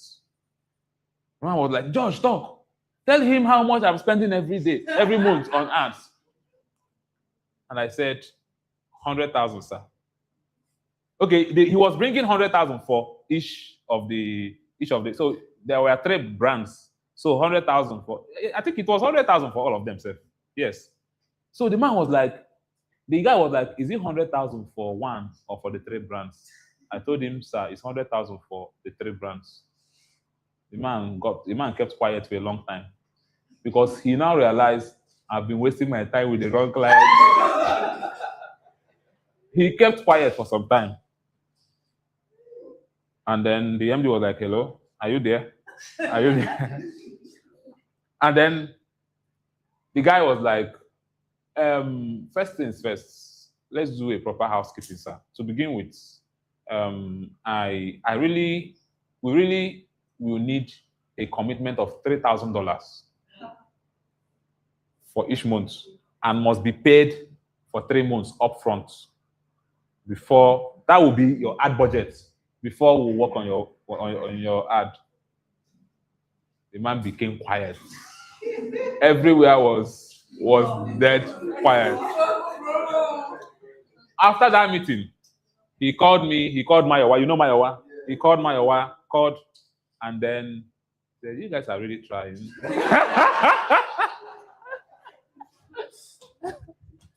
You guys, so yeah. Okay. Yes, you can go ahead.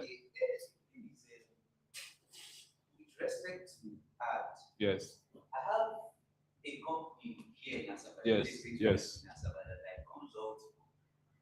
And if I say this thing, you're going to laugh. 100,000 is too much compared to what I'm battling. Compared to what I'm battling with this man. Mm. And I won't mention the name of the real estate firm, but he's a popular real estate firm in Asaba here. So Yes. one day we had a meeting, and he said he was going to, in fact, he has been threatening me Yes. that myself and my team were not doing well. Yes. So one day he said he was going to contact one agency like that in Lagos. In fact, this month I terminated the contract and I pulled out my staff from there. So this happened last year, November last year. So he contacted an agency in Lagos, and we had a Zoom meeting just like you did. Yes. So the agency now, in the series of asking questions and all that, they now asked the people handling social media. I responded. They asked me a lot of questions. I responded. How many times do you create content in a week, post content, this one? I responded to all of that. So the lady now asked, what is the ad budget? Thank you. The main question. So I now told the lady, the ad budget was 40,000 naira monthly. And this 40,000 naira was a drag. In fact, I think till today, I regret being in, what's it called? Contract with this firm. So the lady now paused for like few minutes and then started laughing. And said, do I mean 400,000? I said, no, ma, 40,000. Do you mean, they should have asked, do you mean $40,000? I said, no, ma, 40,000. He said, like 40,000 naira. I said, yes. She now asked because the man was in the meeting. She now asked, I said, sir, how do you expect to gain leads, reasonable leads, and make sales with a budget of 40,000 naira? That the company she in Lagos consults for the least does $1 million naira monthly. Yes. So when I heard $1 million naira monthly, I didn't say anything. He and the man, they started dragging. And the funny thing is, Latera is the mentor to this person. Wow. And what's his name? Dominion Pearl is also a mentor to him. Oh, I won't mention the name, they might know the person. So I just kept quiet. The woman started. So this year, when we came into this year, I told the man I wanted to have a meeting with him. We sat down earlier this year as of January. I said, sir, the list I'll be taking for ads from you from this year is 100,000 naira monthly. He said he would think about it. So I noticed he kept doing like this until the end of January. He didn't drop any money for January. So earlier this February, I sent him an email. I told him, before the end of this February, I'll pull out my staffs from and hand over. So maybe he thought it was a joke. He called me on phone and started shouting at me. I don't know if that was a defense mechanism or whatever, but he was just shouting at me that he gave me the opportunity to work with him, this one, that prove one. yourself. So I thought about it. I can show it's part of the reason why I came for this meeting, because I needed to learn what to do when you meet such people. Because the messages are still here. After I pulled my staff, he has been calling me non-stop. But before pulling, has the contract ended? Yes, the contract normally is a 1-year contract. Okay. So I ensured we finished that December, even though we had that meeting in November. You finished December and did extra months. Something like that. Because earlier this year, I told him, I said, the least we will take is 100,000 naira. This was excluding our service fee. But he didn't really give me a response. He said he would think about it. And then he would think about it. January passed. Yeah. I now had to send him the email on earlier, I think on the 3rd of February. He saw the email, called me on phone, and then started shouting at me and all that. I didn't say much, except reminding him that I'll pull my team. So it was last week that I pulled my team, last week Monday, that I officially pulled my team from there. We even went there, all of our training materials that we used to train his marketing team, billboards, projector, and everything, we carried all of them. So he came to the office. Wait, all the things were your property? Yes. I don't understand. Wait. Both their training materials, the slides, the projector. All of them were my property. It's a partnership, yes. The partnership, the agreement, because that's the way I do for most real estate firms. The agreement is, if I'm going to work with you, you will give us an office in your establishment. Okay, I get it now. So he gave us an office space where we set up Yadiba Media as a collaborative partner with the firm. So when we now pulled out, I took all of my things, including some lights that, so he came to the office, and I learned the secretary said he was very angry because I think he came with some people to show them the content room or something, not knowing that we've pulled out everything. And he was not showing them the content unit as Yadiba Media. No. Yes. So when he now got there, he was very angry and called me on phone. Since then, he has been sending me messages. The last one he sent now, he said, okay, let's discuss. What do I want? I said, I don't want anything. So I'm thinking, I don't know, should I renew? Because I don't want what happened again the last time. Now, the thing is, this is still the systems that we're talking. In fact, it's even good you had this experience because it's not going to help you properly. So you are not just going to renew. You have to develop a proper contract, a fresh contract with them, where you have your terms of service, where you have your requirements, where you have mandatory things, just like this agency I told you about. Their own is that you must budget $3,000 every month. So meaning if you don't have $3,000, they cannot work for you. And the reason why he's calling you back is because, trust me, he will not see any other person that will, is it me that he will come to? Not be me now, I don't go to him. So he will not see any other person that will give him that value. That's why he's calling. He would have, at that price, he would have gone out there and looked for somebody. He won't see. They have made inquiries. He won't see. So I also wouldn't say you should. One thing I believe is, I believe every broken relationship, even in business, can be mended. Let me give an example. Earlier this year, is it this year or this month? Someone called me out of Facebook. Yes, this month. Someone called me out of Facebook, called me scammer, this, that. We've mended ways. And I settled it with wisdom. In fact, the other day, he was like, how can I even be angry with you? And all of those stuff. So sometimes people grow. Clients can grow. Service providers can also grow. So he himself has made inquiries. All you have to do is you develop a fresh contract, give him a fresh condition that if you want us to work together, this is what and what you are going to do. This is what and what our company require from you. I don't know if you get. You have to give him a fresh. Then, if he can't meet up to it, I'm not sure you would want to continue in that kind of business environment. So that's just it.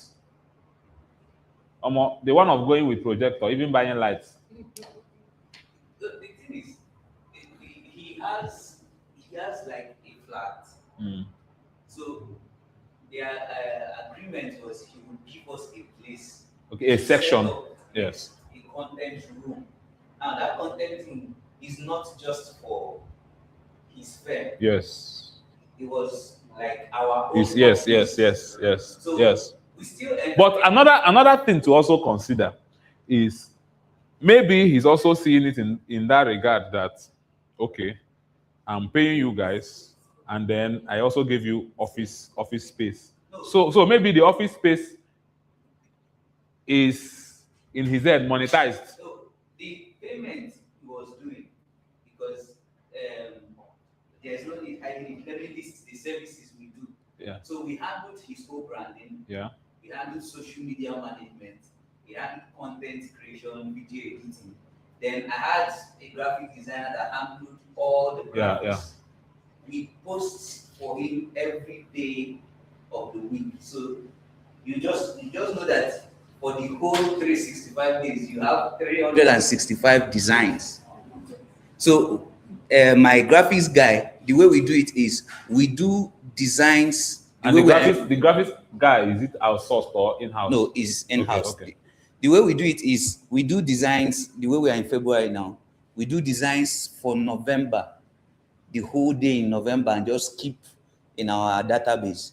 So that's what we do. And then I personally help his marketing team develop sales strategies. Yeah.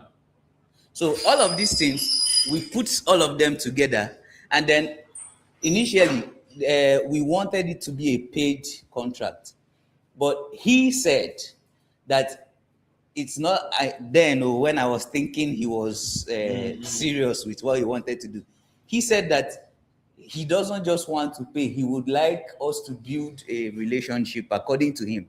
So it was that relationship that piqued my interest. I said, okay, since you're a new firm, what I'm looking at is, I've done it with 2 different firms, although not in Asaba here. I did one with a firm in Owerri and in Oka, where I have Yadiba Media set up in their office. I said, but I don't have that in Asaba here. If you're interested, the way we're going to do it is you give me an office space in your establishment where I will attend to not just you, other clients, and then you don't need to pay the fee.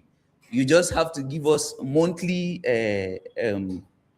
ads budget, and then a stipend that I will use to just what's the word again? Compensate my team members aside the monthly salaries that they are earning. And the stipend was not defined.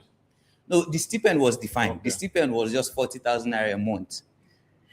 So because my other team members, I was paying them. Okay, from other jobs. Yes. So the least paid person in my team earns 100K. Yeah, okay. So that 100K, I will now take the 40,000 naira and among those of them that did jobs. That means 40,000 naira plus 40,000 naira. Yes, it was just 80,000 naira in a month. That's what he was bringing. So initially, for the first 3 months last year, he was okay with it, January, February, March, until we got into April. I think middle of April, I forced him to go for a real estate training in Lagos, organized by Dr. Stephen Akintayo and one other man like that. I think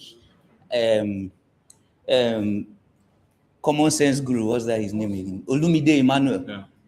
So I forced him to go. He doesn't like going for all those things. Even the one they do it, even Lateral Academy, he doesn't come here. He will be shouting, my mentor, word of mouth, but I've never seen him here. So I forced him to go for that. As a matter of fact, I personally registered him and forced him to go. He now went, came back. It was as if I was now the problem. Because he had something. I think so. And then when he now came back, since that period, he started giving me issues. Sometimes some of the contents we put up on his page might just have probably around maybe 100 to 200 views or something. He will be disturbing me. Why is this particular content not up to 2,000, 5K views? Meanwhile, there are still other contents there that are 1K views and above. The thing is actually simple. I feel like you have to just give him a proper contract. Simple. Give him draft a proper contract. If you even have it came so low. Yes, it came so low, almost cheap. So he even sees it as though he's doing you a favor. Somehow, maybe because he gave you a space and all of that, it feels like he feels like he's doing you a favor. So that's why he's coming after you as my boy. Like, that's just it. So you have to develop a proper contract, give him conditions. That's just it. And if he cannot stick to it, then that means the business cannot. Especially now that he's calling me. Yes, you have to give him proper condition and give him condition that can actually manage it, because that business cannot grow like that. Yes, give him conditions that can actually grow the business. That protects your own interest and protects the interest of the business. Simple. Otherwise, all right. We'll go to the next slide. Now, the ultimate goal, we saw borrowed traffic and we saw paid traffic, right? So the goal of borrowed and paid traffic is to move people into the channels you own, into your own channels that are your own. For example, we started brand series. We do brand series every month where we train, where we, teach business owners and all of that. And it's a virtual meeting. But we had a problem that we have over 2,000 people who registered for brand series. But we had a problem that whenever we have our meetings, we just have like less than 50 participants. And not because these people are not interested, but because sometimes they don't even know when we're doing the meeting. We will send emails, they will not get. And what we did was to start migrating those people into channels that we own. Just like having their phone numbers and adding them on WhatsApp groups, this one, that one, and all of those things. And since then, it has become a little bit more. We had a little bit more advantage moving them to those channels we manage than just having them on the paid traffic and borrowed traffic. So the goal is to move people from paid and borrowed traffic into channels you own. Move people, assuming you're a kind of business that has your own portal, for example. When you get people, move them to your own portal and all of those things. So don't just any traffic you buy or any traffic you borrow and you end up not owning it, you wasted the funds you used in attracting those traffic. Because the ROI on paying for adverts is not the immediate sales you made. So I talked about OK Japan. OK Japan invested in having a website. OK Japan invested in, being visible on Google. And that single investment, I'm only one out of thousands of persons that buy from him. I'm only one. And we bought equipment of over 30 million from him. Now imagine other people buying. So the money he invested in those things, he has made it since. That's the same thing. I have clients that have bought from me more than 4 times. They bought something and I sell something else to them and I sell something else to them. But the reason why they came was just one thing. So the goal is to move people from borrowed and paid traffic into your own channels. Next slide. This is why people must trust you before they meet you. Next. Attention does not create bias. If thousands of people look at your content but do not trust you, they will simply watch indefinitely while spending their money elsewhere. Let me give you an example. Some people, if you are creating content on how to take care of your clothes or let me use wig as an example. How to take care of your wigs. How to take care of your Italian wigs. People can be watching your content, learning how to take care of Italian wigs, but also end up not buying wigs from you. They will buy wigs from the person they trust while they consume your content. Yes, they will buy wigs from the person they trust. Why? Have you seen friends that will tell you to do something for them, but when it comes to something they'll have to pay for, they go to somebody else? Maybe you are doing graphics and they'll tell you, please, I'm starting a business, help me do this graphics. You will do for free. Then when they have a major stuff they want to do, instead of giving it to you, they give it to someone else. Have you experienced that kind of stuff? Yes. It's because they don't trust you. They don't trust you. Next slide. So attention does not create bias. Now, these are 4 ways authority is built. Like I said before, education. Specific, honest, and useful knowledge. Number 2, demonstration. Remember what I said before. I said that sometimes it is better to show the process than to show the results. As a graphic designer, for example, UI UX designer, for example, it is better to show the process, your process, not the process of doing UI UX. You are not teaching them. Your own normal process, your behind the scene, you're just demonstrating that process shows them that this person is actively doing this. Let's take, for example, that I sell cars. I sell used cars. I go to US. I import used cars. On my way to US, I decided to create content on my way to US, how I landed the place, how I inspected the place, how I moved the stuff to shipping. That process alone is better than just telling somebody, this is direct Belgium, tolo, and all those things. It's better.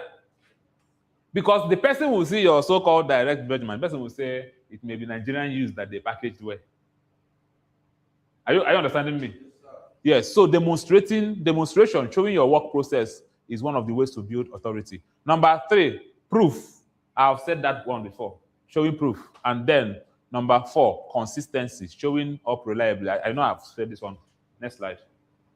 Because of time. How many of us have questions here so that I know when to round up? How many? 1, 2, who else? So we have, okay, so 3 questions. All right. Specificity is the signature of genuine knowledge. Then generality is the signature of someone who is filling space. The last this thing we had, I talked about this, right? I talked about this, offering specific service, and it is coming up here again. Instead of offering something general, instead of doing everything at the same time, one person you are selling wig, one person you are a graphic designer, one person you are doing real estate, one person you are a travel agent, the same one person. You are just like all these drugs they sell in motor parks that used to cure everything. Yes. You know, one something, it's cure infection. It's on a legal illness, on a legal all those kind of things. It cures everything. Yes. I'm always afraid of drugs that promises to cure everything. Seriously. I don't take any herbal drug that when I ask you, what does it cure? One lady wanted to sell a herbal drug to me one day. I asked her, what does it cure? And she said, it cures spiritual problem. Yes. She said it cures that if someone is targeting you spiritually, that you can take it. It cures malaria. It cures infection. Which infection? General infection. Is there anything like general infection? So anything that promises me general solution, I always avoid it.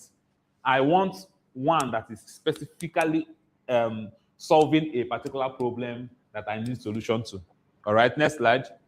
Let me see if I can finish this particular training. Now, when authority is built correctly, potential clients arrive at their first conversation already pre-sold. Do you know what it means, people coming to you when they've already made decision in their heart to buy?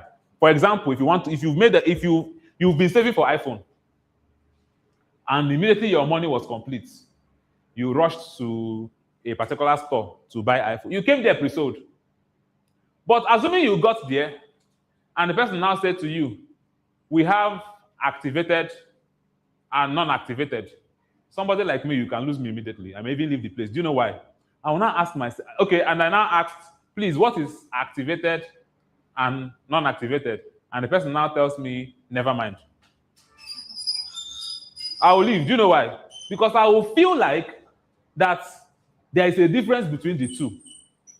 And me not being able to know the difference between the two is a problem, because I may end up buying what I'm not supposed to buy. That's why I also don't like buying things from where I have to price.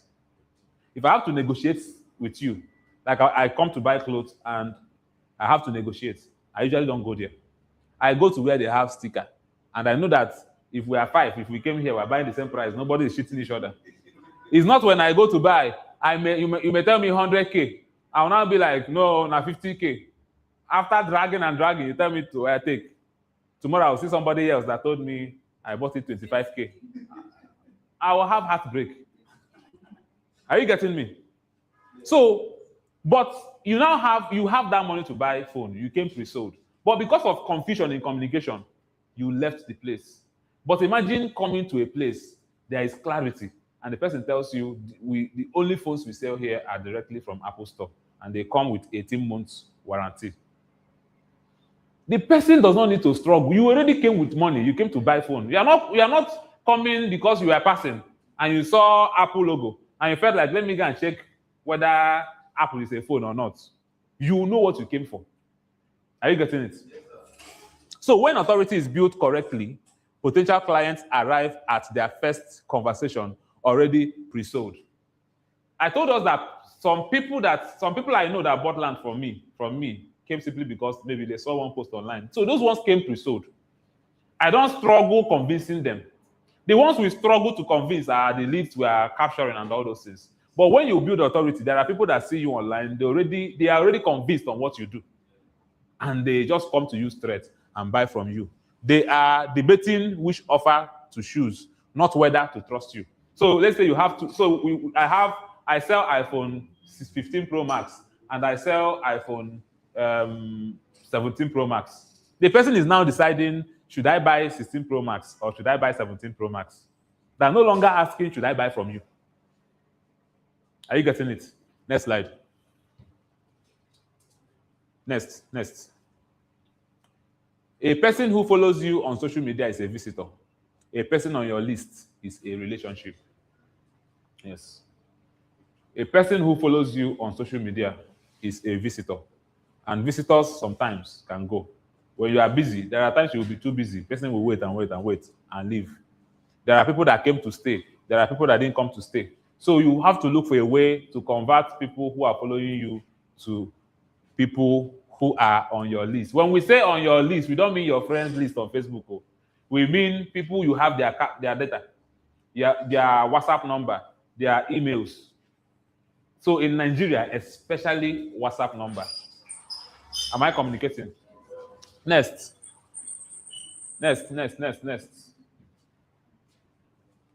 Anything that gives a potential client a reason to hand over their contact information. That's mechanism. So the mechanism means we're talking about anything that gives a potential client a reason to hand over their contact information. And this is where I talk about, offering something that makes people to drop their contacts. For example, I talked about we doing brand series every month and how we've gathered like 2,000 persons on our list, right? It's because we are promising something and that thing is free. We are promising it in exchange for their contact information. And that contact information, we wouldn't have had it if there was nothing we are exchanging for. Or imagine you wrote a book and you decide to use the book to capture leads. So give me your contact and I will give you the book. Are you getting me? I know this may not apply to every industry, but I feel like in every industry, there is something you can do. If, like you that does electrical, whatever, you can decide to offer, maybe for a few weeks, you can decide to offer free consultation. Free consultation on, assuming it's within Asaba, for example, you can decide to go around, look at the building, I don't know how your electrical thing works, but you can decide to offer free consultation. I think you've done something like that before. Yes. Where you diagnose, where you come, you check the connection, check what is wrong. Maybe someone is complaining that. Then it also matters how you publicize it. Look for the real problems. So don't just say, this week I'm going to be giving homeowners free diagnosis. They don't know what diagnosis is. They don't even know if they need it or not. But when you address specific problems, something like some of you, sometimes in your house, your own laptop is shocking you, your own fridge is shocking you, and you think nothing is wrong. And all those kind of things. We are addressing specific problems whereby they might have been thinking is normal, but you are now putting fear in them. You can even give them data that over 60,000 houses has been burnt as a result of electrical problems like this. That it begins as normal, it begins as a normal vibration, but they don't know that it's a bigger issue. All of a sudden, and you push it.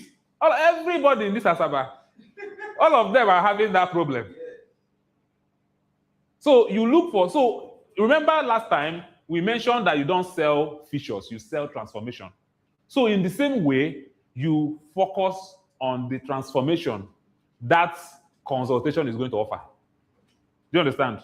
And that way, people will be more willing to drop their contacts. In fact, you will see that what you will even now do is you are the one to say, I'm only going to pick 5. People will be dropping and you pick 5.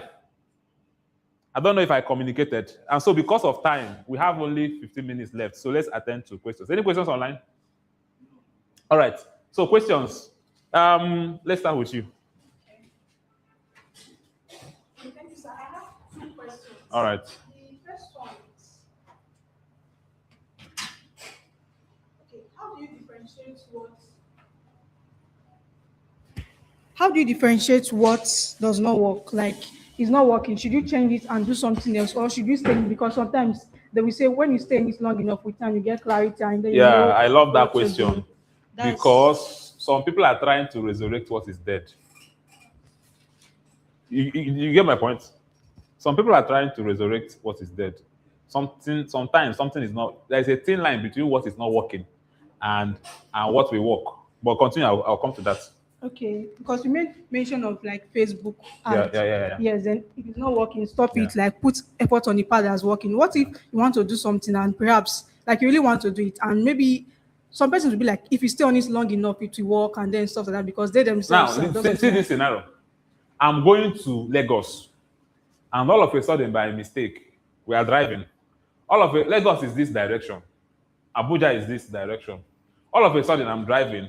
And I noticed by the time I got to Ore, so by the time I'm going to Abuja, but I was driving Lagos. By the time I got to Ore, I noticed, I'm on the wrong direction. Then I increase my speed. Boom. If you increase if you go long enough, you will get to the right direction. No.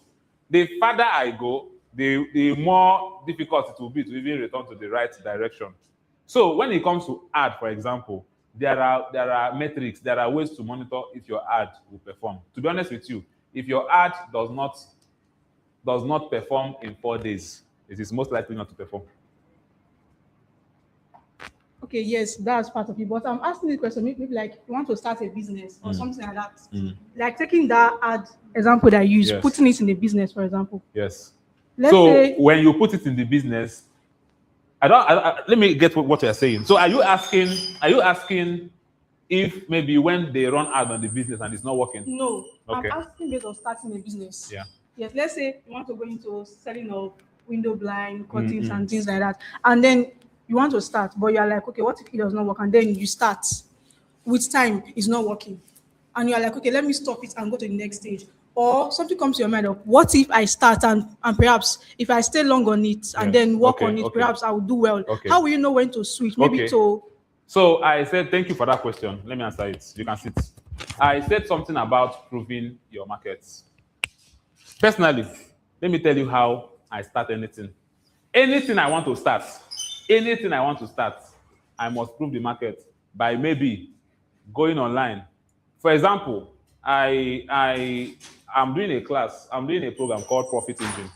The program has not been launched. It has not been launched. But I wanted to see if there are really people that need this program. So I came online and I said, I explained the program and I said, we've not launched this program, but I have an offer for people who want to join the pre-cohorts. And the slot is open to only 10 persons. Guess what? About 13 joined. Now, because 13 joined, even if 5 persons joined, I've already proven that there is market for it. Do you understand? I've already proven that there is market for it. So if something is not working, I should look for what is not working and fix it. The business itself, there is market for it. Then that business you're talking about also, when you shake the market and you see that there is market for it, it's not about, if it's not working, that means there is something wrong with your system. There is something wrong with your messaging. There is something wrong with your branding. Do you understand? The question is there market for it? It's a different case that there is no market for it. As long as there is market for it, it can work. All it just needs is you fixing the system, and it will work. You see, because after all, before you started it, you might have seen someone who is doing it, and the person is doing well. It's because there's market for it. Yes. So it's just to look at the system and know what and what to fix. And secondly, don't enter any business without defining the transformation. What exactly are you transforming? So are you selling window blind just for window blind? Like selling duvet. I see people selling duvet. They just sell duvet. Like, I have duvet. Why will I buy duvet online when I can cross the main road and buy it? I don't know if you're getting me. So why will I buy duvet online if I have to cross? So they have to sell something to me. For example, I mentioned, instead of saying this power bank has PD, buy this power bank, is the best. It has PD. That is rubbish. You say this power bank can charge your phone in 30 minutes. People understand that one more. Instead of saying this power bank has 33,000 mAh, you tell me that this power bank can charge your phone 18 times in how many in 1 month before you even need to charge the power bank again. I will rush it. Then if it doesn't charge my phone 18 times, I will know you lied. So instead of selling technical features, because people don't, how many of you used to read terms and conditions before you download the app? The moment you say you want to sign in and they say read terms and click to accept that you've read it, zoom, you do like this, zoom, to get to the place where you have to click. Nobody reads it because we are not interested in those things. Sometimes Google will send email that they've changed their terms, that they want to update you. The one they said before, you did not read it. That is so. Don't sell technical features. In the same way, when you are doing business, before you start that business, find a way to craft the transformation that it is offering. And trust me, it is easy. I may not be able to tell you the transformation selling duvet will offer, but I know that you can do it with ChatGPT. I know you can go to ChatGPT, for example, or AI. And some of you might say, does it mean we are outsourcing our brain to AI? Even when there was no AI, were you going to do it yourself? Was somebody not going to do it for you? Was somebody not going to do it for you? Somebody was going to do it for you. I wrote some books a long time ago. I remember chatting Cindy. Cindy, Ume. I told her then, please, I want you to edit my book for me. And she told me that each word is 5 naira. I can't remember. I didn't have the money then. I paused. I was hoping for the day I would get money. Let's Cindy edit my book for me. But today, AI go run am. So if I let AI edit my book, will you say that I'm outsourcing my brain to AI? The answer is no. I would have still paid someone to do it. So there are specific things that you can, for example, now, you know that, all of us know that the reason why you're doing business is because you need money. Simple. But because you know that our customers are emotional, you have to appeal to their emotions. And so you can tell ChatGPT, see, this is the business I'm starting. But I just don't want to tell people, come and buy. I want to sell a transformation to them. What problems do you think? You may think duvet does not solve problem until you go and Google it. Yes, you may think duvet. This cap I'm wearing now, some of you may not know where I'm wearing it.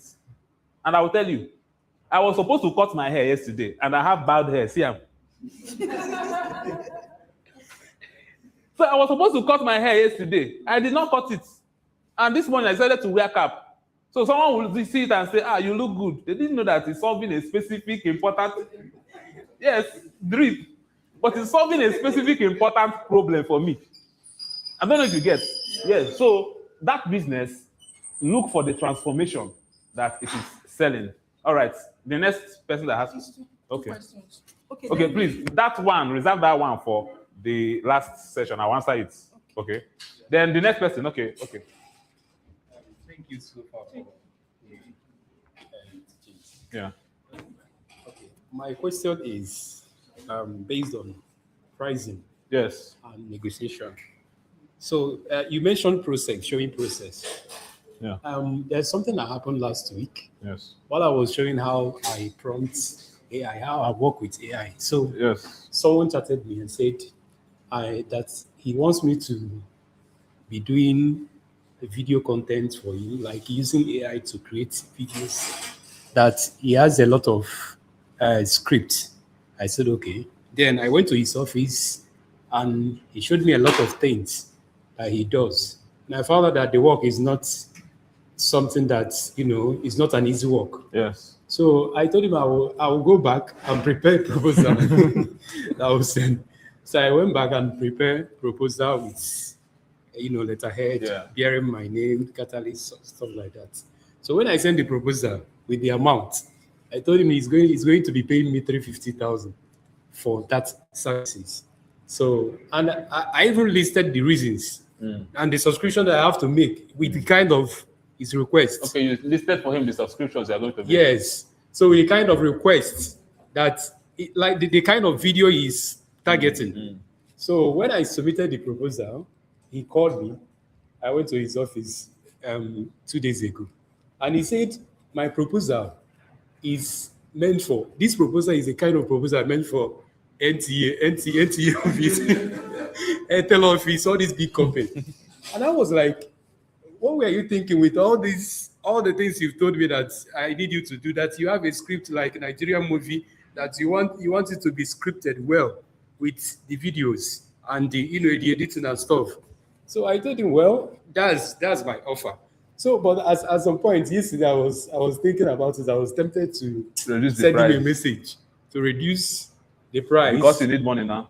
Exactly. Yes. So, but I said one thing. Now says I had another thought that I should not talk to him. So till now, I'm still contemplating whether I should, communicate with him again. One thing I tell people is, number one, not every client is your client.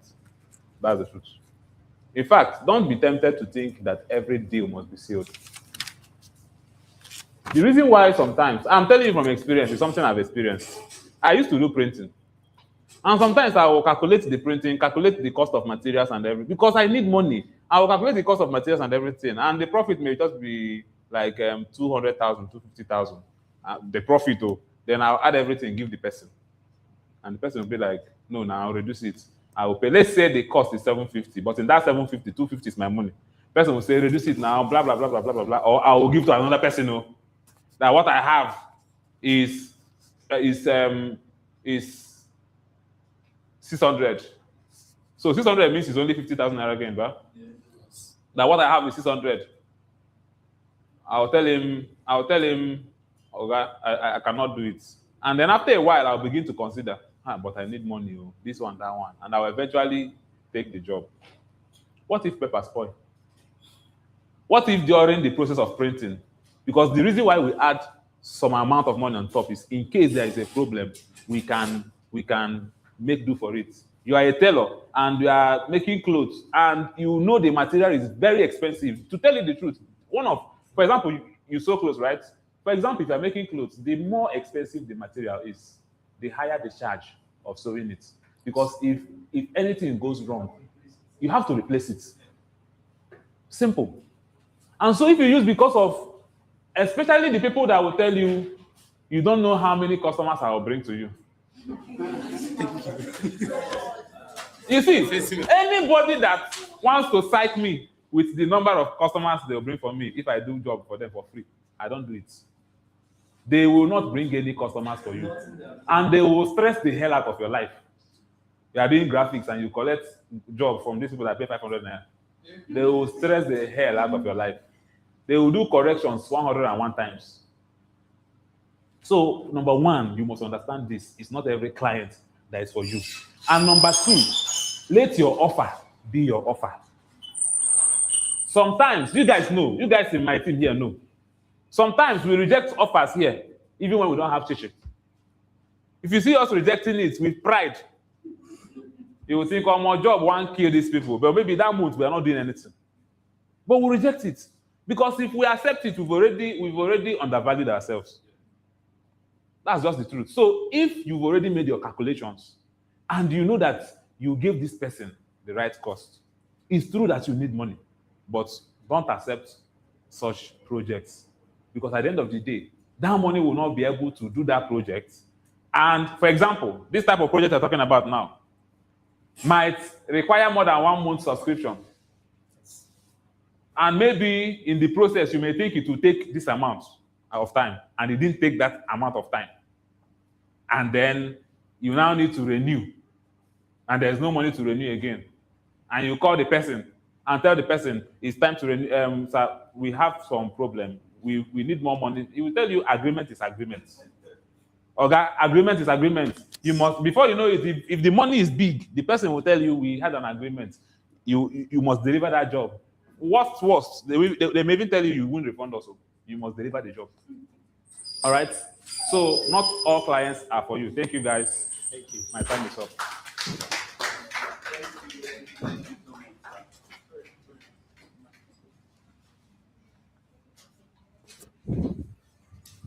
Okay, thank you so much. Thank you so much, sir, for the insights you've given to us. I hope we all learned something. Because you need to be audacious this year. You need to be audacious. Okay, so this is going to be our break time. This is our break time. Yes, and this is our for lunch break. So it's time for us to like network. You understand? Refreshment will be shared also. You get, and then our freebie will also be here too. It's another ebook actually. You get, so we just get to network, meet people around, talk to people. You get, stretch your legs, let the blood flow. You get, and then we come back for another fire chat session. Okay. Thank you so much. Thank you so much. Yeah. Yes. Another one. The slides. The replay. Okay, like the recordings. Yes. It's even live on Facebook. And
Okay, I'm a brand designer here in Bramford. So can I know more about you and what you do? Okay, my name is Juanita. I am a virtual assistant, aspiring business owner, and I'm looking to venture into photography too. So Wow. I do a little bit. That's really cool. So can you give us some of the strategic moves you've gotten from the session so far that you are going to implement? Okay, the session has been amazing. First of all, one thing that really spoke to me was defining your audience. Wow. Yes, and Can you tell us something about okay, defining your audience, like having a specific market that you're going to target. Don't just try to That's true. go for everyone. I think that's one thing that I was doing wrong, and I think I want to solve a problem I want to solve. Another thing is he said something about social media being the land where your customers come, and then following that into your own. Exactly. I've forgotten how to put it, but you understand what I'm trying to say. So I think that's another thing too that I really, really like. It really hits me.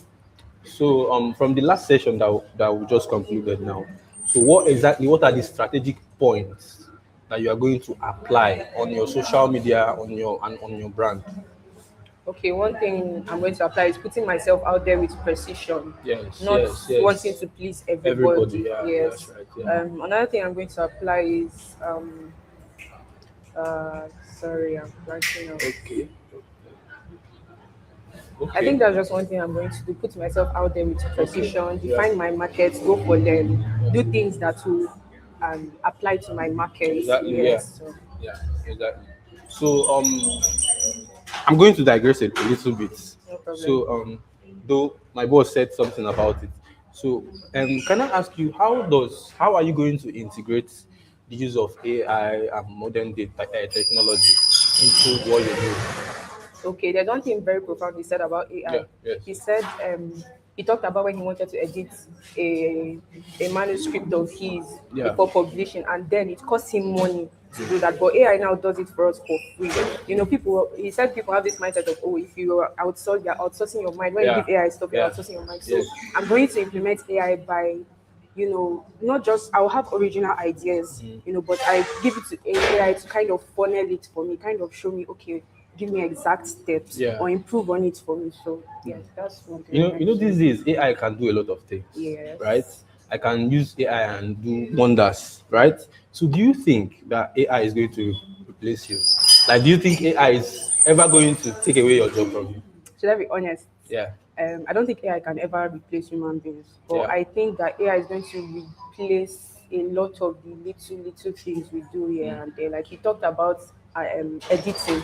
AI would kind of replace that. When it's going to replace a lot of administrative tasks. Yeah. It's going to make human beings to become more original. Yeah. Yes, and more creative. Human beings are going to do things that AI cannot do, or give us things that AI might give us, but will not have personality behind them. So that's what I think. Okay. You know that ChatGPT first of all, what's your favorite AI tool?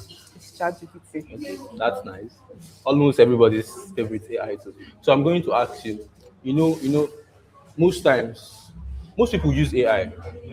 So you just like go to AI, how do I do this?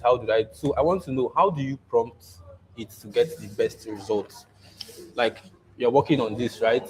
And you want to get the best out of this thing, because a lot of persons don't know how to use this thing. So how do you do it on your own to get the best result out of it? Okay, I'll give an example. Yeah. If I want AI to help me with, let's say I have a content schedule, I would say, okay, I will prompt it, I will tell it exactly what to do, what I want it to do. Wow, specific. I'll be specific. Yeah. I'll say, okay, organize this calendar for me in a way that builds momentum for my audience, or something. I'll be specific. I won't just be vague and say, oh, just do this for me or just do that for me. Yes, I'll give it actual. That's really good. That's really smart. So one last question and then we are good to go. Okay. So ChatGPT, I think ChatGPT is like 3 years old now. Yeah. I think it became like 3 years now and it has been popular. Yes, popular. So where do you think AI is going now? You see the wonders that it's doing now. Yes. So in the next 5 years, what do you think AI will be able to do? AI is learning from humans. Right. So we're making it better. So I think AI is going to be better. It's going to make us work smarter, Wow. more productive, and I don't think he's leaving anytime soon. So Okay. That's very nice. Nice having you nice, here. nice. Thank you very being much. here. Thank you Thank very you. much. Yeah.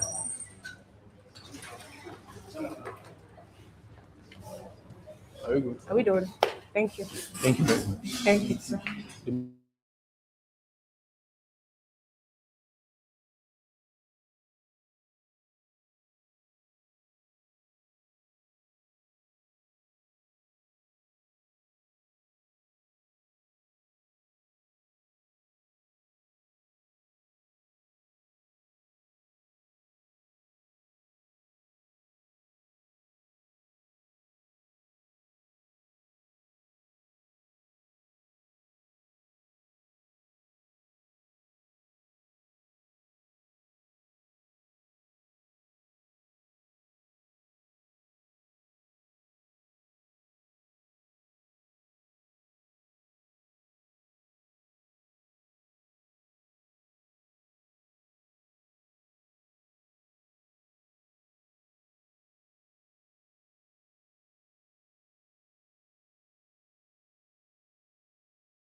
Welcome back. Here is smelling food. All right. We've really spent some time, and we have a few more hours to go, and we'll call it a day. So before we begin the next training session, I want us to have a little fireside chat with Mr. Melody. Melody is one of our brand designers and the brand manager in BrandForge. Prudence is part of our content team and also the UI UX designer in BrandForge. And I know if I can literally hear some heartbeats from here. I can hear some pim. All right. And we didn't discuss any of these questions, right? Yes. And it's not jam question. All right. Price. There could be. But I want us to talk about your growth process, because I know how both of you joined BrandForge. So I watched both of you, improve tremendously in whatever field you are playing currently. So I want us to discuss the growth process and also look at AI, the good and the bad. But before we get to that, what was your first feeling, the first thing you felt when you saw AI doing some magic that would have taken you time to do? What was the first feeling you had? Wow. Use your mic. I couldn't believe my eyes. Yeah. I think it was the day you used AI to build a website. We were just working here in the night, and then boss was like, "I'm going to do this with AI," and then we closed for the day, and he went home. Tomorrow morning, this thing could literally take let's say 2 months or 3 months. not with one developer, like with group of developers. Look at the process. A UI designer will develop the interface and everything, and then a UX person is going to check a lot of things, and then they pass it to a developer, and then maybe a project manager will be managing all of these things. But then you see that it's just AI under a night. Like we went home and then the next morning, everything is ready. Used AI to do the UI, develop everything. Everything is working perfectly. And have this in mind that you spend a lot of money to hire developers. It does not mean that the job will come out well. They might take your money and boom, you will not see them again. But with just AI. So in the morning we came to the office and he showed us everything. I was like, this is going to be catastrophic. It's going to be. Okay, so Prudence, when you saw me or anybody do a very sleek website with AI, what was your feeling? Was it you felt threatened, curious, or annoyed? What was the feeling? Okay, let me start with this. First of all, Please use your mic so that the people online can hear you. okay, first of all, I'm a UI UX designer, and I've been designing. I design websites, but before the developer would develop it. Yes. So along the line, I was like, because I was talking with a developer friend of mine. Yes. She doesn't even need a UI UX designer. She just goes ahead to design her website on her own. So first of all, I already felt threatened that a developer can just design it without a UI UX designer. Yeah. So I was like, I'll go and learn web development. And then I'm coming out one day, I'm just waking up from sleep one day and I'm seeing AI can do both the work of a UI UX designer and a web developer. I never learned development, web development. AI don't come out. And I'm like, where do I start from? What am I going to do? Because literally AI has already collected the job from me. Okay, so still on you. If AI had existed before you even dreamt of UI UX, would you have still gone ahead to learn UI UX? Be honest. Don't patronize UI UX. Just be honest. Okay, if I'm being honest, I don't think I would have looked into UI UX if AI already existed. Okay, so over to you. Before you joined Brandforge, what was it that you didn't know that now when you look back at it, you now laugh? Maybe I don't know, but maybe that was something you felt like this is one big thing or something. But now when you look back at it, you'll be like, what will be this? Hey. Good afternoon, everyone. Honestly, I didn't know nothing. Honestly, it was just me with my laptop, on YouTube. So then I was a graphic designer first. So I would just go to YouTube, get all those courses, after it. And then you start doing some small projects, following up on some breakdown. But you can't actually do much on your own. You need a community. You need someone that is going to, do this.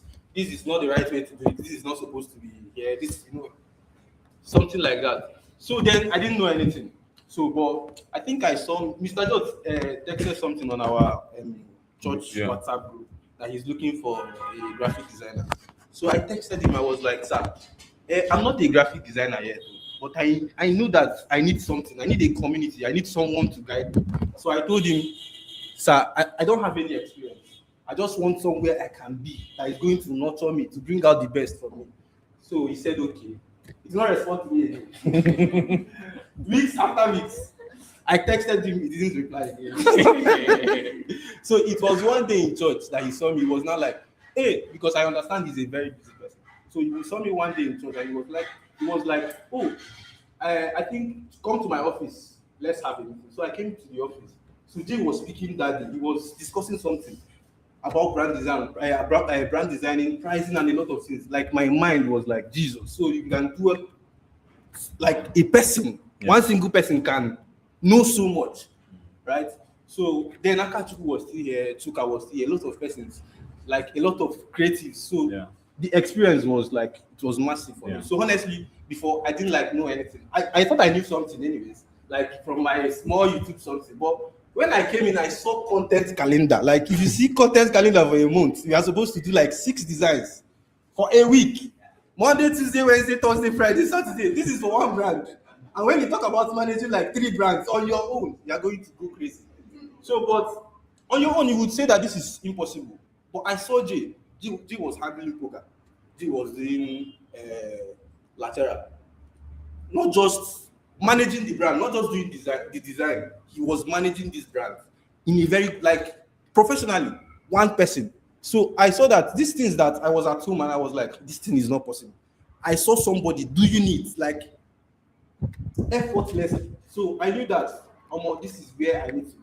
So since then, it helped me, it exposed me, my mindset opened up. So since then, I started, anything that comes my way, I'm like, I've seen people do this thing, and I'm still going to do it. So that is just it's powerful, powerful. I thought we were going to clap for that.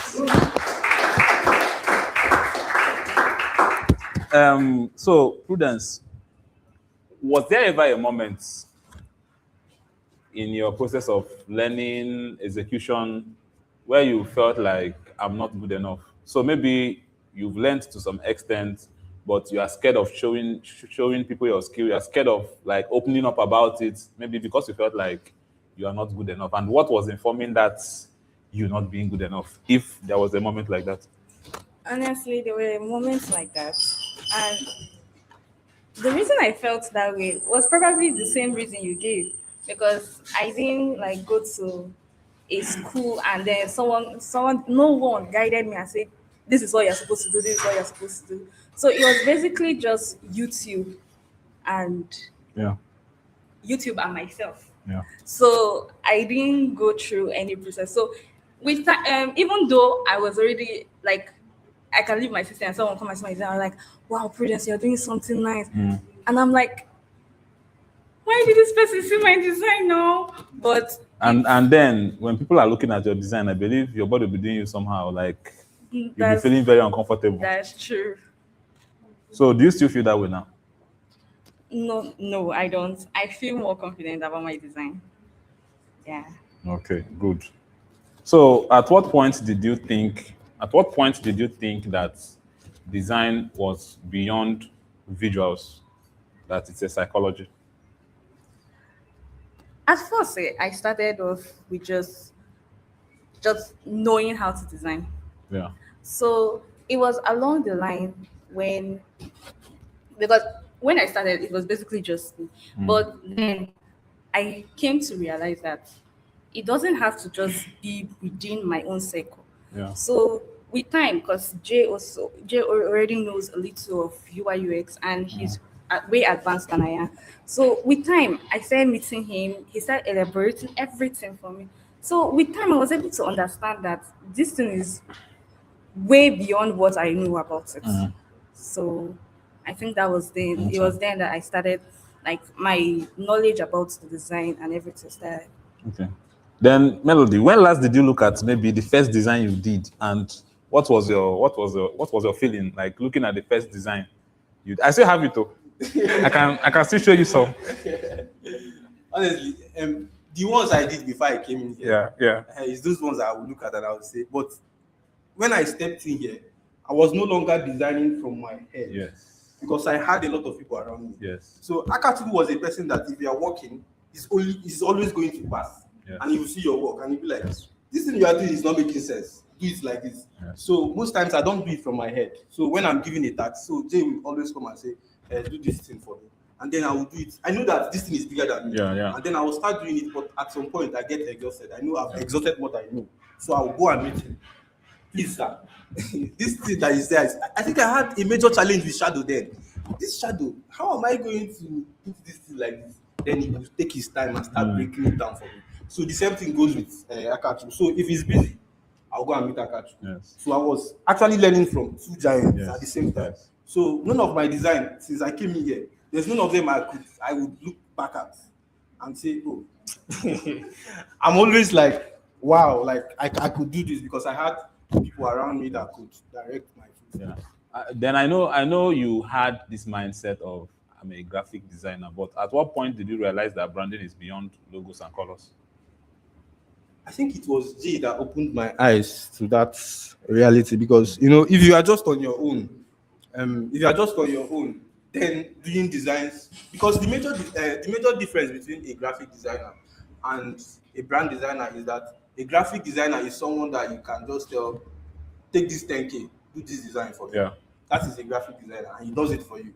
He's not going to check, okay, the messaging of this thing, is it going to attract your target audience? Will this thing, is it positioned well? So I didn't know all of those things there. So, but Jay opened my eyes. He told me that before you do, even when a client gives you a job, this is how a brand designer thinks.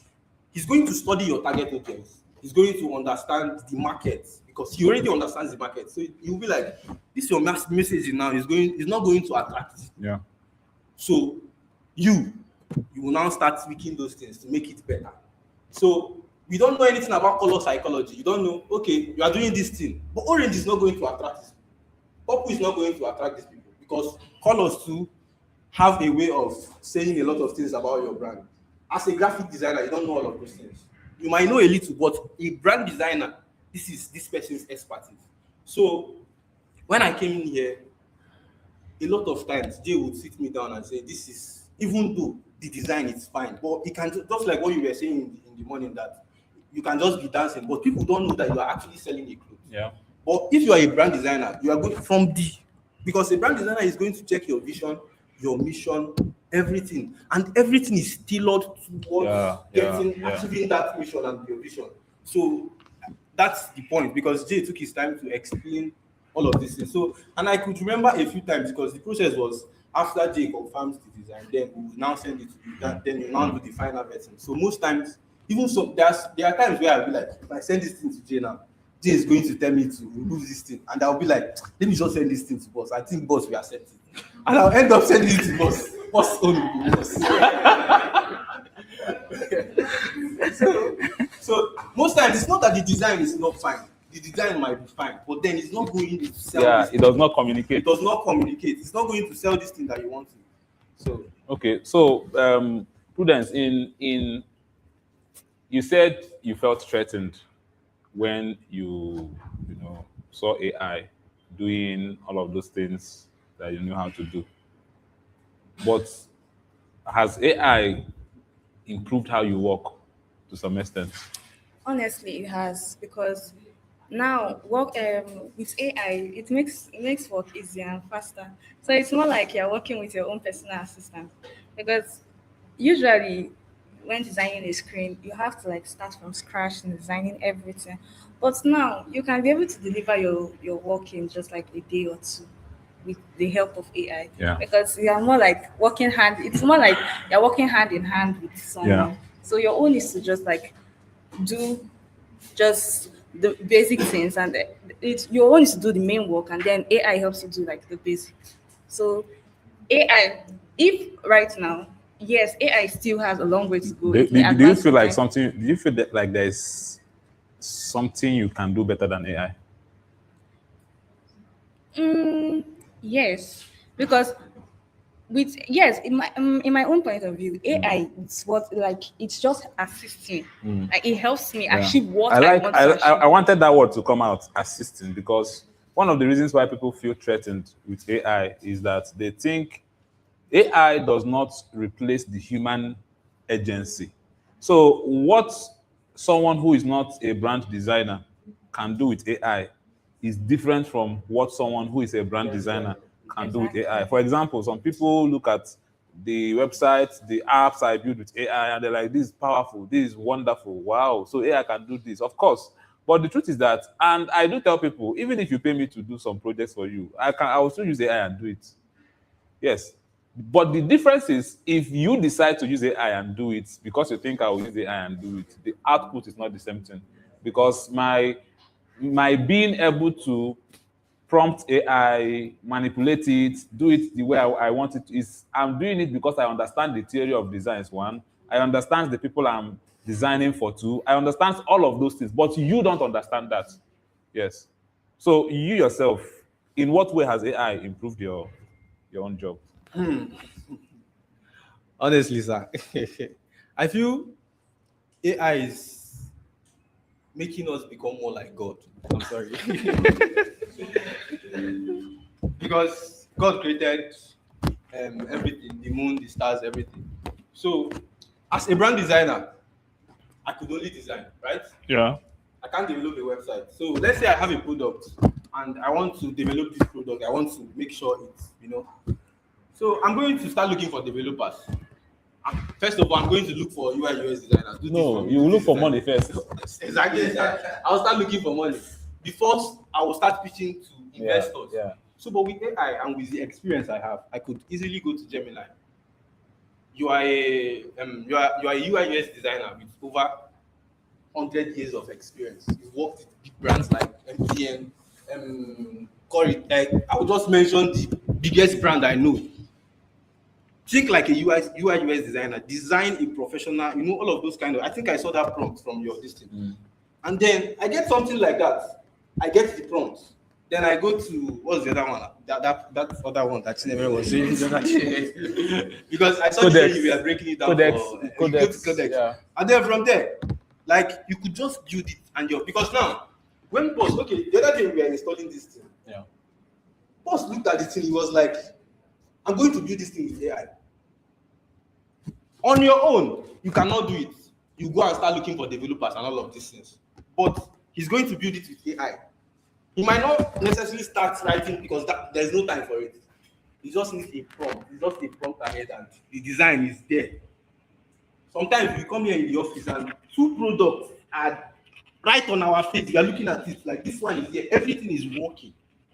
So I feel like AI is here to make us more like God. And as creatives, there is this problem we've always had. Yeah. For example, you are a designer, you want to design, you are looking for images, you are going to Google to search for exactly. Image. After doing the design, somebody will call you that they just called him or that the image you people used is somebody's image, all those stuff. Exactly. And then you go to the Pixabay, Pixels and all those places. The images you get there, the images are already everywhere. Yeah. It's not unique.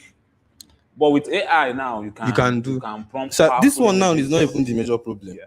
Like I feel the major advantage we have is, let's say you want to develop a brand identity for like a car brand, like Lexus, Mercedes, all of those kind of car brands, and then you are looking for a mock-up of one car like that.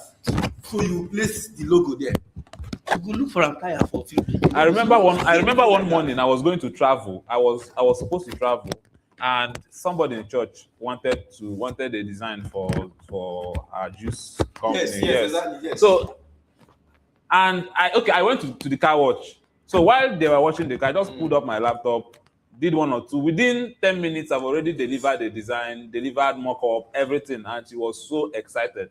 It was very, very nice. Yes. Like just looking at, I saw this design. Just looking at it, you could see the hues. Yes. From the design itself, like you feel hungry when you look at the design. Yeah. But if you try it on your own, you are going to fail. Okay, so Prudence, does it make you feel like all the times you spent, because I know how long you spent learning. You went from digital marketing to UI UX. Does AI make you feel like so all this almost 1 year I spent learning this thing is a waste? Honestly, be honest. Honestly, it feels like a waste because if for someone that wants to learn UI UX now, the person just needs to learn the basic. After learning the basic, then you go because when using AI to build everything you want to build, you need to at least know the basic for you to be able to give it proper prompt. So, but for people that don't know all this, like you said, for people that don't know the basic of all this, basic of graphic design and the rest, you will just go and just give me a design. It will give you the design that it wants, and the design that it's going to give you something very generic. Something generic. But the moment you know how to use, the moment you know the everything about design and everything, you know the right prompt to use, and you give it what you want. You tell it to do what you want, not what it wants. Do you think AI is making you lazy? I've been hearing lots of things about that because many people are saying AI. No, I mean, do you think it's making you lazy? AI AI is helping me. It's not making me this. It's helping me. It's helping me. At least it's helping me. It's giving me more time to sleep. Yes, so it's helpful. Okay, it gives you Yes, more and- time to sleep. Exactly. So something like that will take me like weeks designing. I can do it in 2 days, and I'll have enough time to sleep. And besides, it even makes you now, if you have like a lot of work to do, you can do it within the short period of time. I and then remember it's still- when my mom told me that, those we were younger then. So my mom was like, when she would visit my house, this, that, I was like, Mom, if you visit my house, I will give you gari. And she was like, no, I will not eat gari. It's apple that I will eat. I was like, no, that's because then I was younger. I was always trying to do, I've always been this person right from childhood. I've always wanted to do, I've always not loved very, very local stuffs. I've always believed that even if you want to eat fufu, there's a way you can do fufu without having to pound it with us. So I told my mom, I'm going to use machine to do the fufu you eat. She will say, you must pound it. That laundry will not wash her clothes. All the foods must be pound. That technology these days is making people lazy and all of that. But I think technology has a way of reducing the time we spend trying to achieve one particular result. Exactly. Yes. Gives you more time to see. Yes. So it doesn't really mean laziness. Then before AI, because I know every creative normally do have, sometimes there are days you get blocked as an inspiration is not flowing. Do you think AI have helped in that regard? When it comes to your ideation process and all of that, do you think AI have helped in that? A whole regard? lot, sir. Yeah. A whole lot, because you have like everything you need at your fingertips, right? Let's say you're making a research on a particular brand, because before you build a brand identity, you have to study their competitors, see what they are doing, so you can know what to put and implement on the one that you are working on. So before you could just go on Google, start searching on different pages, but you could just go to ChatGPT, behave like this, search this for me. Yes. What and what can I do your calculations? What and what can I take from this brand and add to the one I'm Then, if AI can do all of these things for you, what makes you valuable? Because I think it makes me more valuable. Because How does it make you more valuable? it makes me more valuable in the sense that, because one of the things that customers, which you've made many times, you've made it clear to us, because anytime that most of our clients, they drop a message and it takes like a while for us to reply to them, you would always shout at us and be like, why are you guys not replying to these messages? So I feel like with AI, we've become more productive. Yeah. A job that is supposed to take us a month, we can round it up in a week. And then that means, because the customer is happy, and the customer is going to refer you to another person. Because customers are interested in the outcome, Exactly. not how you got to that outcome. Exactly. Nobody cares if you have to trek to one kilikili somewhere to get the job done. What we want is, where is my design? Nobody cares because there's this thing that people say, designers say, this client is on my neck, this client is on my neck. Client will always be on your neck because they want the design ASAP. And they don't know that you have to go to Free Pick to search for image like this. You don't want the one like this. You want the one like this and all of those things. And it's going to take a while because you're going to be searching the whole of Free Pick, looking for that exact image. Yeah. But then you could just simply put in your prompt and you get it. And when word of mouth starts spreading, this person refers you to this person refers you to this person, then you get more busier. You're making more money. A lot of people are knowing about what you do. Yeah. So I feel it makes me more productive and it makes me more important and influential too. If someone came to you, this is for you. If someone, maybe a younger person just finished secondary school, and the person came to you and said, I'm looking for advice. I know you do UI UX and I want to learn this UI UX. What is your advice for the person? Just like I said earlier, I will advise the person, because there is no need spending time learning everything about UI UX. The same, you take like years to learn it, and then before you start building your portfolio Yes. and your case study. So in a situation like this, I would advise the person that simply, since there AI is here and AI has come to stay. So the simple thing is just learn the basic. If you learn the basic, understand everything about it. Then if you understand the principle, the rules guiding it, you'll be able to use AI to be able to build the website that you want it to build. Yeah. And it's So, do you think AI has helped you grow faster? Assuming at this point in your life, there was still nothing like AI. Do you think you would be better than this or not better than this? honestly, AI has helped me improve. AI has made me like faster in my learning, in my growth. AI has helped me in so much way that I'm so thankful because I mean, if there was no AI at this point in time, I think I would still be lagging in so many things. But because of AI, I was able to learn faster. I was able to like most things that I can't find on YouTube. AI helps me with it, and it's just So would you advise business owners instead of coming to Brantford use AI? the truth is even if they have the AI with them, they will still be confused on something, and they will still need clarity. So that's where Brand So Fresh comes if they had clarity, would you advise them don't Brantford use AI? There are still some qualities that Brand Fresh offers that AI cannot offer to them. So Do you agree? Maybe for the moment, but this thing is getting better. So at some point, but sir, honestly, I don't think that because you've made it clear so many times. You've told us a lot of time that Brantford is not about designs. In fact, most times we do some certain projects and you'll be like, we can't post this on Brantford. We should post it on SME because Brantford is more like a problem solver.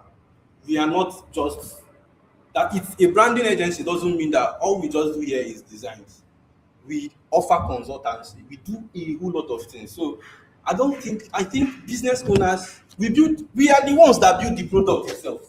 We build the AI tools that people are using. Yeah. So I don't think that they'll keep coming. So instead of trying to, okay, this is for creatives. Instead of battling within, is AI going to replace my job? Become a problem solver. Don't just be a graphic designer. Think like your audience, think like your target audience, think like the problem that you want to solve. So, and if this is everything I'm just saying is what I've learned from you so far because during our meetings, you always make it so clear to us. Okay. The same question I asked her, I'm going to ask her, and I think that will be the last question. What if someone came to you, I want to learn graphic design. What would be your advice to that person in this era of AI? What she said is perfect. You just need to learn the basics. Have you seen AI designs like from scratch? Some of the designs. Many brands are currently using designs. We checked local sense the other day. Yes. They were rebuilding Yes. their website website was built with AI. Yes. So what's your final remark? You have 10 seconds. My final remark is yes, AI is here. AI has come to stay. Many people feel threatened by AI, but like Melody said, don't try to beat AI because you cannot. You can't. Just be a problem solver. Yes, AI has not come to replace, it has come to help us evolve. Thank you guys. Our time is up.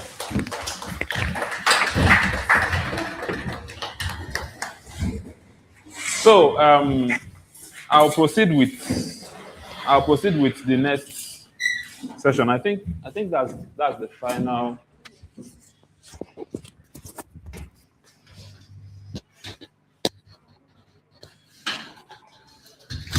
Does anyone have questions on the fireside chat we just had? I can sacrifice a little bit from this particular time to attend to some of those questions. Shamaka, how are we doing online?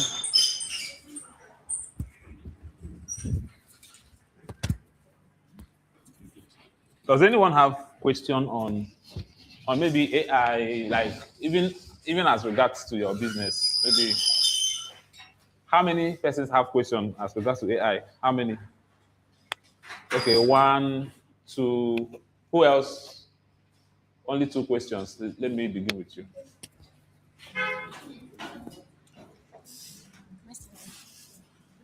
Sam, I think Okay. AI, it actually makes people lazy. Like, Okay, it makes you lazy. yes, it makes people lazy because Wait, you won't want did to it put, make you lazy? not really me, okay, something like that. But like, you won't want to put your best to learn that thing because you feel like you can always rely on AI. Like, you Give know us that, give us example. okay, like me, okay, let me not use me. Some people, No, use you. okay, like there are some designs that I will see online. And I'll be like, I like this, like some clothes. Yeah. And I'll be like, maybe a customer bring it for me, and I'll be like, should I? There's no need to learn it. After, if I want to cut it, I'll just go online. I'll be like, okay, tell me the basic things I need for this style, and AI will bring out everything. Everything will just be there, and I'll just put it into practice and just cut there. Then after that day, I might even forget it because I didn't take my time. I didn't take my time to learn it or like study it properly because I just like copy and paste. So I think that's what is happening now. Everybody's just And is it affecting your business negatively or positively? positively is affecting my business. It's affecting your business positively? Yes, but my own self, I don't think it's affecting me positively because I don't learn it properly Okay. and have it in my head. Sorry to ask. The reason why you want to learn it properly is for your business. Yes. So that it will affect your business positively. For me too, I want to upgrade them Why do you want to upgrade? because I want to be able to like boast about it that I can do this without falling back on anything. But in place of AI, I'll just be like, okay, let me just go back to AI, and I don't get that pride or. The truth is that, okay, the thing is that, like I mentioned, some women, they pride in, older women, they pride in the fufu where you pound for mortar. It's tastier than the one you use machine to pound. The food you cooked with firewood is tastier. It's not really that it's tastier, it's just that they're used to the flavor of firewood. You get? It's just that they're used. So the thing is, the truth, let me be honest with you. The world is evolving. That's just the truth. The world is evolving and it's evolving very, very fast. These clothes we are talking about, if you know the process in the olden days, if you know what it means to be a seamstress in the olden days, for example, I come from a printing background. I'm a printer, and whenever we want to print, there's what we call the process of printing is too tedious. People think that printing now is the one that will design and send to DI. DI will print. I started printing when we do lithography under sun. Like you print, you do color separation with all this manual color separation with all this black and white machine that is like photocopy machine. You do manual separation with it. After doing manual separation, do you know what it means to do manual separation? This thing you are seeing here. Sorry, I don't want to teach colors now, but this thing you are seeing here, when it comes to printing, has only 4 colors. Cyan, magenta, yellow, black, only. This you are seeing here, no matter the color you are seeing here, it has only 4 colors. To separate the color means to separate everything here into that 4 colors. Then when you do it, you print it in a film. When you are done printing in a film, the film is like nylon. You look for plates. There is a plate. I have one inside here. Yes. You now set it so that it will register where. You put it on the sun. The sun will hit it and transfer the thing from the film to the plate.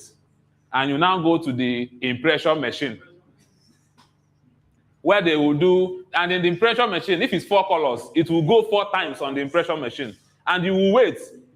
Zogom, zogom, zogom. And some of them will not register. How many of you then remember when you buy books in secondary school, the yellow will shift? It will be like double. That's the reason. Some of them will not register. And because we love sufferhead. If I'm not suffering enough, it means I'm not working hard enough for it. We love sufferhead normally. Because let me brag about it. Let me brag that I suffered for it. This is my sweat. So now it will go that 4 process on the machine. Work never finish. You now begin the process of picking, compiling. After compiling, you start folding. After folding, and all of those finishing. So you see that it is a tedious process. But these days, there are machines that will, once you design, It will do everything, see to plate, from computer to plate, simple. It will do that one. From there, it will just everything. In fact, we have machines today that will print for you, fold it, cut it, do everything, and bring it out. Simple. Do you know we have laundry machines that will wash your clothes, iron it, fold it, package it, put it in nylon, present for you, finish. So sometimes it's not really. That is AI. That is artificial intelligence. And people think AI is 2023. AI has been existing since. I started using Grammarly a long time ago to correct my writings. A long time ago, even before there was anything like AI. Like the AI, even Google that you used before has been using AI. Facebook has been using AI for facial recognition. Do you remember when you post a picture, they will tag somebody in the picture without you tagging the person? They will tell the person you appeared in this particular picture. Do you want to tag yourself? So the world is evolving. I had a client from US that said to me then that we were working on developing a website. Okay, no, not a website. We were to do their digital marketing, social media content, and everything. And she told me that she belongs to a particular group that is revolting against AI. Because she was having difficulties sourcing for pictures, sourcing for certain things. I told her, but AI can do this. So she was telling me that, no, she cannot do it. That she belongs to a group. The group is against AI. And in that group, they take an oath to make sure that they don't ever use anything AI. I didn't know something like that was existing. She told me that if they find out that she's even having that I've been able to convince her, but she cannot, that if they find out somebody have been able to convince her, they will kick her out of the community. But at the end of the day, you cannot help it. You cannot help it. So the thing is you understanding AI, understanding how to take advantage of it.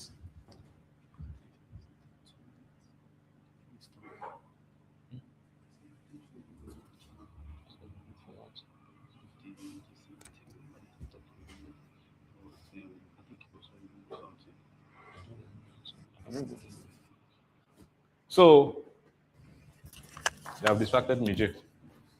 What was I saying? So, when you understand AI, it helps you in doing your work smarter. And trust me, the world is moving fast. Remember when they said, leave Facebook and face your book? Do you remember? Remember when they said, if you used to go, you go to hell? Remember people that were not watching TV before? But today, all of them are on TV. Do you understand? So the truth is that you cannot revolt against evolution. You cannot fight against innovation. It's not possible. You just have to adapt. The definition of laziness is subjective. You are not lazy because you are showing up. That you are able to do it faster is not what makes you lazy. Are you understanding me? After all, I always say, think like a business person.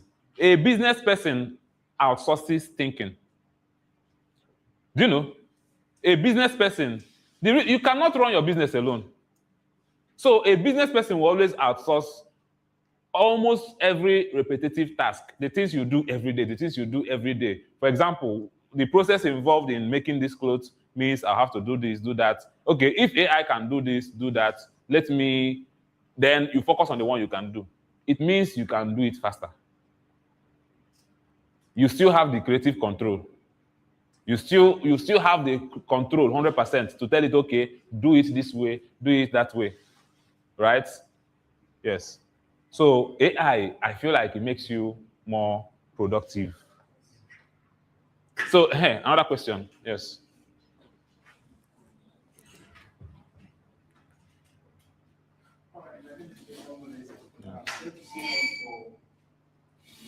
Privilege of being under your train today. For me, it's something I appreciate so greatly. Thank you, sir. You're welcome. I wanted to ask, I want to ask a question, but first of all, I want to chip in something like I'm into graphic design. So normally for you to trace a picture with CorelDRAW, you have to take you time to trace one picture. So before, sometimes churches want to do some worship program, they have up to 10 guest ministers, and sometimes they will add everybody in their church in the flyer. We have up to 15 this thing. So you can imagine the time it will take you to start tracing people's picture to remove the background with all of this. So, but I made a friend. So he now showed me a particular app, Photo Room. Yeah. So Photo Room, I'm not saying minutes, under seconds, you have traced a particular picture. So because they saw me, I want to design maybe 5 pictures, I have to spend close to 1 hour or thereabout trying to remove the background. But that Photo Room helps you. Under 5 minutes, you are done with all those 10 pictures, remove the background. So for me, AI makes you more productive, because even AI doesn't work on its own without you. Yeah. So in fact, you are intelligent. In fact, you are more intelligent than the AI, because you are the one that tells you what to do. You can't do it on its own. So when it comes to AI, I want to understand more. How do you get the right prompting? So the thing about prompting is that we have a lot of people promising prompt engineering, this one, that one. You know, they use some big words for prompting that you think there is one massive thing about prompting. Like you say prompt engineering class, you'll be thinking, we don't leave software engineering, enter prompt engineering. But the truth is that, to be honest, if you know how you communicate to a human being, for the human being to understand better, communicate to AI like that. Add context, add details. For example, I can't ask AI which country has green flag and expect the right answer. The question is too generic. There are so many countries that have green flag. And maybe I was even asking about a country in West Africa. And so if I want a proper answer, I have to narrow it down. Which country in West Africa has green in its flag? I can then, it may give me, or if Ghana has green in their flag too. So it will start listing all the countries that has, but assuming I'm not a Nigerian, but I want to know the country that has green and white, I'll have to properly define it before it can give you the right answer. So AI sometimes is like garbage in, garbage out. What you give it, or for example, you want to design a landing page with AI, and you just say, design a landing page for a fashion store. No context, nothing. It will just design anything for you. But let me tell you how I do my prompting sometimes. Sometimes I don't enter AI and start typing it. I first of all go to my notepad and start writing. Normally, I'm a writer. I'll start writing, start putting a lot of details on what exactly I want. Do you understand? Who are my fashion stores for? Who am I targeting? What is the landing page for? All those specific details, I put all of them in. Do you understand? And then it gives me, and even when you have done that, it still doesn't mean it will give you 100% of what you want. Then if it gives you the first result, from there you can start tweaking it. Assuming I'm the one on the system, I would have shown us some of the amazing things I built with AI. And you wouldn't believe it if I don't tell you I built it with AI. Personally, most of us who are into branding, most times we become too busy and too occupied with client jobs that we are not able to focus on our own. I've been building websites for more than 10 years, but I never had a website. I never had a personal website. I registered my domain, onyedikanunadozie.com, for years. I was paying for it, but I didn't have a website. I was waiting for the right, because I am not paying I have to focus on the people that are giving me money first. It's when I now have time. So, but with AI, one night, you guys were there. In fact, I built the website trying to show them how to use AI. And I was so proud of it. Now I have a personal website. Even this marathon landing page, I built very beautiful landing page, was built with AI and all of that. So, but I didn't just say, build this thing for me. I was able to, just the same way you talk. For example, if you have a team, the same way you tell your graphic designer, for example, to do something, the same way you tell the person, the same way you give it instructions, the same details you give to the person, the same questions you think. You know that sometimes I tell AI, this is something I want you to do for me. But first of all, ask me questions like someone who didn't understand what I'm saying. It will start asking you the details. It will start asking you everything it needs, the information it needs from you. And then you respond back to the question and you get what you want. Do you get that? Yes. So I'll ask AI, this brief is not detailed. So ask me questions as though you don't understand what I'm saying. It will ask you everything. Ask you put those things in and it gives you what you want. So prompt engineering is just English language. It's just you understanding how to communicate. Yes. Who else? Okay. Okay. You and then, yeah. All right. Good afternoon. Yeah. My name is Victor. I want to ask in respect to using AI. Yeah. Yeah. Okay. All right. So I want to ask in respect of using AI to run ads for businesses.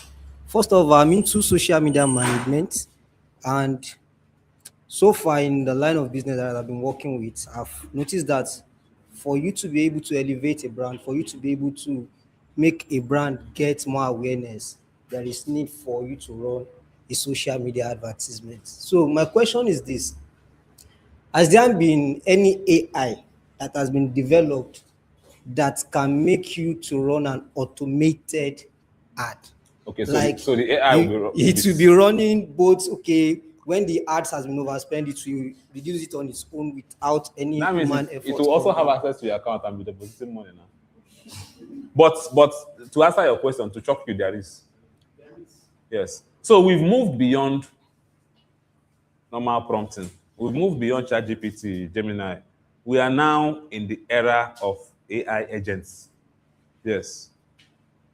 We are now in the era of agents. For example, for those of us who do development, Codex, for example, Codex was released by OpenAI, the same people that did ChatGPT. Codex is a software engineer. It's an agent you install in your system. It will do a lot of things for you, run your terminals for you, build, distribute. So most times what I do now is I just develop the basics, get my frameworks correct, get my design correct, just get the basics correct. And I send the code to Codex and start telling Codex what to do. Codex has access to my GitHub. It will design, it will deploy for me, deploy to server. I can tell it, see, I want to put this website on maintenance mode to do it can do all of those things for me. So it's literally a software engineer. And now there is no one AI agent that will do all of those things once. But one agent can do designs for you. One can do this one for you. In fact, there is AI that uses Canva to develop marketing designs. You understand? So there are. Yes. In fact, go online, go to X. You will see AI agents wiping money from their owner's account because those things are still in development. So sometimes they also do get confused. One person automated AI to be responding to his or her Twitter, and then someone manipulated it to do giveaway for him. And the thing sent money from the person's wallet. How many Bitcoin? Sent money from the person's wallet to the other person's wallet. So they are still vulnerable. But that's to show you how far this thing has gone. Imagine between 2023 to this period, how this thing has tremendously improved. Just imagine what will happen in the next 10 years. Elon Musk said a time will come when humans will no longer work. That humans will just be paid for surviving. AI will be doing the work. Everybody. I pray that day never comes, Sha. Because I want to dictate. I want to dictate how much enters my account. Yes. So the final question, yeah.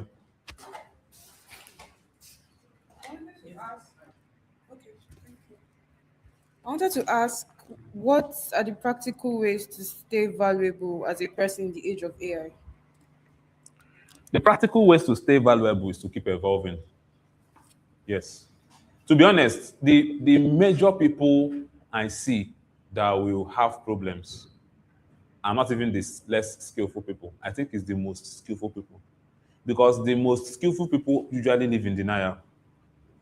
Very skillful people, people who knew their onions before AI. For example, someone who is a software developer, software engineer, and the person was very good, badass before AI. I think they are the ones, have you seen Photoshop experts criticizing people who do WordPress? Sorry, people who do CorelDRAW. Then have you seen Photoshop and CorelDRAW people teaming together to criticize people who do Canva? Then have you seen website developers, people who write code, HTML, CSS, criticizing people that use WordPress? Many. The reason is because these people feel like they are too knowledgeable, too skillful to be replaced, and they will be replaced. So how you stay valuable is to keep evolving. And to be honest, it's not easy. It's not easy to know. Some of us here, the only AI we'll know to today is ChatGPT, Gemini, and Gemini. That's the only one we know. But you don't know that one is now elementary. We've gone far beyond, like those ones are now nonsense. We've gone far beyond it. It's no longer, we've gone far beyond it. People now do movies with AI, complete movies. People now do a lot of things with AI. So you just have to keep evolving. But one thing I would say is, in the bid to evolve, don't overload yourself with information. So just load yourselves with information that is relevant to what you are doing. If ChatGPT is what is relevant to what you are doing, keep using ChatGPT. Just keep learning how to use it better. Keep staying updated. Keep following. There are people that their own work in this world is to know the latest things about ChatGPT and all of those things. And the more you use these things, the more you get better at it.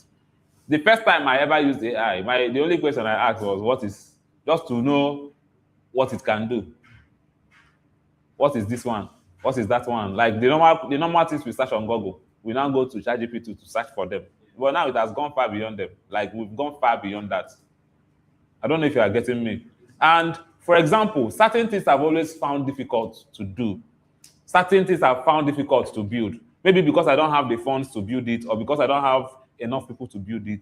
I build it overnight. I build them overnight. Once the idea comes, we build. These days, when I'm looking for certain solutions, for example, now maybe we are doing something here, I want to get something done, and I feel like, I'm looking for a software that I can use to do it, and maybe either it is paid or it's not available. I go and build it.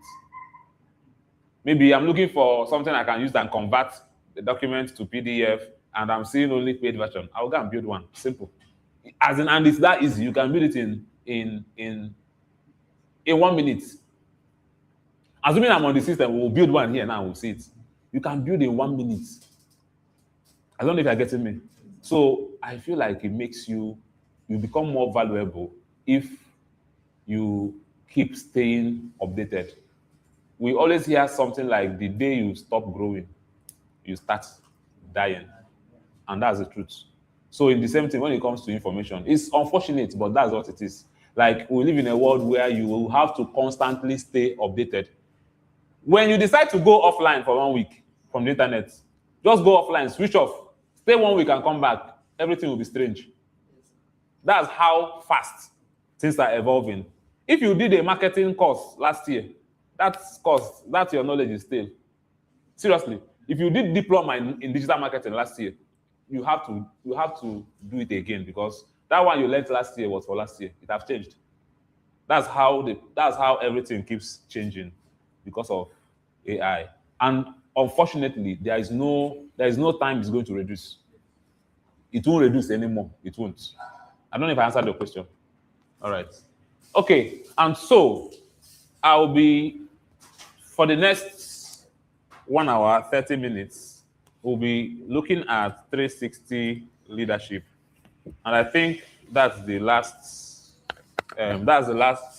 major training that I'll be doing.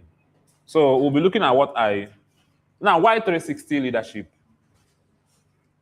We've talked about, the first thing we talked about was what? Who can tell me the first thing we talked about?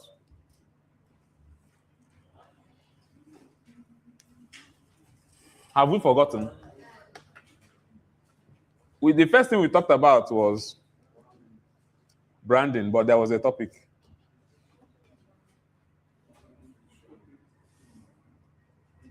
There was a topic. We talked about seen, trusted, chosen. Right? Does that mean nobody's downloading our book? Then the second thing we talked about, we talked on stop chasing and start attracting.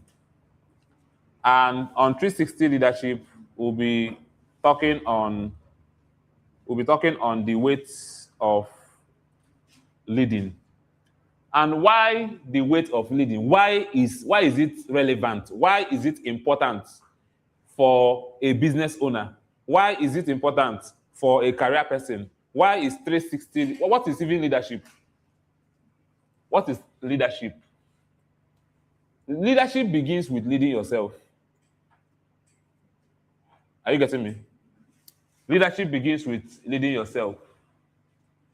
And then you can't lead people when you've not led yourself. Even the Bible says that a blind man, when a blind man leads a blind man, they'll fall inside the pit.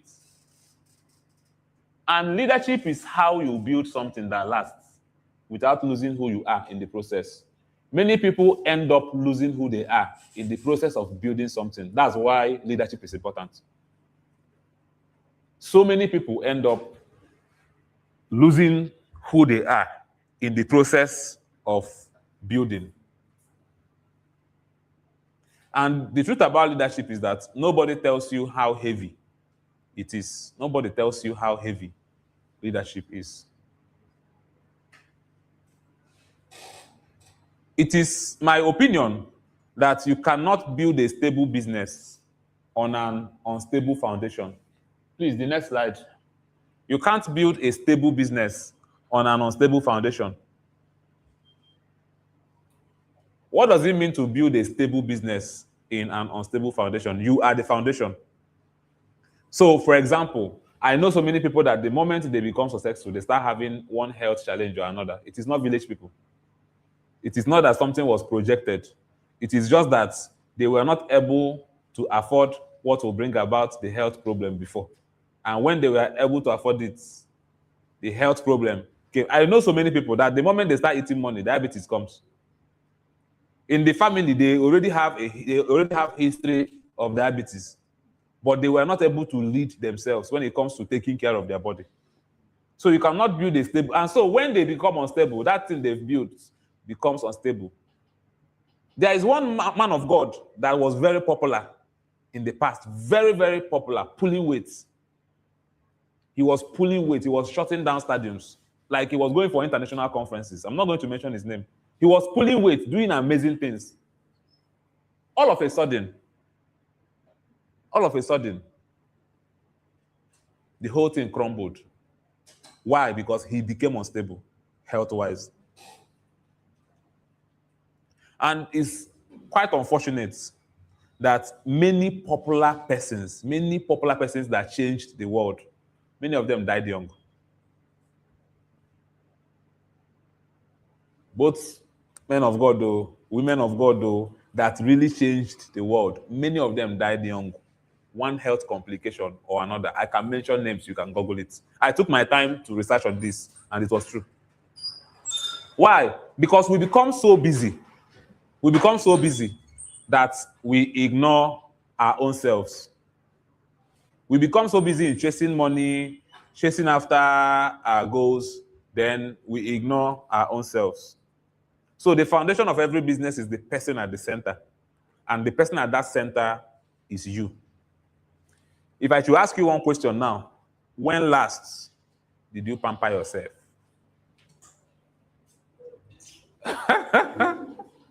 When last did you pamper yourself? Wait. Who and who here has gone for pedicure and manicure? Guys, not ladies. Guys. Which guy here has gone for pedicure and manicure? Which guy here has gone for facials?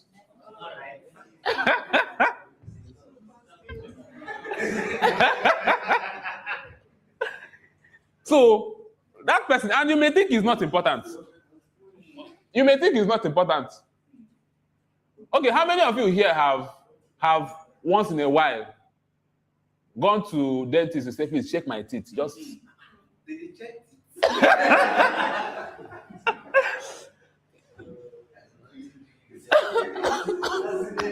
you know, the reason why things happen before we take action is because we are waiting for things to happen. So the person at the center of that business is you.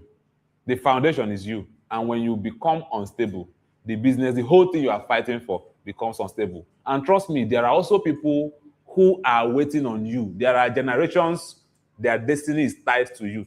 And when you understand that there are generations whose destiny is tied to you, you will take certain things about your life seriously. Because if you die today, do you know that if Mary, imagine Mary was carrying Jesus, and then one day she was just playing one rough play, and fell inside one ocean and died. Imagine. So, but you know, God cannot allow that one to happen. She would rather fly. So, it is that foundation that we want to talk about. You as that foundation. That's why we call it 360 leadership. So, it's not necessarily workplace leadership. It's not necessarily organizational leadership. It is 360 leadership. Leadership that has to do with everything you represent, both your organization, your business, and all of that. So please, the next slide. The next slide. Now, influence versus position. Position gives you authority, right? Position, the previous class we had, we talked about building authority. So you've built authority. You are now an authority in this particular field. You are now an authority in this particular field. Position gives you authority, fine. But authority gives you the right to give instructions. But then instruction without influence produces compliance, not commitments. So you see that leadership is not about the leader. It is about the people being led. Next slide. Please follow me. Leadership is not about the leader. It is about the people being led. Why you take care of yourself is not because of you. The reason why you take care of yourself is not because of you. Just like I said, there are people depending on you. If you want to start a business, for example, and you are struggling to start that business, you are fighting hard to start that business, do you know that when you start that business might change other people's lives?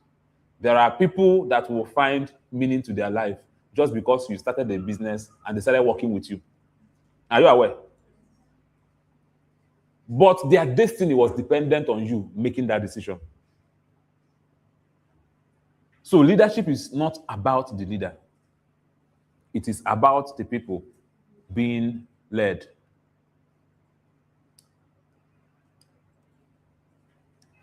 And so when leadership becomes a platform for personal expression, people think that leadership means being loud, being opinionated. That's what people think a leader is someone who talks too much. Or people think a leader is someone who can speak with confidence. That's not what a leader is. And this is not church, but I think the best form of leadership is servant leadership. A leader who serves. Not a leader who leads. That leads is in yes, not literal. So the business stops being a purpose and becomes a monument when the leadership revolves around the leader. The business stops being a purpose, it becomes a monument. If it is about the leader, if the business is about the leader, about what makes him happy, and this is how it works. For example, in branding, do you know that if you are positioning yourself, you don't position yourself or your company based on what you like?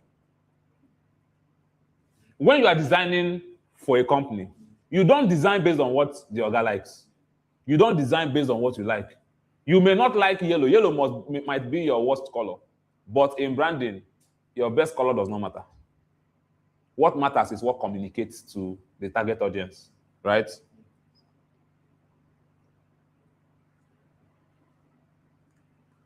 And that's why I said that natural advantage without development produces leaders who are impressive until pressure becomes real. There are people who are impressive. There are people who are wonderful until pressure becomes real. Some of us here now, that business is going well. We love that business. This is what I love. I'm doing this because it is what I do. Is it really because it's what you love doing? Or is it because there is no pressure yet? Imagine starting a business and that business made you poorer than you were.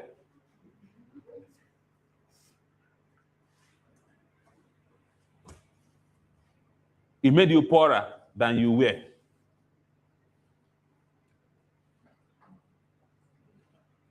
Natural advantage without development produces leaders who are impressive until pressure becomes real. So if it makes you poorer than you were, will you be saying, I regret starting this business?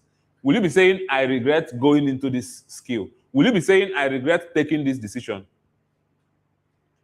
Because come to think of it, starting a business, many of us prioritize profits. We prioritize profits. If you are really looking for quick money, don't start a business.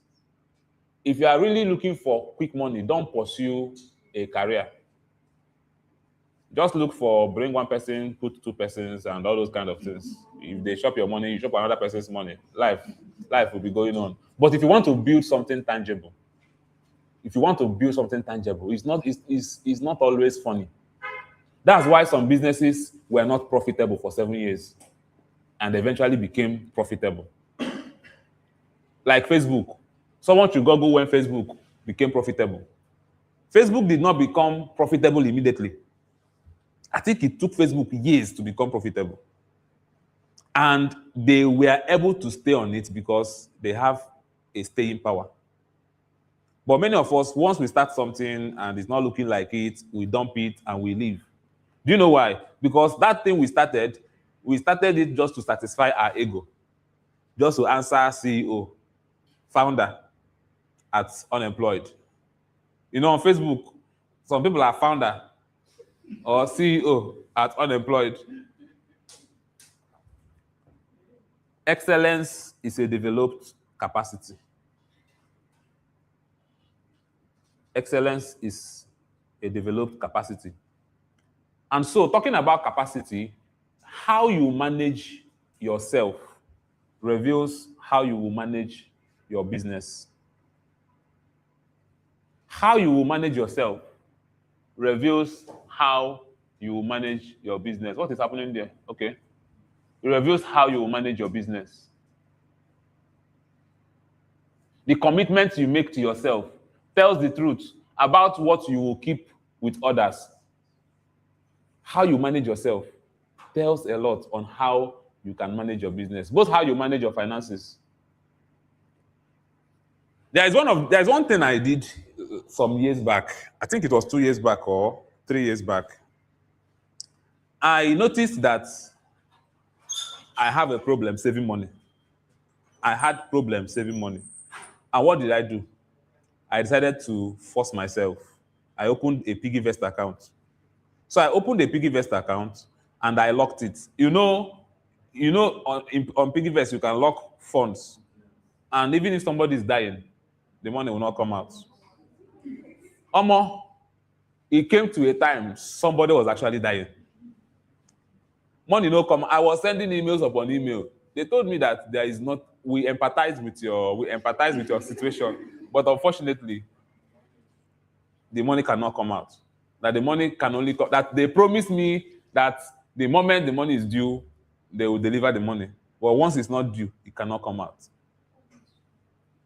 And it became so bad. I started looking for who to buy the PiggyVest account. The PiggyVest had like 1.something million in it. I was like, who will give me 700,000 and collect this account? Just collect, take the password, take everything. Seriously, it was that bad. But that experience taught me something. It taught me that situations don't kill a man. Because I eventually did solve that problem, but I did not die. Seriously, I did solve that problem, and I ended up not dying.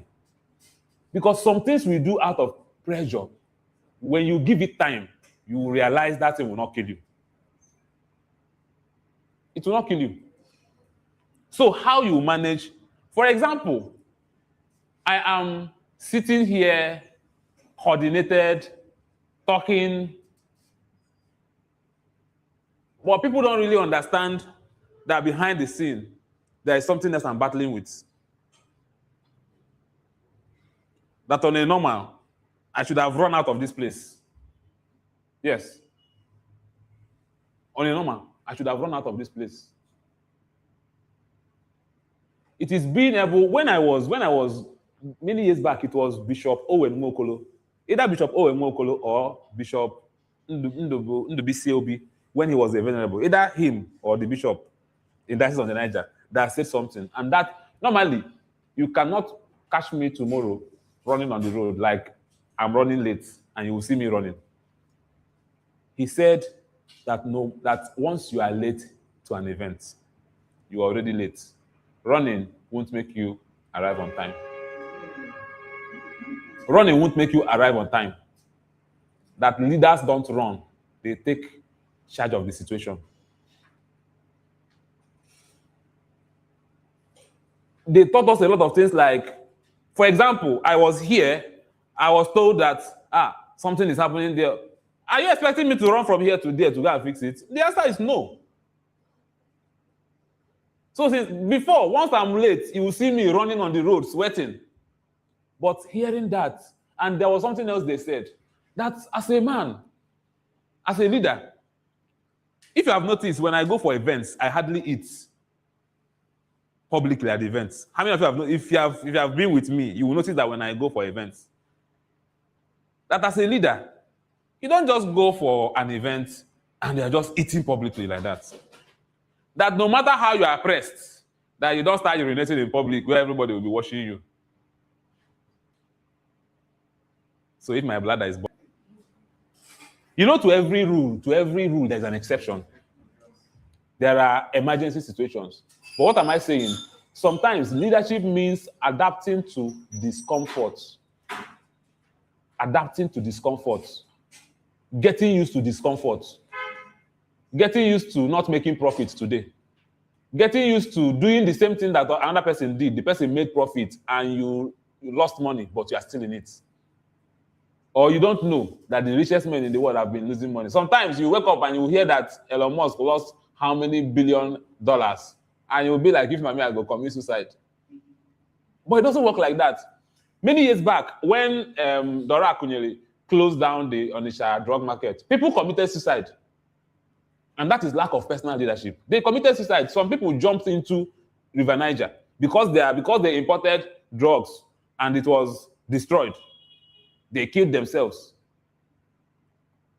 When some other persons who were also meant to kill themselves did not kill themselves, and today they are doing well. They are doing bigger things. That is personal leadership, self-mastery. And remember what I said, it is not really about you. It's not really about you, because as a leader, you no longer make decisions that borders on your own pleasure. I don't know if I'm communicating. So how you manage your life reveals how you will manage the business. In the Bible, people were given talents, and the person that had the least talent said, "You selfish man. You didn't. You gave others something worth it, and look at what you gave to me." And what did the master said?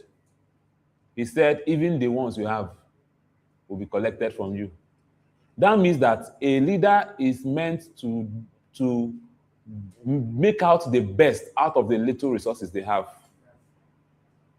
I'm not talented. I don't have talent. That small thing you have, make out something powerful out of it. I've told us before the story of a young man that was selling Aquafina table water. He will always carry Aquafina on the head. That day, I was at Opiweka, and I met this guy. He called himself Dr. H2O. He was hawking Aquafina table water. He called himself Dr. H2O. He wasn't saying buy pure water. He would just enter a vehicle. Before the vehicle moved, he would say, he will greet everybody, and he will say, I'm here to educate you on why you should be drinking water, on why water is good for the health.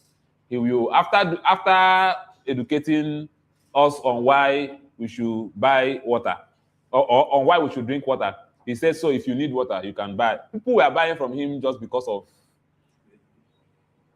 And then I saw him, I was like, this guy is different. I dashed him money.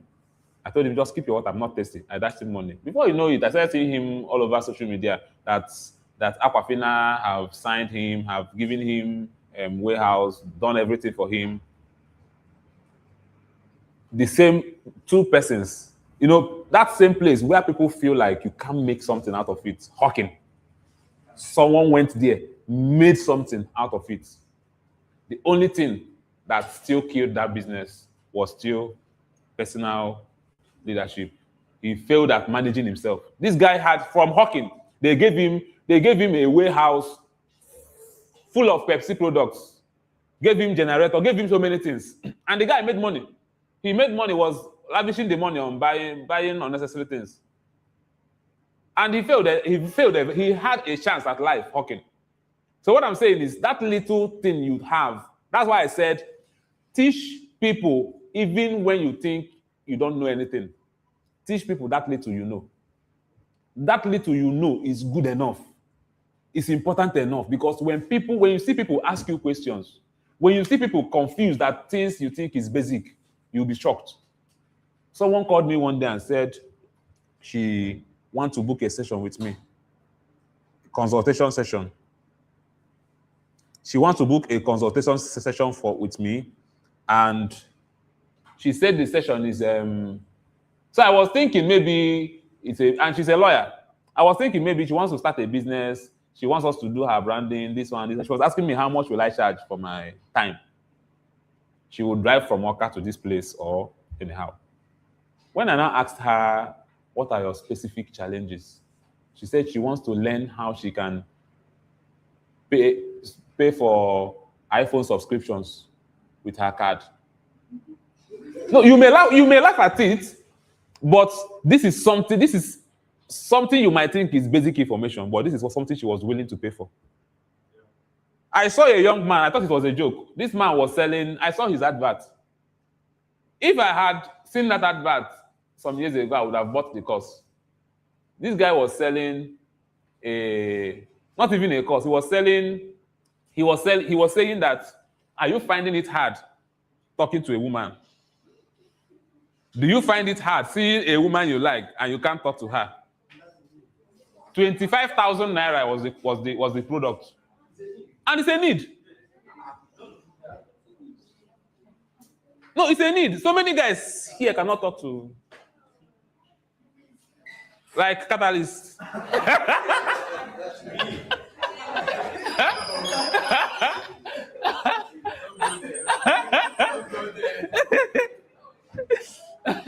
So that's why I said, if I had seen that product some years back, I for don't buy them. And I will buy it and buy his coaching session and buy his mentorship session. I'll tell him, mentor me, sir. So, but this is the same thing that another boy will say, I did games since primary school. So that small information you have is powerful enough. It's powerful enough. Are you getting me? Personal leadership. The way you manage your personal finances reveals how you will manage the business. The commitment you make to yourself tells the truth about how you will keep it with, how you will keep with others. So think of a decision you made recently as a leader. As a leader, maybe you dismissed somebody, or maybe you hired somebody, or maybe you bought a product, maybe you bought a machine, maybe you bought something for your business, or maybe whatever. Think about a decision you've made as a leader. Was it made primarily from wisdom and principle, or just from ego and desire to be right? Maybe you bought iPhone 17 Pro Max. Did you buy the iPhone 17 Pro Max simply because the 15 Pro Max you were using or the 14 Pro Max was no longer serving, or because you want to make a statement? You know, there are people that start businesses just to make statements. They start businesses, do wonderful outfits. People will tell them congratulations on Facebook. That one ends. They start looking for the next big thing to do so that people will congratulate them again. So are you making decisions as a leader primarily from wisdom and principle, or primarily from ego and the desire to be right? Let's look at the fragile dimensions where organizations break. Next slide. So the 5 dimensions of leadership. Number 1, personal leadership. Personal leadership is about self. Personal leadership is about leading yourself. Like I said before, if you cannot lead yourself, you cannot lead others.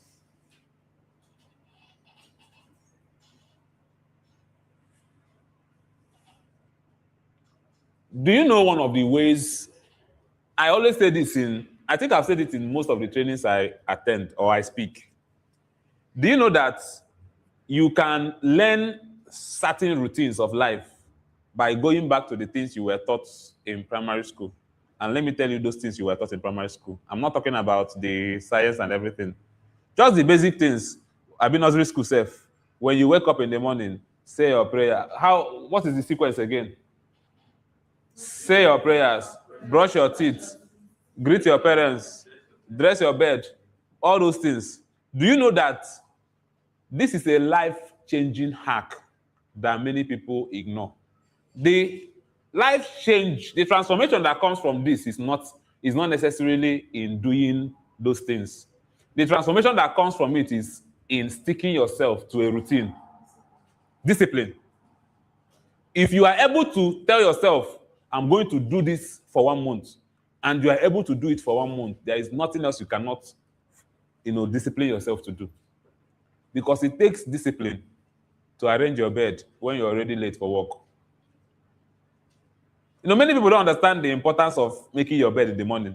You don't make your bed at night when you want to sleep. You make your bed in the morning so that when you come back home, you are tired, you can sleep. Because some of you don't know the genesis of your terrible dreams. You will be flying. You don't know it because you're on a rumpled bed. Yes. Why do you think that you have a good house, but sometimes when you enter hotel rooms, you feel at peace? And there's no difference between your room and hotel room. It's just because they arranged their bed for you.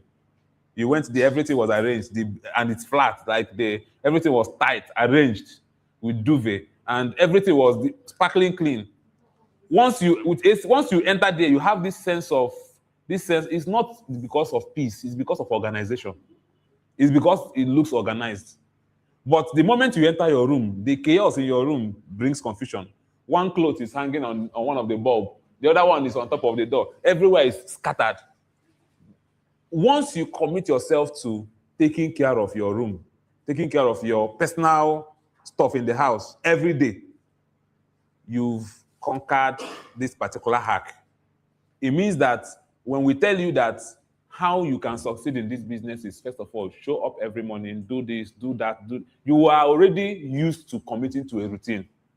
Because one of the things that make people succeed in businesses is doing something over and over again.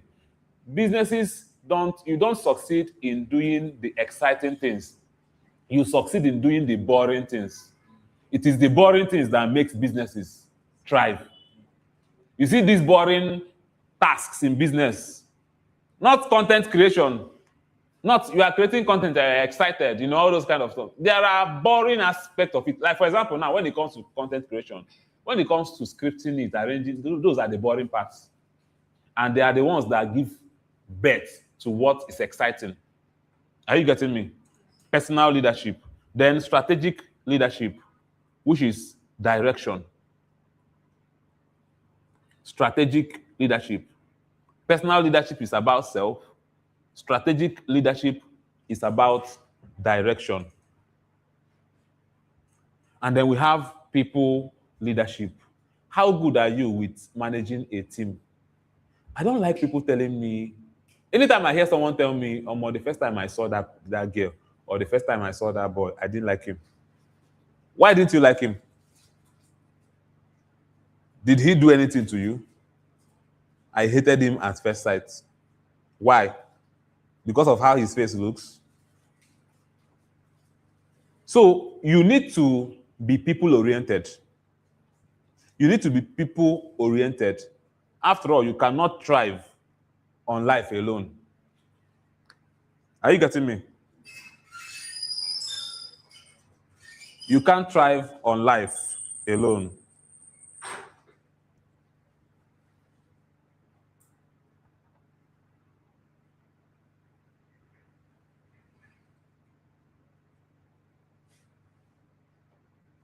Am I communicating?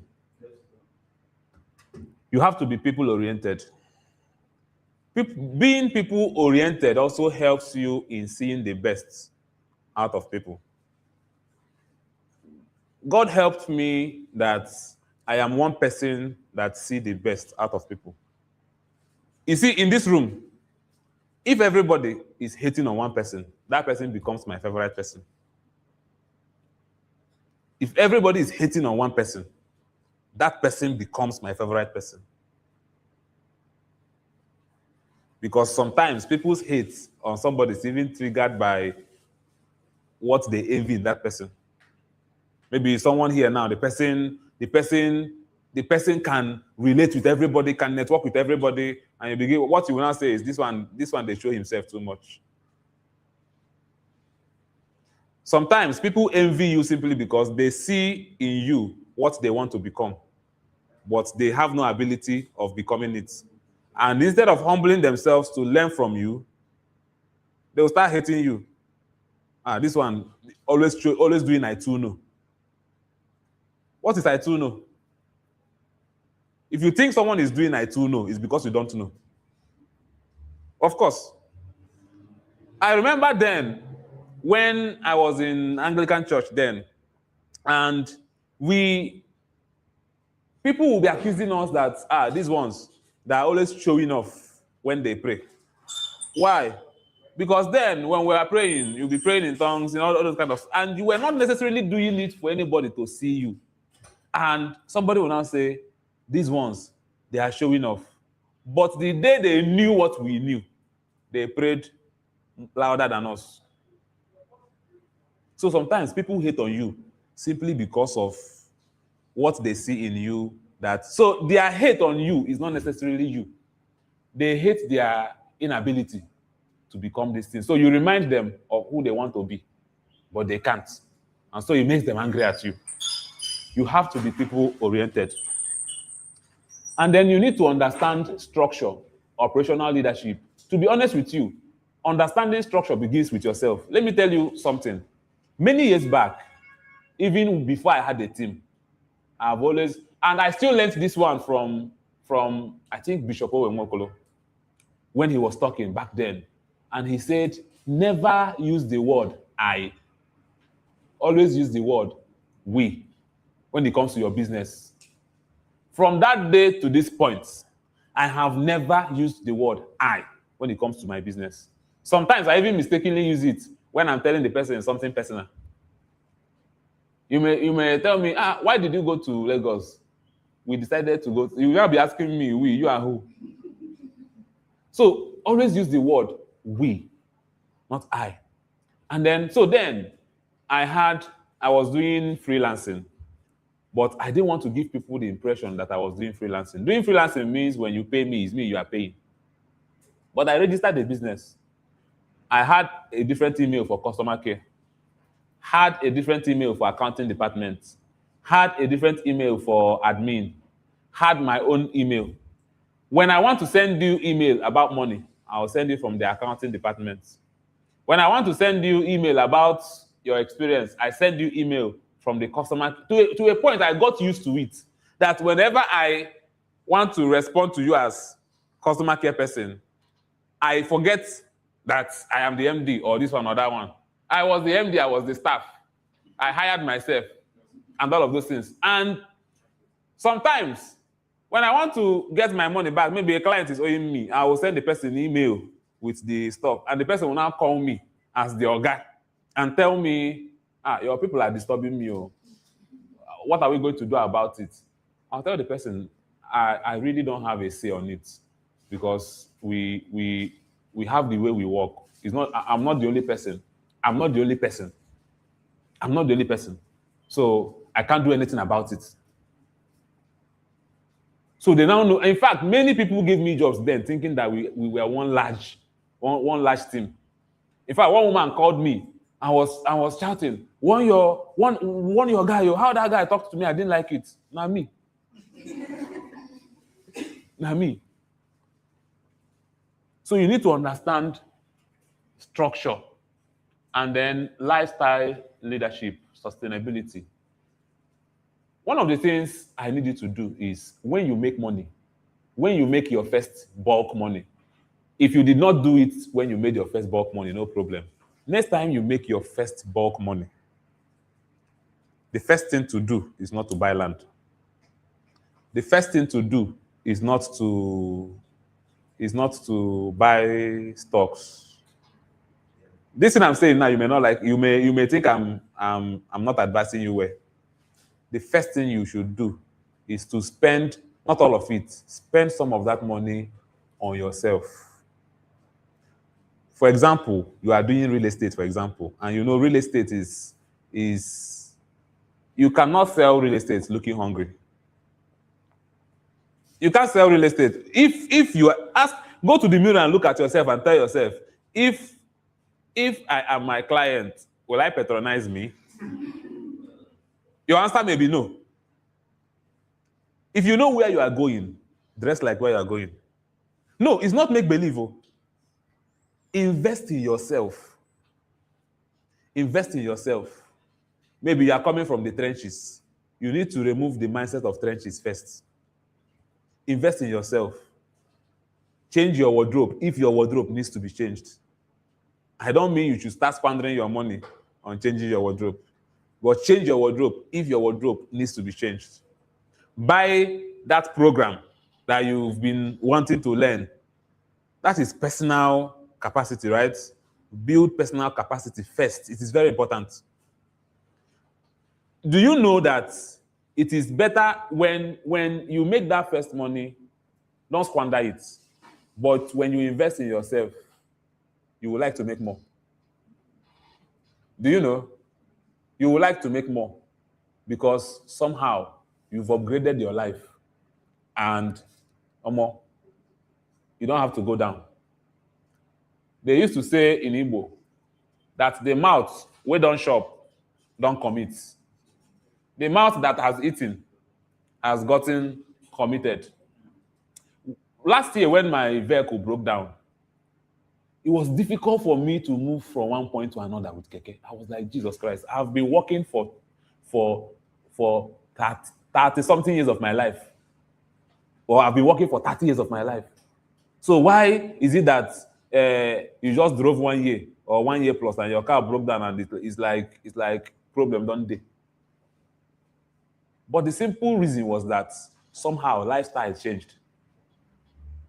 For example, now imagine you started, for those of us that attend churches with AC, you attend churches where AC is on 24/7. Trust me, if you go to a church without AC, you will not concentrate. You cannot concentrate. No matter what the person is, no matter the word the person is teaching, you will be murmuring. Which kind of life is this? Why can't they have AC? Because you would think it's normal for everybody to have AC. In fact, something in you will make you feel like people that don't have AC are false prophets. Because lifestyle changed, right? Next slide, please. Now let's look at, so a leader is only as strong as the dimension in which they are weakest. Next slide. Let's rush it. Next slide. The courage of self-awareness. Self-awareness is more valuable than charisma or intelligence. What is self-awareness? Who can tell me? Who can tell me? Yes. What is self-awareness? Thank you. Thank you. Knowing yourself, knowing your abilities, knowing your inabilities, knowing your strengths, knowing your weaknesses. In fact, I believe that everybody should do SWOT analysis of themselves. This is not cleaning. Everybody should do SWOT. What is SWOT? S means strength. W means weakness. O means opportunities. And T means threats. What are your strengths? Welcome, sir. Welcome. What are your strengths? What are your strengths? If I ask you, do you know why you need to know your strengths? Because it helps you to understand where you can excel. Are you getting me? It helps you to understand where you can excel. Then why do you need to know your weaknesses? Do you know that the reason why you should know your weaknesses is not only so that you can improve on it? Sometimes your weakness shows you where you need help, where you need to bring in someone else to complement for the weakness. It's not just about improving. Sometimes your weakness will remain your weakness, it will be there. That time you are using to improve it, use it to do something better. That is when understand me, I'm not saying, for example, you're addicted to something, don't work on it. No, that's not what I'm saying. What I'm saying is, for example, you feel like I have strength in digital marketing, but I don't have strength in physical marketing. If you have someone in your team who can do physical marketing better, let the person do what? Focus on it. So as a person, you need to know your strengths, you need to know your weaknesses, and then you need to know your opportunities. Based on my strengths and my weakness, what are opportunities available to me? You need to know your weaknesses. Then finally, you need to know your threats. When we say threats, what do we mean? You need to know the things competing against you. You need to know whether AI is making you irrelevant. And why do you know your threats? You don't know your threats so that you retire. No. You know your strengths so that you grow. Sorry, you know your threats so that you grow above it. So if I know that this particular stuff is what will render me irrelevant, I'll have to do what? Start evolving. I'll have to start evolving. Because the day you stop evolving, that is the day you died. The courage of self-awareness. So self-awareness is more valuable than charisma or intelligence. People can talk with charisma. People can talk with intelligence, but they're not self-aware. In fact, so many intelligent people are suffering from low self-esteem. Very intelligent, very talented, very skillful. And do you know that low self-esteem is a product of lack of self-awareness? No king who knows he's a king has low self-esteem. Do you think you can be president of Nigeria and you'll be like, no, I'm shy? You are the most powerful person in Nigeria. For example, now, if the way you are now, the way you are seated here now, like, let's not even say, because if I say president, it means you don't have strength to enter that kind of competition. But let's say something happened, one of your uncle just called you and said there is an opportunity available. that you will work for. Meanwhile, the person that just walked in is the special advisor to the governor on youth and development. Am I correct, sir? Yes, sir. Thank you so much. Welcome. Governor of Delta State, and you're clapping like that.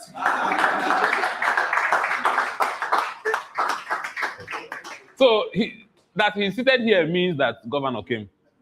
I'm serious. Governor came. Welcome, sir. Yes. And so, I was saying something. Yes, thank you. It's APCO.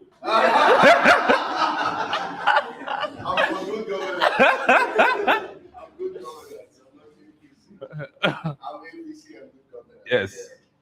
Now, imagine, no, there's a reason why I mentioned APC. Because some of us hate APC until APC favor us. If APC favor you now, you will love, and that's the example I want to give. So imagine your uncle now calls you and say, what did you study in school again, Seth? You say, I studied clinical. Okay, I have one position in Aso Rock.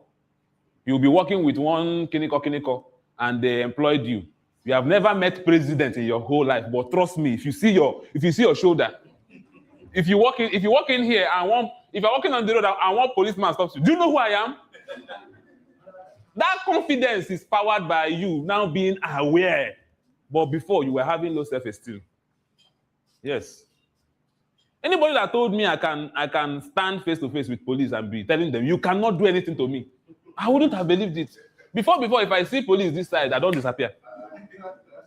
But now, if you call me that are holding you, where will they come there? That is self. So if you notice that you are having low self-esteem, just know that you have a self-awareness problem. It is more valuable than charisma or intelligence.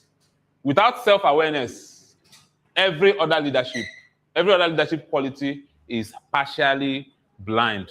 Because when you don't know who you are, like I said before, you cannot truly lead others. There was something I told my team. I told them that a leader is usually not the most intelligent person. I'm not saying this literally. A leader sometimes can be the most foolish person in the room. Yes. Do you think Tinubu can fight? Tinubu cannot fight. But he is the general commander of the armed forces. Commander-in-chief, but he cannot fight. I'm not even sure he can pull trigger. But he can, in the olden days when kings were reigning, the days of emperors are not usually the strongest. You can see one small boy that the father died and he became the emperor at maybe age 10, 8 years. And he's ruling armies, not because he's the strongest. And he will be confident because he's self-aware. Do you know who you are?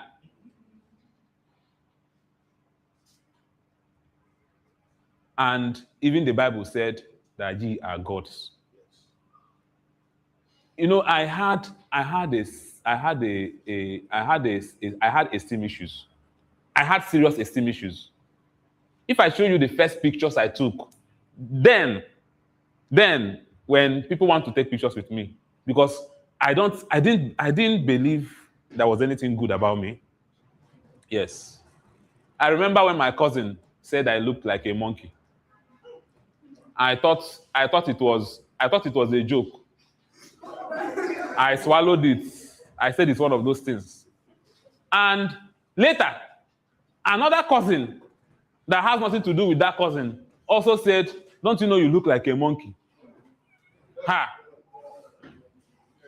Omo, I considered it. And I went to the mirror. I actually saw a monkey. I'm serious. I actually started seeing resemblance. It's true. I look like monkey somehow. Do you know that even when we were graduating from secondary school, Winners International School, I don't have any evidence I went to school. To today, I don't have any evidence.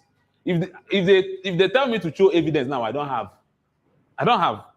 Because when we were taking pictures, I disappeared. When we were graduating, the principal was like, I love all of you. Come, let's take picture. I disappeared because I was like, wait, so these people will now be looking at my picture and be laughing at me. I disappeared. One of the things that started changing my mindset was when I became a leader.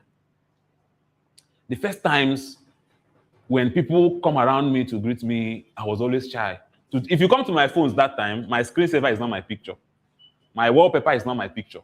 I was always using other people's pictures. Even on Facebook, I cannot post my picture. I was busy posting other people's pictures. Because I had deep low self-esteem to the point that my fellow mates can tell me, hey, who is there? Kneel down there, officer. And I will kneel down. Yes, it was that bad. It was that terrible. I didn't know there was anything good that can come from me. Until one day, after I've had that realization, till today, there is one word I use, and people used to be angry with it, and I will say it. I don't say that I don't use the word handsome, because I studied handsome and beautiful. I realized that, do you know that, people think that being handsome is the male version of being beautiful. It's a lie. When a man is extremely handsome, let me use the word, you can Google it. You use the word that he's beautiful, because handsomeness cannot define how he looks. I've never used the word that I'm handsome. If I'm talking to you, I will tell you that I'm beautiful. Because beauty is in the eyes of the beholder. And when I behold myself, see, this my big nose, I like him. My big head, I like him.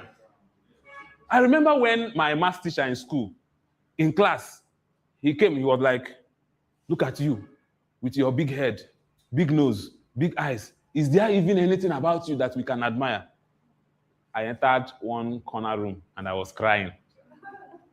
But today, if you tell me the same thing, I will make you look foolish to yourself. Because I like it. And I'm very confident about it. If you tell me my nose is big, I'll increase it the more. I will increase it the more. Because not be you make me. So you cannot define me. Wait, who even defined beauty? Like, who defined what is beauty? Who defined the criteria that beauty has to be? What if majority of the people who are beautiful are actually ugly? For example, talking about tall and short. Who defined it? Who said you have to measure from here to here? If you measure from here upwards, shorter people are taller. No, do you know? If you measure from here upwards, shorter people are taller. So who even defined, who defined the basics? So you can redefine it yourself. And if you're having confidence issue, trust me, any single time you look, I'm serious, it works. When you look yourself in the mirror, tell yourself, I'm the most beautiful person in the world. Do it and do it. Before you know it, you are no longer trying to pretend. It is what you know about yourself. Somebody is saying, for ladies, for example, that you don't have this one. That thing is weight. For the person that is admiring this one, for you that does not have it. When you interview girls sometimes, the person that has it wants to reduce it. The person that does not have it wants to increase it. So who defined beauty? Self-awareness. It is more valuable than charisma. You can't be self-aware and not have charisma and intelligence. You can't be self-aware and not be confident. That was one of the reasons why I told you. You see, you don't have to know everything to do what? To start teaching others. Because teaching others is one of the ways you build self-confidence. Start organizing WhatsApp classes. Start organizing WhatsApp meetings and all of those things. Before you know it, bring it out. Next year, when we do this, it's going to be bigger than this. We're not going to do it here. Right? Yes, we are not going to do it here. It takes self-awareness to make such decisions. For example, now, we call you to come here and talk. Why are you scared that, wait, why are you really scared of the stage? But every single person you met here, you can actually meet that person one-on-one and gist with the person and laugh. So what is the difference between the person you are talking to? So you can talk to this person, to everybody here. But when you come here, you are scared. It's psychology. It's psychology. The moment you understand this, when you come to the stage, you compress everybody into one person. Are you getting me? Next slide, please.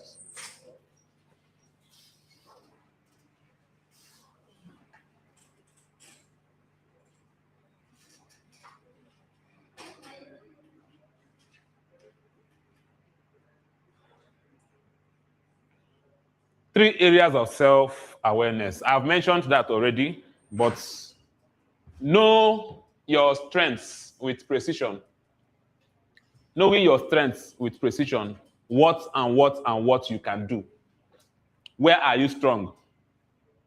Know your strengths with precision. Know your blind spots, things you persistently minimize, and know how you behave under stress. Do you know that when you know how you behave under stress, you can begin to control how you behave under stress?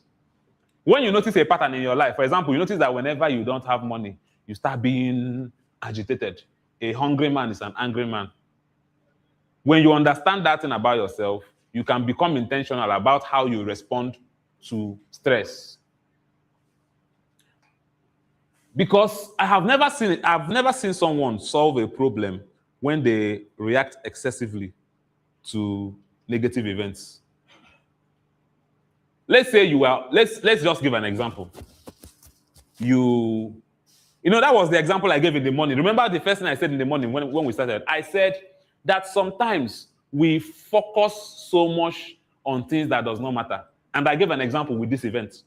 I said, for example, let's say yesterday night we had a meeting and we said to have a very smooth, interesting event, we are going to serve everybody that came here sweets. And then in the morning, we started looking for sweets. We couldn't find sweets. We said, okay, let's go to Onitsha to go and get sweets. Remember, we wanted to do it so that the experience will be great. But the reason why people are coming here was not to come and eat sweets. And at the end of the day, in getting the sweets, they came here, they were standing, some people left, some people waited, and you've already made an impression that you are a disorganized person. If you don't give them sweets, they did not plan eating sweets before. What they came for was for 10 hours marathon training. That was what they came for. For example, the coffee you drank in the morning, what you came here for was not to drink coffee. And if that coffee was not here, you wouldn't bother. But as the coffee was given, you were okay, oh wow, this is nice, right? But assuming it was not here, you wouldn't bother. It wouldn't change anything. So assuming I came in the morning and they said, we couldn't get coffee, and I started panicking. What do you mean? What do you mean? Go there and get coffee. This one, that one, that one. That means I'm not self-aware. Know how you behave under stress. And when you know it, you can be able to do what? To control it. Next slide, please. A pattern you don't know, a pattern you do not know about is a pattern you cannot manage. A pattern you don't know about is a pattern you cannot manage. Let me shock you. Some of you don't know the extent of your bad habits until you reach a certain height in life. Okay, let me not say of your bad habits because it's not your habit yet. Some of you don't know your ability to do certain things. And when you understand this, you will judge some people. You will be more empathic in how you pass your judgment to certain people. Some people don't even know. In fact, some guys that cannot talk to a woman don't know that they can actually convince women. It's just that we were speaking with one guy. Okay, it was me and Mr. Tim. Man of God, your program we came for. Yes. Meanwhile, this is Pastor Kelvin. I want us to celebrate him. Thank you, sir. Yes. The pastor of City of Transformation in Soka. Seeing you here is a privilege, sir. Thank you, sir. So I went for his program. And the program was on his birthday also, just like this. Very powerful program. And I was talking to one of the man of God that you brought. And he mentioned something. That he did not chase woman in school. Not because he didn't like woman or because he liked woman. That the idea of liking woman or not liking woman was not even there. That somebody who was struggling to even find a place to sleep or eat will not be thinking about, do I like woman or I don't like. So he didn't even like, it had nothing to do with being a moral person. The guy was struggling to even find money to eat. Sometimes in 4 days, there's no money to eat. So the conversation is not even about liking woman or not liking woman. And so when you don't understand how you can behave when you have, for example, now if 100 million enter your account, you may slap me.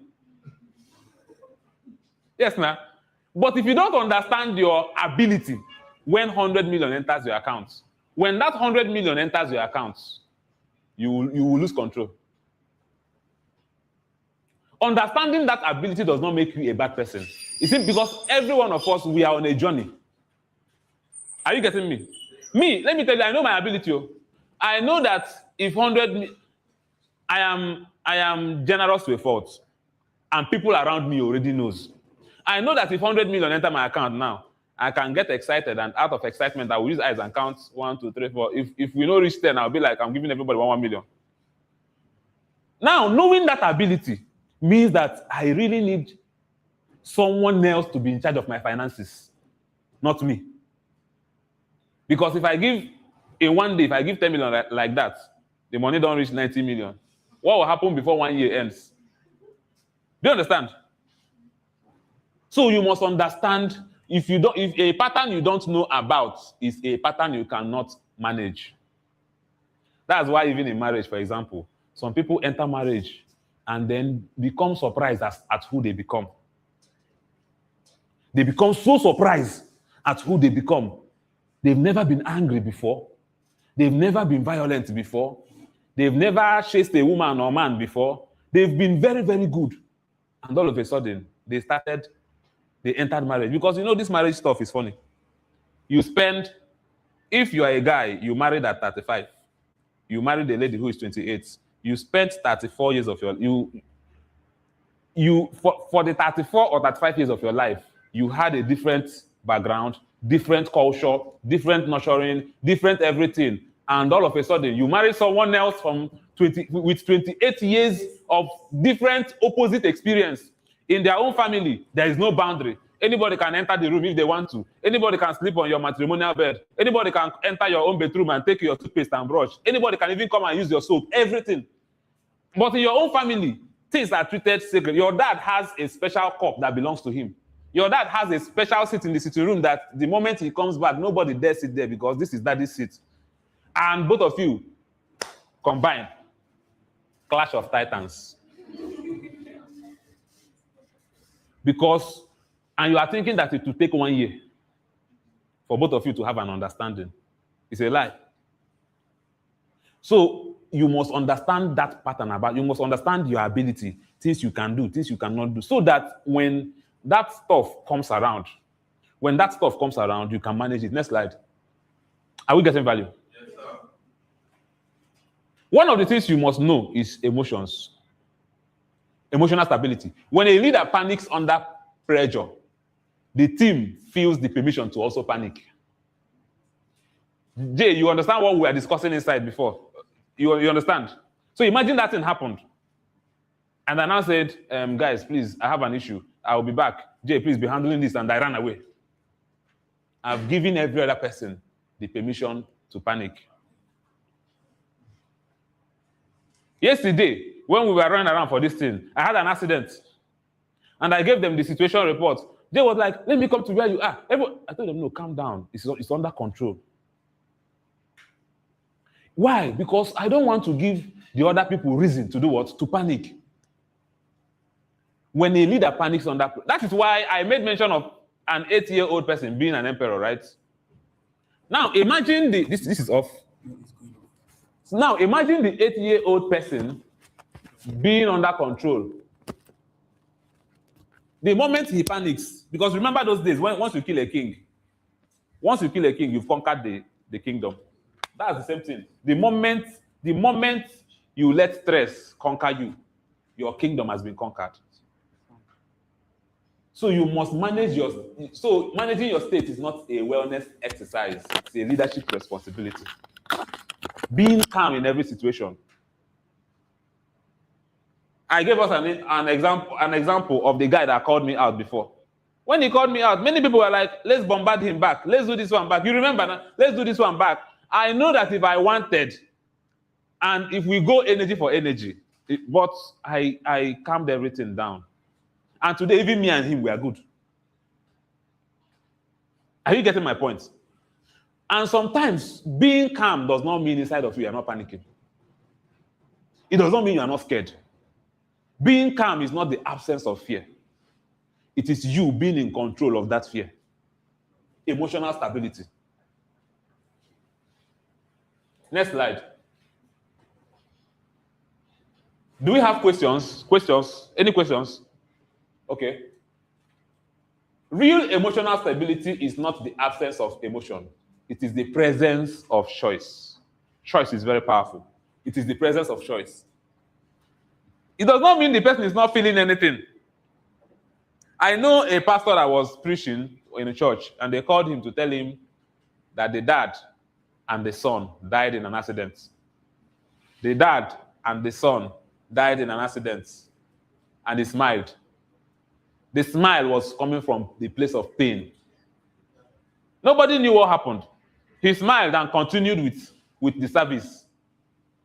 When he was done with the service, he now had to attend. But people around him might feel like, this person felt nothing. Omo, God, I wish you can give me the heart of this person so that I will not feel anything. It's not true. In fact, the people who don't cry the most are the people who feel most of the pain. The goal is not to feel nothing. The goal is to feel everything and still choose well. The goal is to feel everything. You feel everything and you still contain it. Next slide.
that they had the same thing that this is confirmation, this is confirmation, this is confirmation.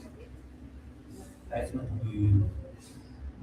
But it did not happen. When Tinubu was announced winner by INEC, I said it's part of it. We've seen these things. We've seen it. And then with all the whole stuff. Now, what's my point? That period, I was so distracted that I was so consumed by the election period. I was jumping from Twitter to X, trying to catch up. But after that period, Jesus, I was so drained. I was not drained because the news did not come back. But I was so drained that I had to tell myself the truth. That is why I stopped focusing. When it is convenient for me to ship in my opinion, I ship in my opinion. My stand is always public. However, I commit my time. I have discipline of attention because it can be a distraction to me. Me and these people are not the same thing. We are not the same. We are not the same. I have something I'm fighting for. I have business I'm running. Are you understanding me? So we are not the same. It's a different case if I'm pursuing a political career. It's a different case if I'm pursuing a political career. Now, discipline of health. I mentioned before, how many of us have pampered ourselves? We all have. How many of us have taken time to go to hospital to check up ourselves? We all have. Don't wait for the day you break down to check yourself. That is discipline of health. Pay attention to your body. If you are driving a car, you notice that the moment the car starts shaking, the leg is shaking. If it's somebody who has good maintenance culture, the person will start, let me go and shake my leg. Because if you don't do it, one day you'll be on the road, your one leg will be this side, one leg will be this side. Discipline of health. You are the machine. Take care of that machine. Next slide. Take care of that machine. What you do when nobody is watching is the most accurate measure of who you actually are. What you do when no one is watching is the most accurate measure of who you actually are. Because sometimes all of us are performing. And whenever I say this, I also say that nothing is wrong with performing. No, nothing is wrong, to be honest. Nothing is wrong with performing. But don't lie to yourself when performing. So see why I said nothing is wrong with performing. If you know you like to be away. Okay, all of us here don't like to. But if Tinubu walks in here, will we stand? Yes, you will stand. You will stand. Is that not performance? It's performance. If, for example, your local government chairman announced that he's going to select a few families, he's going to visit their house, and you were part of the people that was selected.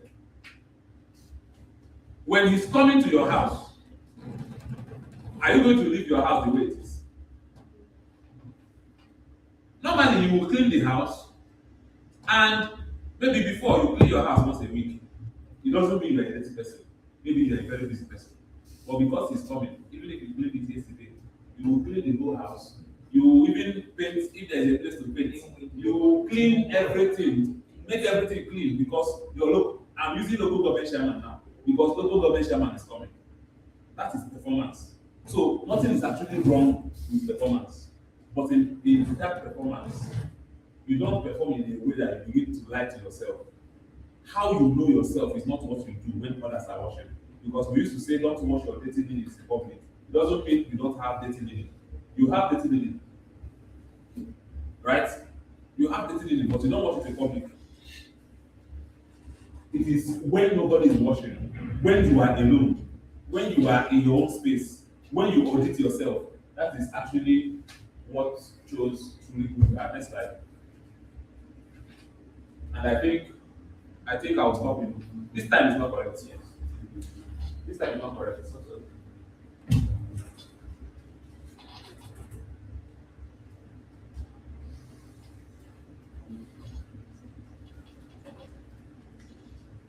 Okay, I'm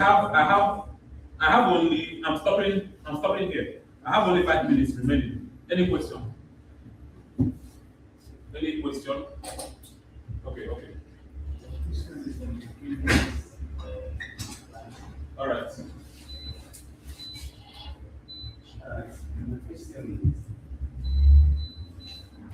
how would I put it now?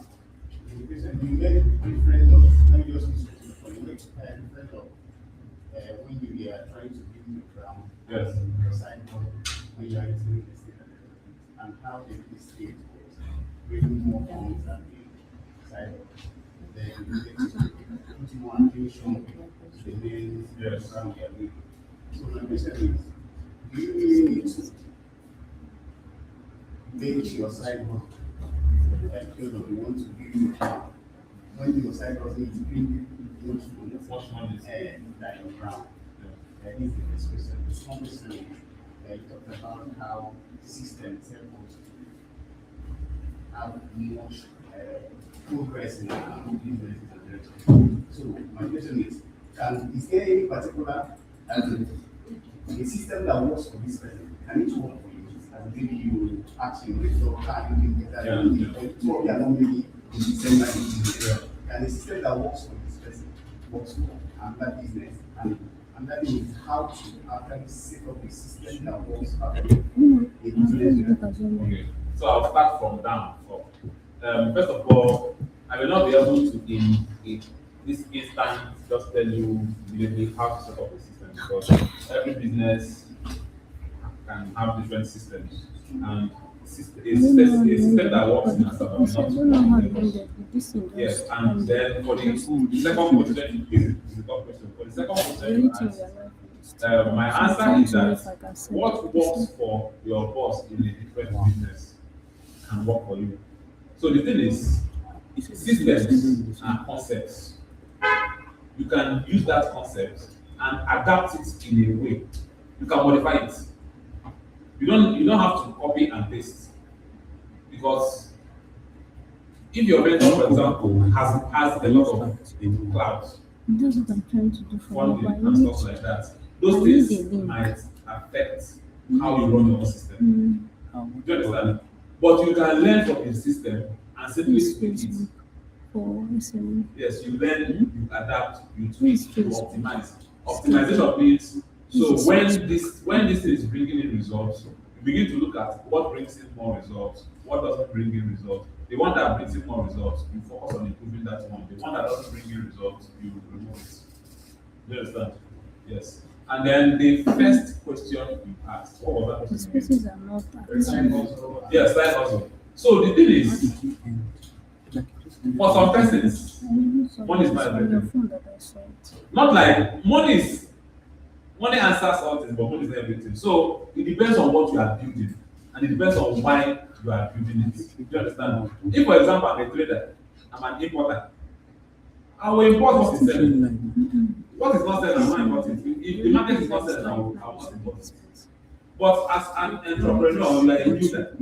You are building something. The goal is to get people to accept what you are building. You are trying to solve a problem. Do you understand? Yeah. So you don't necessarily dump it simply because you saw a side hustle that was bringing in more money. If it's bringing in more money, you can find a way to. So if the main thing is not bringing in more money, find a way to use your side hustle to fund that other thing. Nothing is wrong with that. You get. But if that thing you are doing is sustainable, what will make you stay is because of the future you have seen in it. Not necessarily the money you are getting now, but because of the future you have seen in it. Because when it comes to brand, they build it. And how you build this particular building and how you build this one may not be the same. A bungalow, you can build a bungalow faster. But when you are building a duplex, you will build it faster. Because when you do your first decade, it has to cure. And some things has to go on before you. So some businesses take time to, And actually, when I focused more on brand Verge, I saw the result of that focus. You get? I saw the result, and I was happy with the result. Because at the end of the day, we had a reason why we existed as a business. Yes. So the major reason why I focused was because we had a reason why we existed as a business. So I think that is, I don't know if you got yes. So final question. Okay, I have two questions actually. Only one. Because of time. Okay. So we talked about emotional stability. Yes. So this is my question.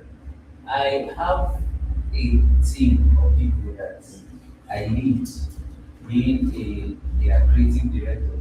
So personally, even when I'm not feeling fine, I still work. And even when there are some notable challenges, I still find a means to do the work I'm actually supposed to do to ensure the running of the firm structure.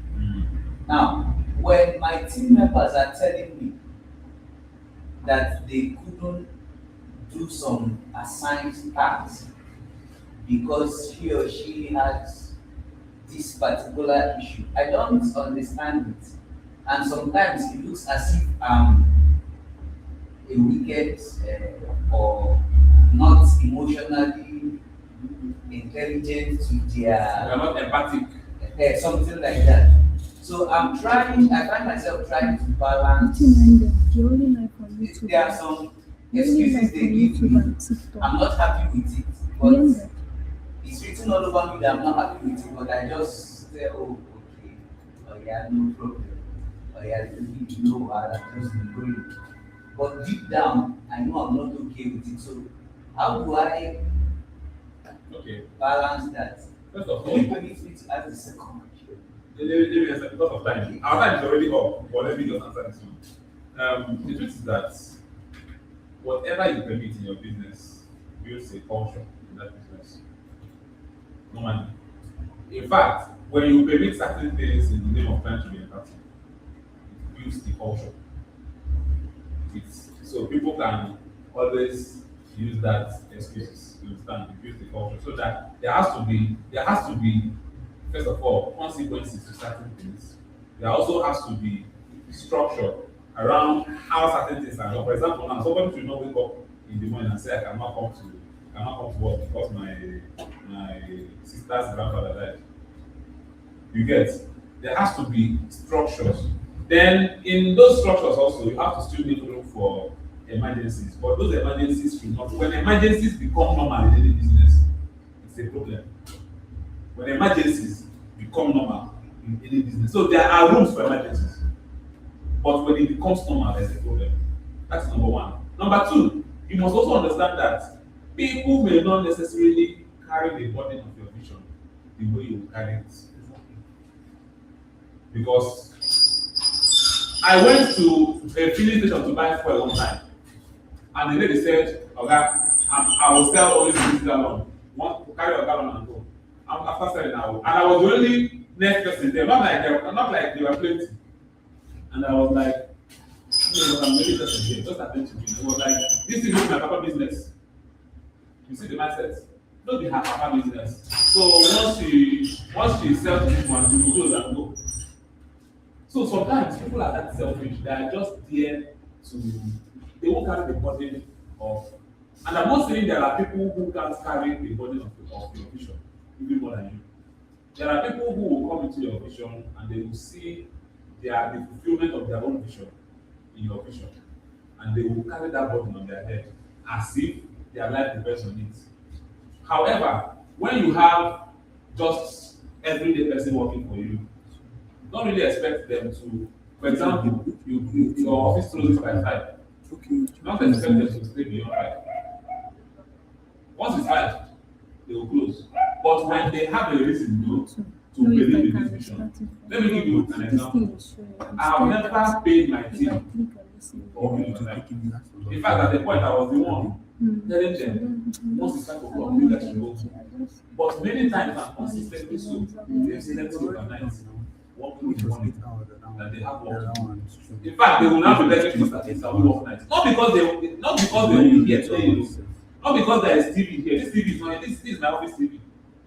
But they will stay here with mosquito sometimes, and they will work till morning, and they will go home come back, and that's still happen. So it's simply because some of them saw the future. But someone else, I've also had someone else, like one guy.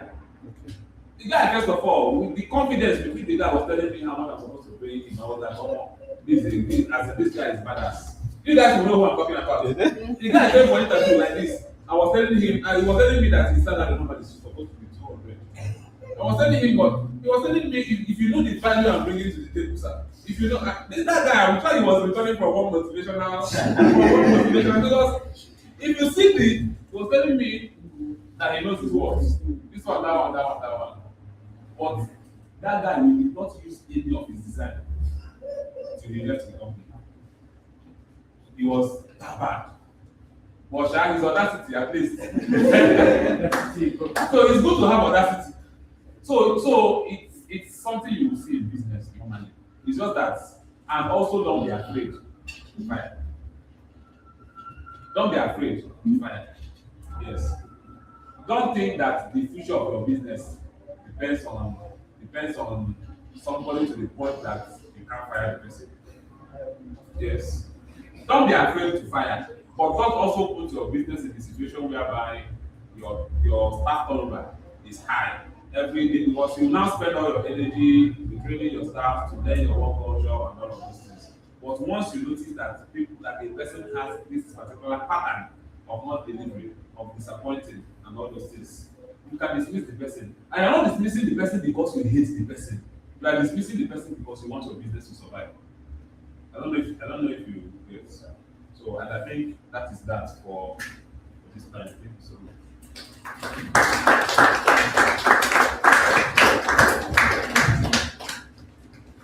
Thank you so much.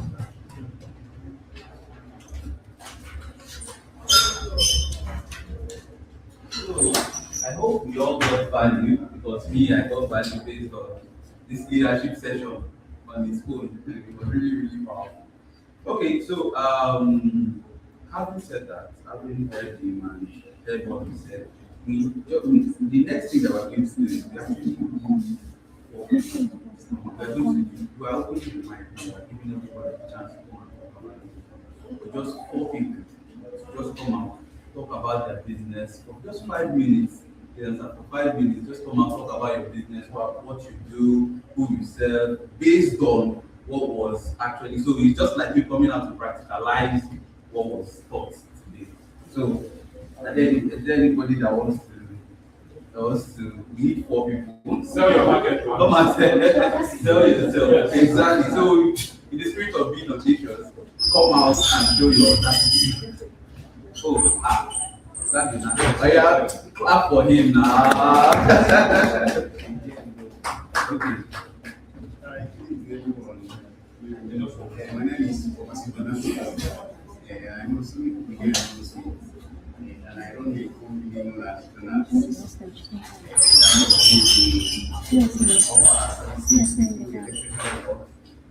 We do camera installation, impact home, and anywhere. So that's what we do. So we are open to your services anytime you need us. I want my card now to share this with everyone. I believe you can get to me daily of them, because the daily of them this company also. Similarly, through you can get my contact. Thank you very much. Thank you so much. All right, so any other thing that okay, very well. Back for him.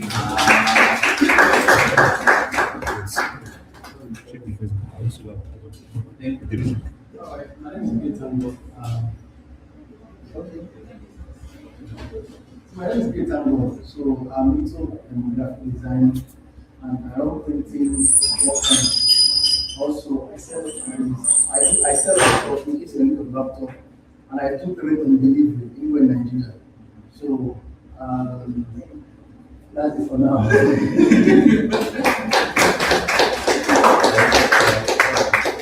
Okay. You want to? Very well. Very well. Please,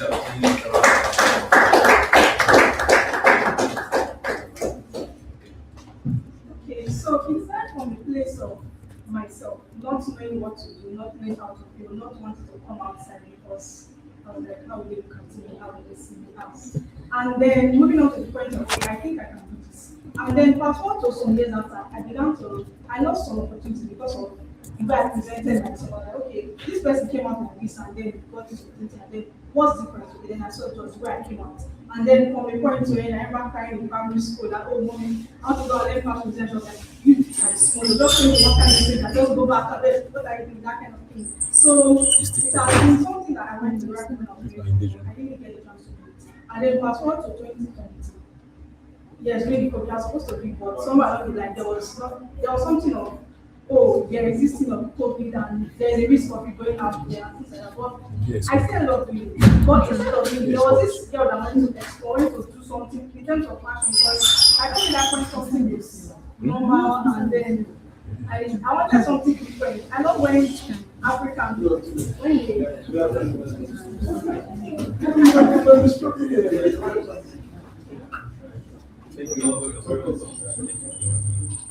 So I don't want that to take things about African culture and then when somebody tries to do something different and do something different, I was like, okay, I think I can do this. And then even during that period when I was even trying to hide and having all of these things in my head, there were days when I would just use the pen and paper, just script something, like illustrate something, and I'm like, okay, this will be nice, but then I'm like, okay, what if people don't like it? Because what I was illustrating was not the usual top and skirts, and so like it was something different, and then I was confused, and that made me hide back in the shop. But I started seeing people that were doing things, and then I was like, let me try, let me do this.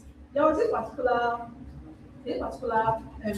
music artist. Okay, let me use one that I like, but I thought I was doing something different.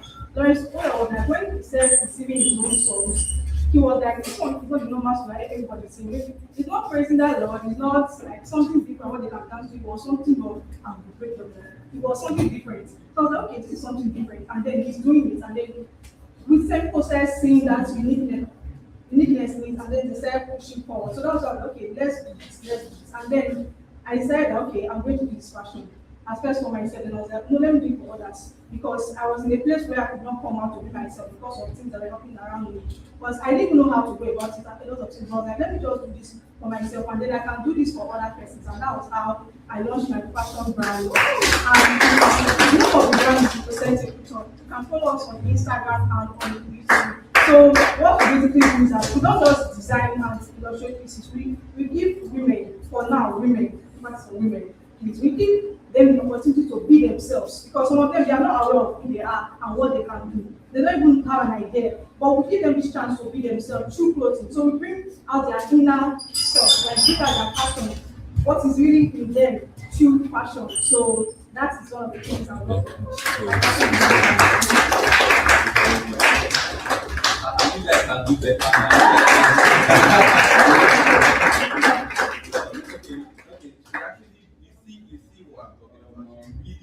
Down our business. It was like from the beginning, where it all started from the history of the business. So this is what we call audacious things. You understand? So, okay, if you want to say something, you come up here. Thank you very much.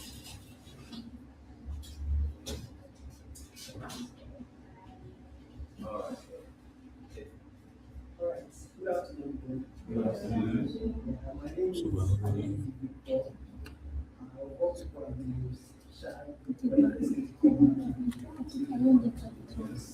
when I hear about English shy, so I decided that let me step out of audacity. Alright, I didn't give it up by name. Graduated from Federal University in Kenya, and I just finished my service year last year. Because of my NYC, I met with Pastor Edmund and he allowed me to show interest in staying back in after my service year. So, last 2 years, in the heat of finding what I can do after school, because you know that digital skill is now the new economy that we have in the world today, the fast rising skills that everybody is developing just to make sure that they catch up with what the evolution of the world sees. So I developed interest in social media management last, like since 2021. I've been learning about what is it that people are doing online that is making them money. And by the grace of God, last 2 years was when I finally decided that I want to go into social media management. And by the grace of God, from that last 2 years to last year, that was 2025, I met with somebody in my service here that also had a brand I was working with. And I said, oh, from volunteer, let me work with you to manage your social media brand. And from there, was able to introduce me to another brand that was paying me as at when I was still serving. Just from being a volunteer to start getting paid. And now, Done with NYC is still working with brands, but Brand Forge here today that I am is one of the best events I would say that I've ever attended in my life. I've always craved for this kind of opportunity to sit at the gathering that somebody will just enlighten me on what digital marketing is all about, what branding is all about, and everything going here today, I will see answers to the questions that I've always had in my heart. So thank you so much, sir, and God bless you. And this is me out of audacity, also putting it down here. Give Brand Forge also take me as one of their trainees. I will be so glad.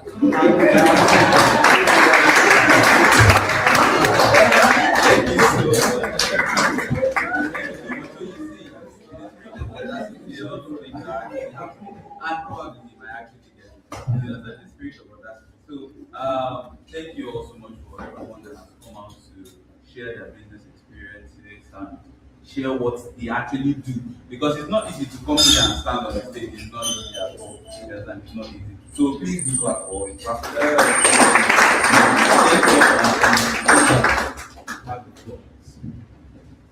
Thank you.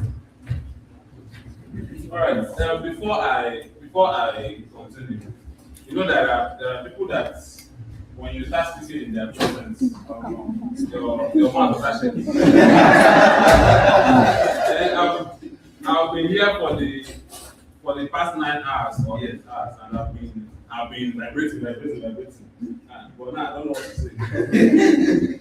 So, Pastor Sam, my pastor from City of Transmission and Asaba, walked in. Welcome, sir.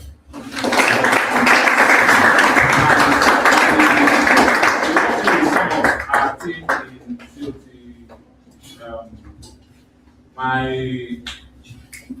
let me use pastor's one, my boss, Mr. Frank, Mr. Moses.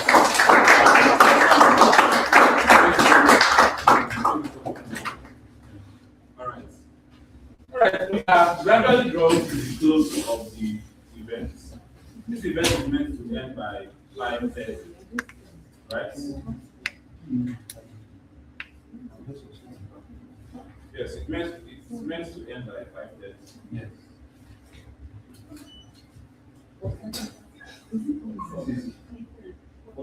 We didn't exhaust the time for the other things. All right, so the final thing I'm going to be talking about is profit engine.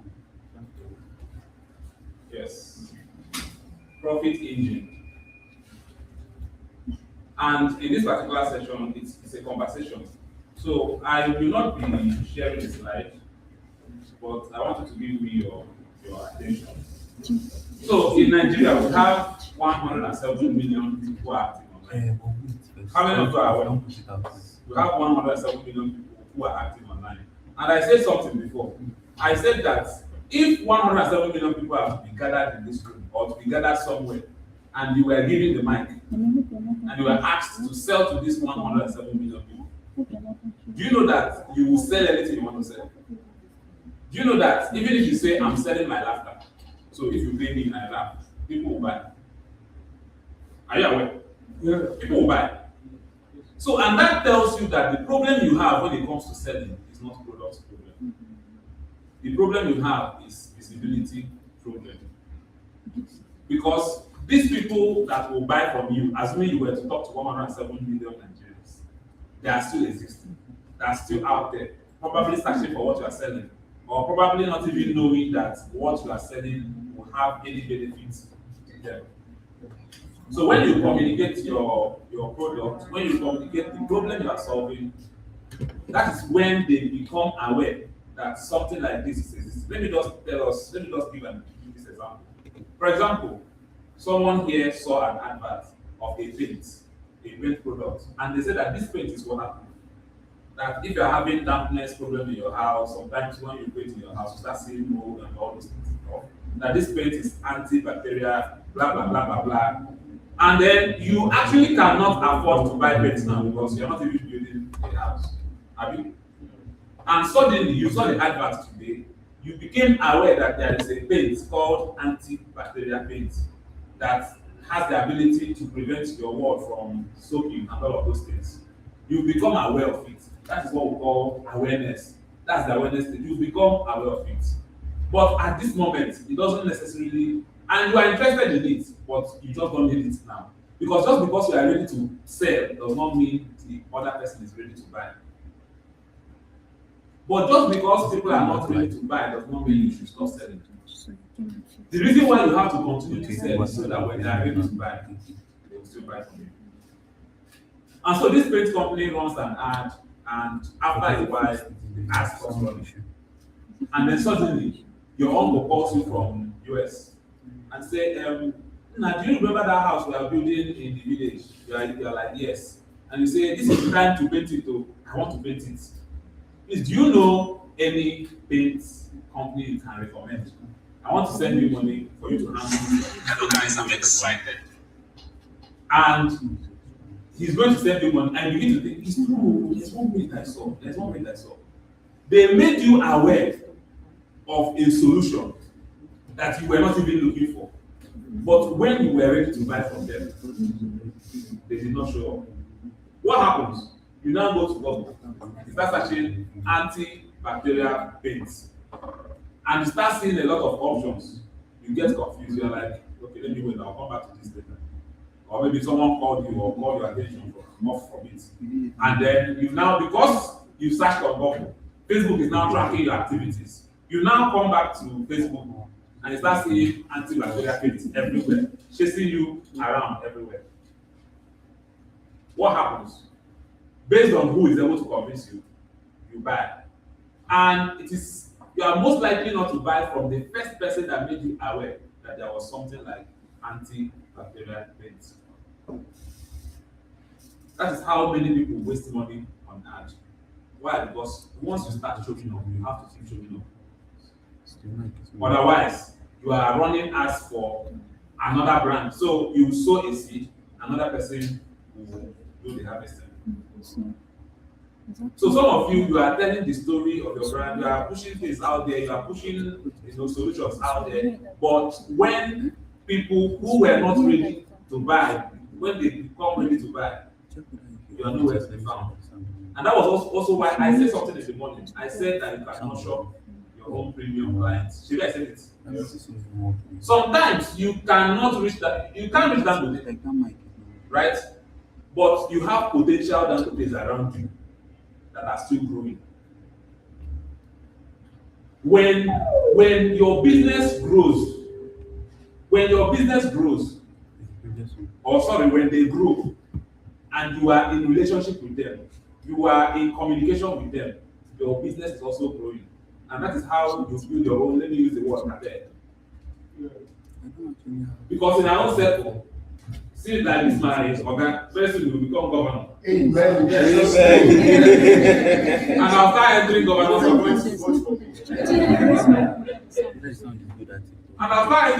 office. And then by that time, people will be like, Blanford is the one handling all the God, even though he's not from Asaba. Only God knows the long legs. It's not long legs. We've known from way back. Way back. It's been long. That's how it works. I don't know if you understand. Or maybe she starts up one premium luxury real estate company in Lagos, and she hires us to do her branding for her. And people begin to wonder, how come? It is now that you nurture your own premium clients. You may not meet those premium clients by just attending expensive events and staff not being everywhere trying to collect their contract, they know what you're coming from. They know what you're coming from. They know. And as you are chasing after them, they are running. They will give you their number, but once you chat them, they will not respond. That is just it. Because value is transactional. Simple. It is transactional. What are you bringing to the table? And as long as you're not bringing, as long as they know you came to collect from me, they will not. It's a normal. Even you, there are people you are snubbing their messages because you feel like anytime this person comes, you collect something from me. I remember. Let me tell you this. I believe the person will not be listening to this. Someone last year was telling me that she was tired of Nigeria, that she wants to leave Nigeria. And this young lady was working in a place where they were paying her. She was earning over 750,000 in a month in Nigeria. She was earning over 750. She works with a travel agency. She was earning about 400-500, and then plus other allowances together 750,000. And she said she wants to leave. That she's tired of this country. Why? Because she had some savings. She went for vacation to some other countries. She saw working systems, and then she came back and became tired of the place that gave you money to even travel. I was encouraging her, okay, and she was already doing her papers and everything. Why do you want to travel? Do you have a job? And she said, no, that when we get to that grade, we'll cross it.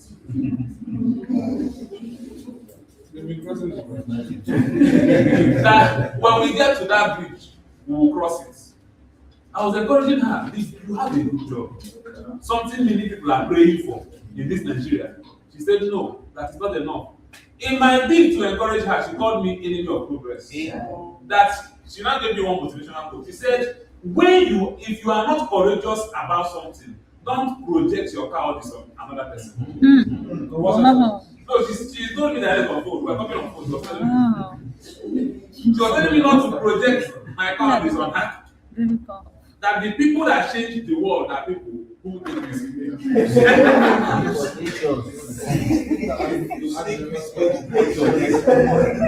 are people who change. There are people who change the world, and people who are audacious. And we talk about audacity. And then, to be honest, I kept encouraging her. Because of that, she blocked me. She blocked me. So she blocked me everywhere. That one day, I didn't look for trouble, Sha. Earlier this year, I used my other WhatsApp because I've not been seeing this person on Facebook. She's been missing for months. So I sent her a message. Hope everything is fine. I've been sending you a couple of messages. She's not been responding. Hope they are okay. And she now responded. Immediately she responded. I knew I went that problem. I was supposed to avoid that. Because for her to respond to me means there is need for help. So she responded. I was like, I'm fine. I said, okay, and in the meantime, I was like, I've been trying to call you, but your number has not been put. She said, you can call me tomorrow by 12 p.m. Then tomorrow by 12 p.m., I did not call. By night, she was not the one sending me a message. I was expecting your call. I didn't see your call again. Ha. I was like, sorry, I was very busy, but let's talk tomorrow. Then the next day again, I did not call. She was not the one that called me. Someone I've not been talking to for almost 1 year.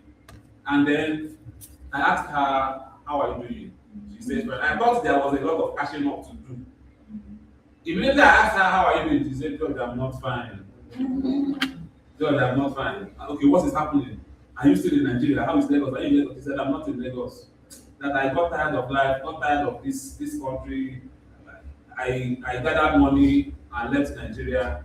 To which country? US? She said no. Canada? She said no. UK? She said no. She didn't want to mention the name.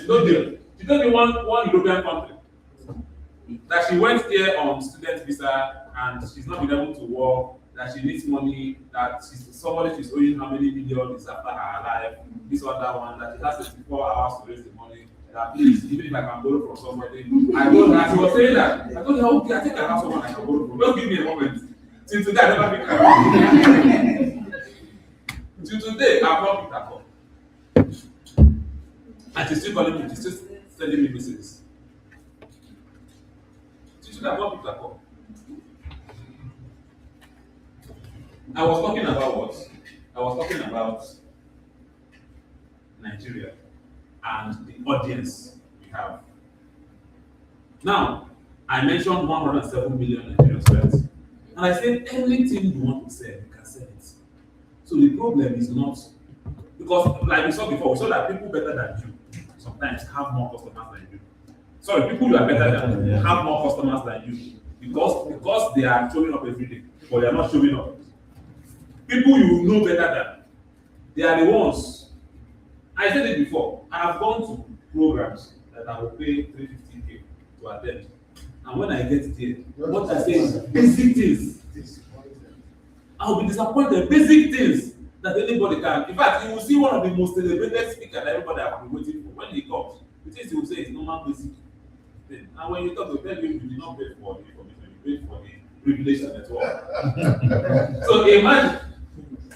imagine when, especially for real estate people, you want to network so that people will buy land, and you now went to that event. You now see that every person there is a real estate person that also came to network. You will network with yourself. So it's not a product problem. It's targeting problem, audience problem. So what do you do? First of all, one of the reasons why it is hard for you to get your target audience is because your message is scattered. That's number one. Your message is scattered. So people are not even sure of what you are selling. People are not sure of what you are saying. People are not sure of how. You know, one of the ways I check if for example, now when I build a landing page or when I write a sales copy for anything, one of the ways I check if it's okay is I give it to a stranger, maybe my sister or anybody. I just say, please read this. Just look at this thing. The person will, I will give the person 3 seconds or 4 seconds. Once the person reads it, if some of us have edit it for everyone, and I'll ask the person, please, what am I selling now? Let me know if within that 3 seconds or 4 seconds, my copy or the landing page was able to communicate. If it does not communicate, I will know that there is a problem with my copy. There's a problem with my advert. There's a problem with my landing page. There's a problem with my flyer. Because people should be able to know what you are selling by just, glancing at it immediately. I don't know if I'm communicating. Yes, sir. And so it is a communication problem. Your message is scattered. So the first thing to figure out is to do what? To put your messaging together. And like I always say, leaders sometimes can outsource repetitive tasks. And when you cannot afford to hire someone who can do copywriting for you, use AI. Are you listening to me? Yes, sir. One of the best AIs to use for copywriting is Cloud. Cloud is C-L-A-U-D-E. How many of you have used Cloud before? Only a few persons. If you use Cloud for copywriting, you will don't chat it forever. I'm serious. Yes. So use Cloud for your sales copy. Cloud is C-L-A-U-D-E. Then you craft your message. That's number one. For clarity. So that people online can at least know what exactly. For example, do you know that when your message is not clear, even if you run ads, you will not sell? Yes. That's the truth. Even if you run ads, you will not sell. Thousands of people will see your ads, but it will not convert. Because it's a bad thing, but it's an information you need to know. The world suffers attention problem. The world now has low attention span. Yeah. This is why people can no longer sit down and listen to teachings that is 1 hour. So you have to now cut it to 1 minute, so that they will listen to it. People no longer have time for all those things. It's not a good thing, but it is something that you, as someone who is in business, must understand so that I can sell. Business, you do your business without emotions. Your business is not a moral agency where you will say, this generation, they cannot read. If you people cannot read my article and buy, don't buy from me. You will die from me. So you must understand how the market works. You must understand the emotions, around people who are meant to buy your product. So first of all, get your messaging right. Number one. I'm talking about now. Secondly, give yourself a target. Give yourself a target and not just target. When I say target, I mean goal. I'm going to give you an assignment. Give yourself a goal. The goal is a revenue goal. How much do you want to make in 1 month? If I tell you now, you that is making growth, if I tell you now that you have, okay, I'm not going to ask you the question because maybe you want to be private, but it's possible that in a month, maybe your entire revenue is like 1 million. You see how you say it, sir? Is it 500? Not up to. Is it 300? Not up to. You see? In a month. You see? And it may not be up to 200. Not up to, you see? But do you know your business has the capacity to be making more than 1 million consistently every month? Yes. One of the reasons why your business cannot make money is because, like I said, people don't even know what you're selling. And that is why it is important to sell one thing first. Sell one thing, focus on one thing, let people know what you're selling. Like I said before, Coke will sponsor events and they'll be putting only Coca-Cola. It is Coca-Cola that sells Fanta, Sprite. If you're a distributor here, you will know. When you go to buy 100 crates of Coke, they'll tell you we cannot sell 100 crates of Coke. You must put a touch of Fanta and all those things. That is what I use to sell other things. Nobody goes to Coke to go and buy 100 cartons of Fanta. Nobody buys 100 crates, but people can buy 100 crates of Coke. They now start putting other ones inside it. And so what do? Why is it important to convert your services or whatever you're doing into a single product? The reason is to make your marketing easy. So number one, create your products. So after you've created your products, what do you now do with that product? We have 107 million people.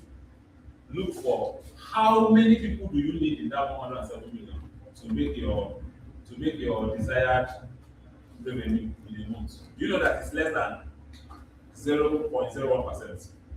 You know that your entire year goal, revenue goal, you can get it by only targeting 0.01%. 1% of 107 million is what? 10.7 million. 1.7. 1% of 100 million is what? Yes, Yes. What? 1.7. Yeah, 1.7.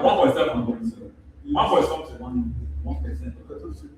No. 1 point something million. And you may think 1 point something million is a huge number. So and you don't even need 1.7 million. So let's say your product is 5,000. Someone will press that product for me. Your product is 5,000. Just 5,000. I don't want to say huge product. Your product is in fact, let's do 5. Okay, let's stick to 5,000. Your product is 5,000. And your revenue for 1 month is 1 million. What you want to make every month consistently is at least 1 million. So divide 1 million with 5,000. Divide 1 million with 5,000. 200. That means you need to only sell to 200 people in a month to make your 1 million. Do you see that now we are breaking down the goals small so that it becomes so you need to know your numbers. So before you were thinking, where do I find people to buy? And now you know the number of people you need, just 200. You might think 200 is big. Where do I get 200 people to buy from me in 1 month? Because you are thinking of what? Monthly targets. We have how many days in a month? Yeah? So how many working days? 28. Okay, divide 1 million by 28. Divide 1 million by 28.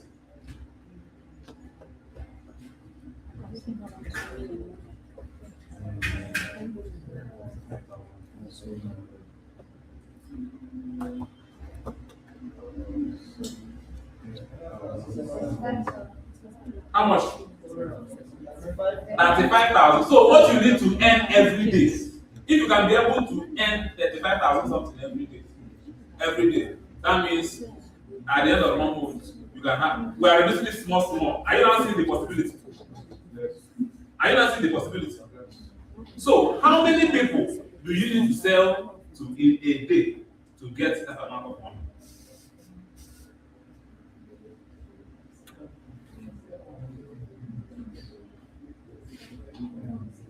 Someone should calculate for us. 38,500 divided by 5,000.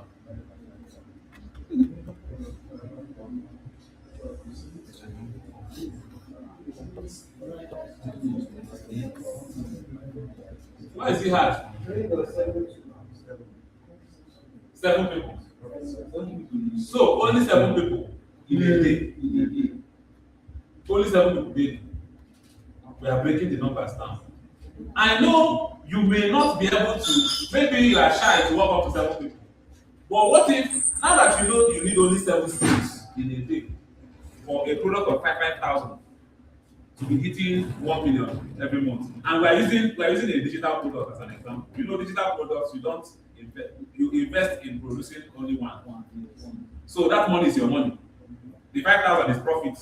That is if you got it without advertising. But assuming you are advertising and Facebook is charging you 500, they say. So do 500 times 7. You minus it from the money and you see your profit. But now, do you see how easier it is? Because first of all, we changed a monthly goal to daily goals. Now, why this is important is because if at the end of the day you don't make that 8,500, you tell yourself, what did I not get right today? And you can be able to fine tune tomorrow instead of waiting for 1 month to pass before you can be able to look at what you did not get right and fine tune. And you need how many people again? 7 people. Now do 7 people times 360. You have how many days in a year? 365. Do 7 people times 365. I want to show you that what you need for your yearly target is less than 0.01%. 2,000. Now imagine you have a product that the product is 100,000. And you think people are not making it. Money Point released the statistics that people spend. Let me get it. I was trying to get it. People spend, if you know, only on beverage, only on drinks, only on Coca Fanta. Let me get it. People spend 1.7. Nigerians spent 1.7 trillion naira eating bread in 2025 only. Bread. This is just transactions that pass through Money Point POS. Not all GoPay and others. 1.7 trillion on bread in 2025. Then Nigerians spend over 8 billion daily at restaurants that are using Money Point POS at restaurants. And every day, 8 billion naira.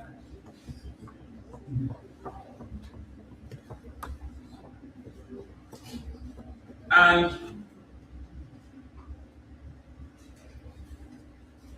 in Castina only, Nigerians spent 130 million naira in 12 months, paying for truck, for food truck, the truck that transports food, just the truck alone. So this data, when you look at this data, you see that people are spending money. Are you getting me? Yes, sir. People are spending money. So that thing you are selling, first of all, you must be able to communicate it. It can sell. All you have to do, remember what we saw here before. We saw that you should sell transformation, not features. And I'll still use power bank again as an example. Instead of selling power bank that has DD, sell power bank that can charge your phone in 30 minutes and it will full. It's the same thing. It has PD, which means it has fast charger. But people don't know what PD is. Instead of telling people, buy power bank, this power bank is 50,000 mAh, it they last well. Tell people, if you are looking for a power bank that can charge your phone 13 times before it goes off, buy this one, it's very affordable. That's what people will go for. So if you know those features of whatever you're selling, I'm going to say it again, write those features down. When you write the features down, for example, you are doing real estate, instead of telling people this land has C of O, what is the benefit of C of O? Sell the benefits instead of the C of O. What is the benefit of 5 minutes from the airport? Even those of that is a lie. 5 minutes from the airport is usually 2 hours. Even though most times it's a lie. But understand the benefit of the features. So that feature you are saying it has this one, it has that one. What is the benefit? What transformation does it going to give to clients or to customers? Sell that benefit to help you sell faster. And then be building your social proof.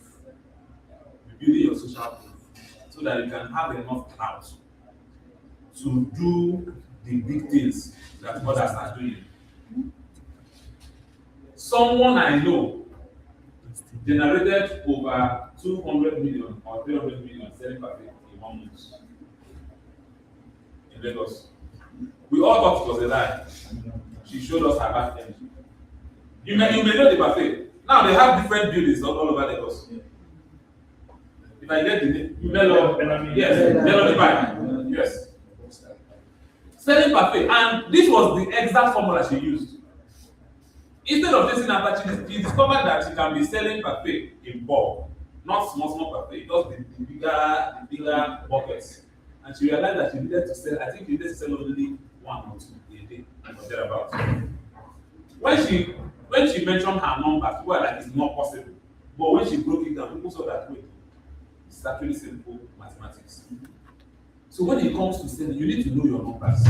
When you know your numbers, it makes it simpler. It makes it easier. Because the first thing you need to conquer and sell is mindset. When you are thinking that I cannot sell this thing cannot sell, it's not possible. For example, you were surprised when I asked, do you make 1 million in a month?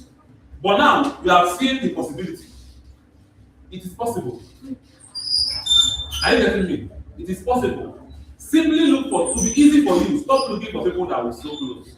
Look for a particular design, package it, and resell it. Let people be ordering the design, and you are making it for them. For example, you can decide to do couple design that people that wants to wear to match. In fact, if I'm a fashion designer, I will do a design that people don't like wearing to match. People that don't like to twin, the one they will wear. Matching outfits for people that don't like to wear matching outfits.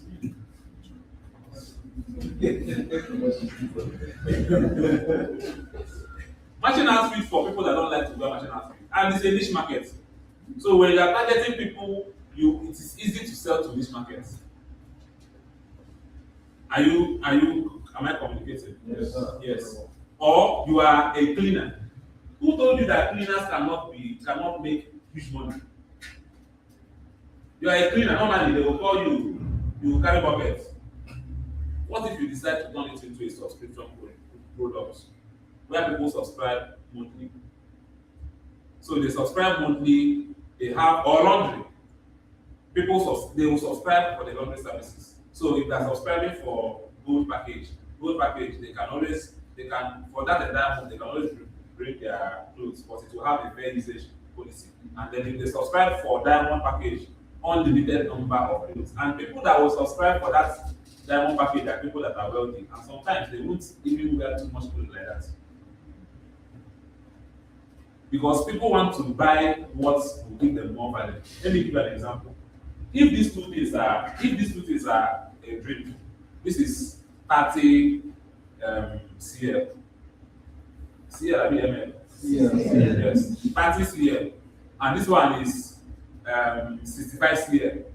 And they say 30 CL is 800, 65 CL is 1,000. Which one will you buy? 65 CL. Yes. But it's a marketing strategy. Maybe the main price, the main thing If you, for example, if you buy the 30 CL, they are using the 30 CL to make you buy this one. But if you question it to buy this one, they will make more profits. But because you don't want to buy this one, because you feel it's more expensive, they will sell this one faster. That's how Fanta, Coke, look at them, made 60 CL became normal. Before it was 35 CL that was normal. And once you drink 2 bottles, your home training makes you feel like, I'm drinking diabetes. And they brought in 60 CL. And they said this one was 15 naira, this one is 16 naira. Now the normal size is 60 CL. That's how they made it become normal. So sometimes, even in your offers, create 2 competing offers. Your other offer should make the other one. So this particular offer should make this one look more valuable. When people look at this one, they'll be like, no, if I buy this one, it gives me more value. And everybody will be going for that one. I don't know if I'm communicating. Now, any single business you do, find a way to create a product out of it. If it's taking you time to brainstorm, I always say it, you can use AI as an assistant to brainstorm. Tell AI, I am a fashion designer. This one, that one, that one. What product can I create out of fashion design? And you will see. Are you getting me? Yes, sir. For example, you have an interest in fashion, but you are not even a fashion designer. You can still decide to create a product. You go to a bank, for example, partner with a particular company, decide that they will create a particular style of clothes only. A particular style of clothes only. Now you have one specific product, just one style of clothes, maybe different materials, but one style of clothes, and you call it one name, you call it, and it will be selling. You can decide to brand it, I am not mad. I'm not mad. Yeah. And if one celebrity mistakenly wears it, there's this particular guy that used to sing one song. The song was trending recently by Black Sheep. So, if you're active on TikTok, one song like that by Black Sheep, just one phrase like that, the phrase will start selling all of a sudden. Am I communicating? So you don't necessarily have a product problem. You just have to devise means to do what? To get to your target audience. Yes, you have to devise means to get to your target audience. If you can target them, if you can get their attention, then you discover that your revenue is not. And now, finally, let me talk about this revenue stuff. There's something called the law of average when it comes to selling. The law of average means the number of people you need to talk to before one sale converts. So, how do you get your law of average? By first of all, being intentional. If, for example, whenever you before you make your first sale, you discover that you talked to 10 persons. That means for every 10 persons you talk to, you can make one sale. Now, how do you optimize it? You try to increase the number of persons you talk to so that you can achieve more sales in a day. So if you talk to 30 persons in a day, you can make 3 sales. That is the law of average. But another beautiful thing about this law of average is that the more you make sales, the more your average improves. So assuming you were able to make one sale by talking to 10 persons, by the time you make the first 2 sales, the next time you may need to talk to only 5, 6 persons and you will make one sale. Do you know why? Because you already understood what you used to tell these people for them to buy. You will use that same framework. And the more you do it, the more you improve. The more you do it, the more you improve. That's the same thing with your revenue. If your monthly target, for example, is 1 million every month, after hitting that 1 million, trust me, your next target will improve. And every result you are not able to repeat is not a result. You are just lucky. And how do you repeat results? by documenting the process that brought about that result. When you document the process, then you can easily repeat it. For example, let me use this as an example. We were trying to figure out a way we can. I told my team that we are going to stream this thing live on all platforms. And we were finding a way to do it. I already knew that the normal method to do it would be, and we're not going to use camera, we're going to use phone, and we're going to get different angles. I've never tried it before. And I was going to use different angles. Now, I researched. I saw a platform that charges $80-something every month for you to use it to stream to all platforms. And I checked whether they have free trial. They said they have 7 days free trial. At least the event can happen before. They said the free trial is $1. I paid $1. It's 1,000 something. And we're streaming on multiple platforms. In fact, TikTok is blowing up on multiple platforms. At least with $1. After today, I'll go and cancel it. If I want to do another one tomorrow, I'll use another email and get another. And then I felt like, okay, because we're using Mac, it can connect to Apple. We tried connecting to 2 Apple phones. Mac said it can only connect to 1. I said, okay. Started looking for an app that you can use to. So the app is working here, and on the system. So with the app is here, and all of them are on the same Wi-Fi. And now we can use 2 phones to be getting different places, to different angles. People online might think, these guys are using. Well, we did not use normal mobile phone. And then it came to the point of switching. We don't have switcher that we can use and do it. And there was something I bought by mistake. I ordered something on AliExpress. They gave me something else by mistake. And I appealed. They responded me and said, well, you can keep it.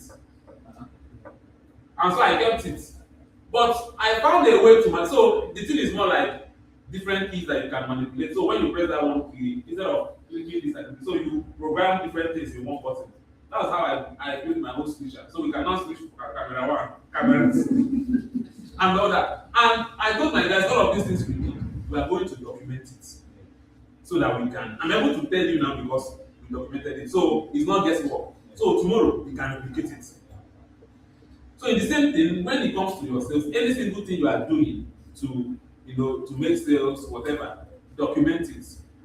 Why? So that you can, because now that we documented it, we can even develop on it, we can make it do better. Do you understand?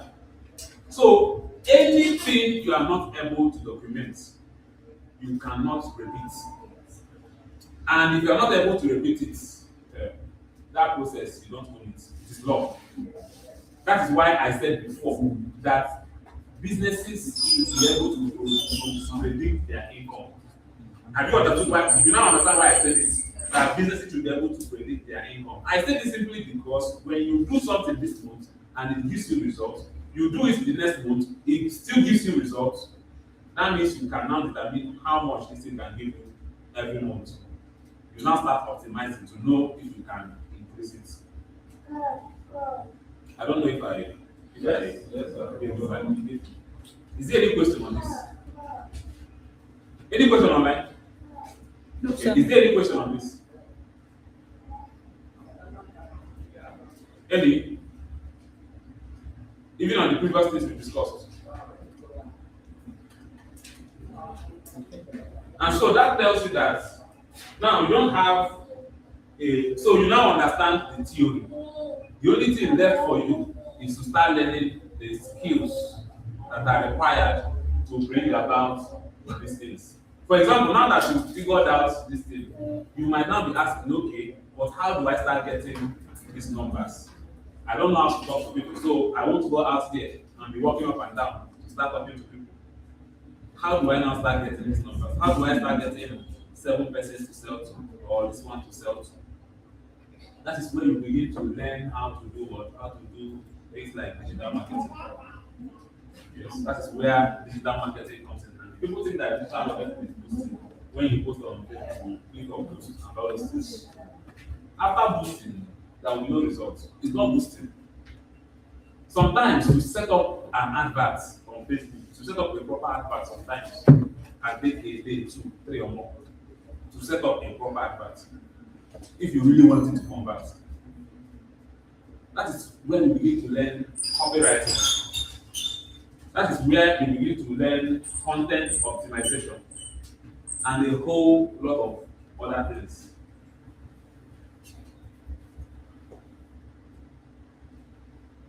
And that is why we launched the Profit Engine program. I told you about it before, right? Yes. That was why we launched the Profit Engine program, where you can learn how to get your target. I gave us an example. I told us that when I started doing real estate, I promised myself that I was not going to sell to people I know normally.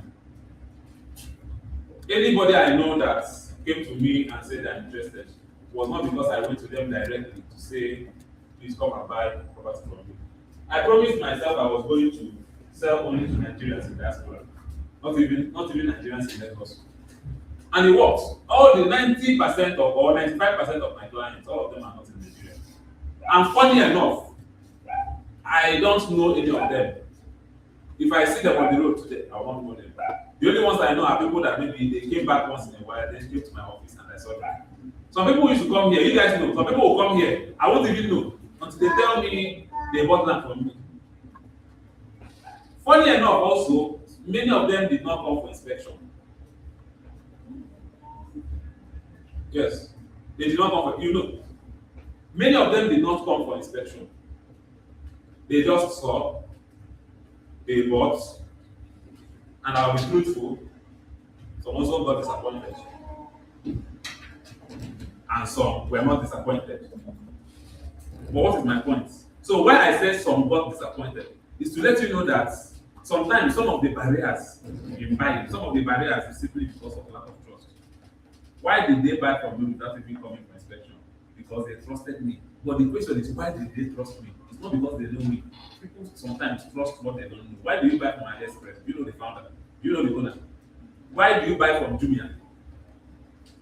But if you see a website now called Ijabode with some kind of design, you'll be like, no, if I put my card here, this will steal my money. But why do you buy from some kind of platforms, even when you don't know them, when you don't know anybody there? It is branding. I don't know if you're getting me. Yes.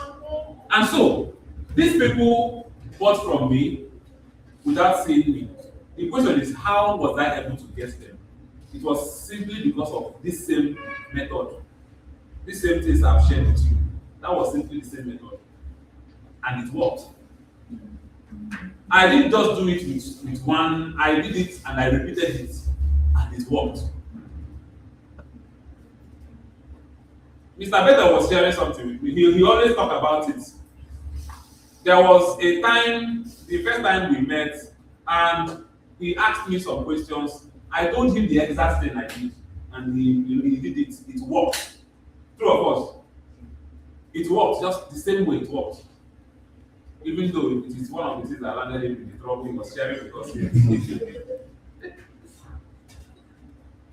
So the process works. Assuming Donna is still here, he asked a question. If systems, we talked about systems, if systems can be replicated, and I said systems can be replicated, but fine-tuned. So when you replicate the system, you do what? You fine-tune that system.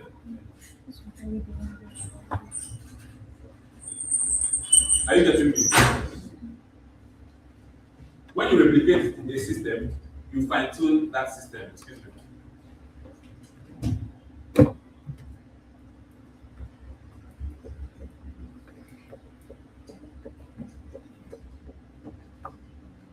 So systems can be replicated and fine-tuned. So if you see what is working for me, you can copy it and readapt it. Am I communicating? All right. That is why you should also take programs seriously, trainings seriously.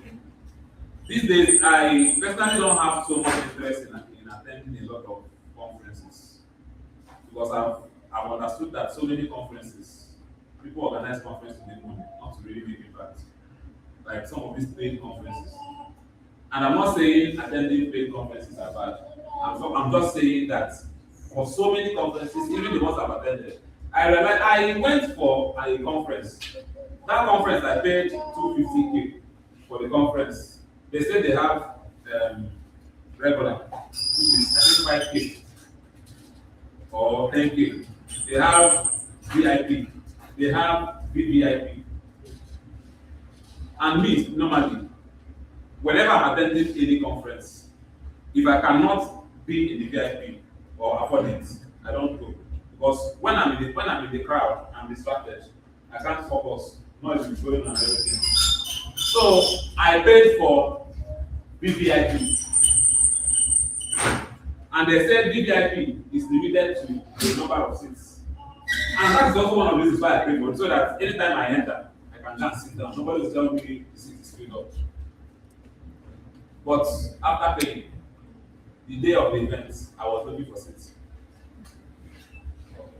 Yes.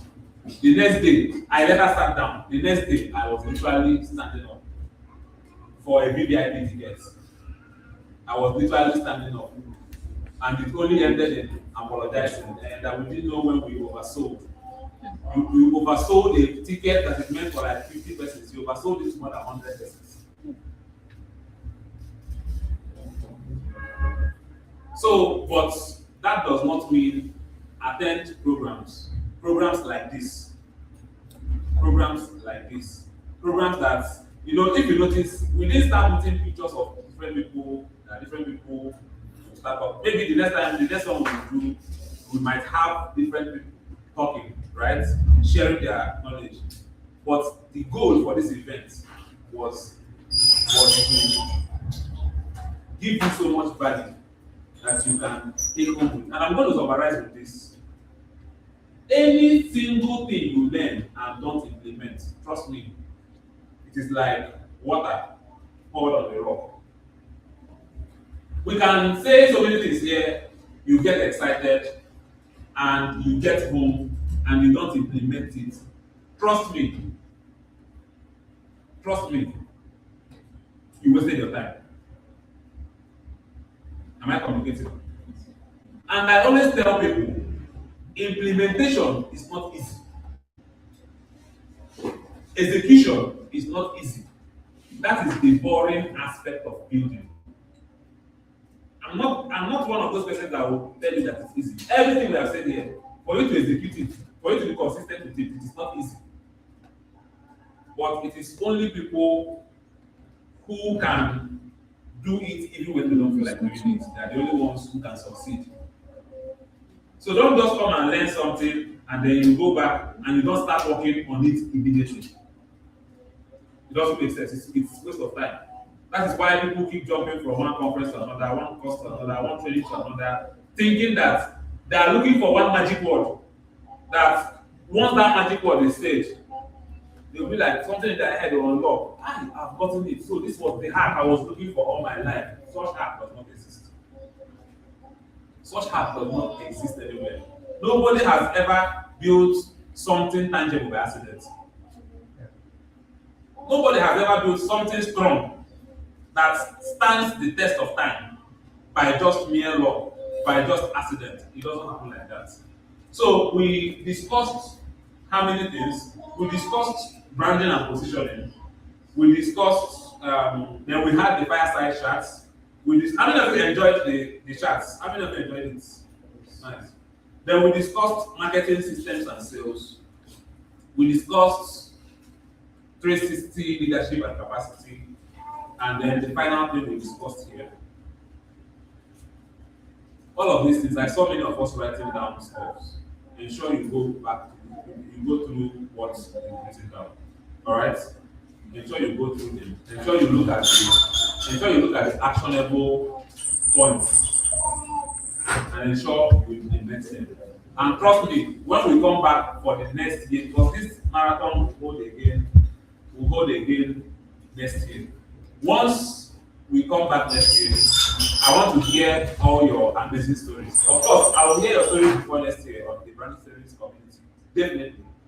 But you are going to tell the whole world, because when I said that other people will speak next year, it is not public speakers out there. It is you. That is what I meant by that other persons will speak next year. You will come here, you will tell us your story. What you did. Because your story will excite us. You will tell us what you did, how you were able to do this and succeed. Just like the Parfait woman. And it was a conference like this that I went to. And she shared her story. And the story was, she was inspired by such conference. And she shared her story and what she did. And she was able to succeed. So, before I call it a day, I think we have a message from, I told you, go back again for our event. Go back again for our event. As long as the S8 governor is here, I know that governor of the other states came for our event. So maybe you can come and just share one or two things with us.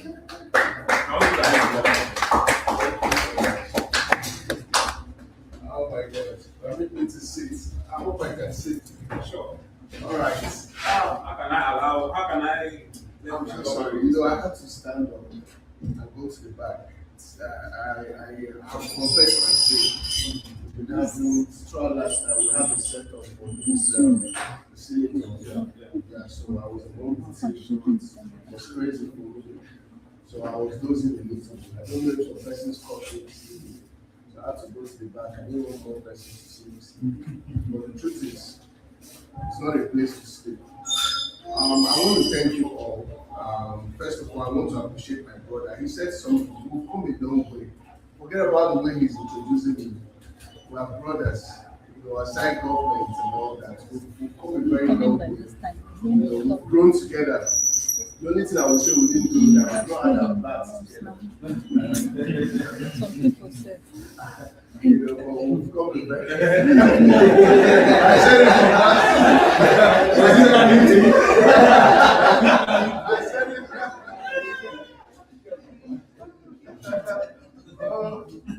To light up the place.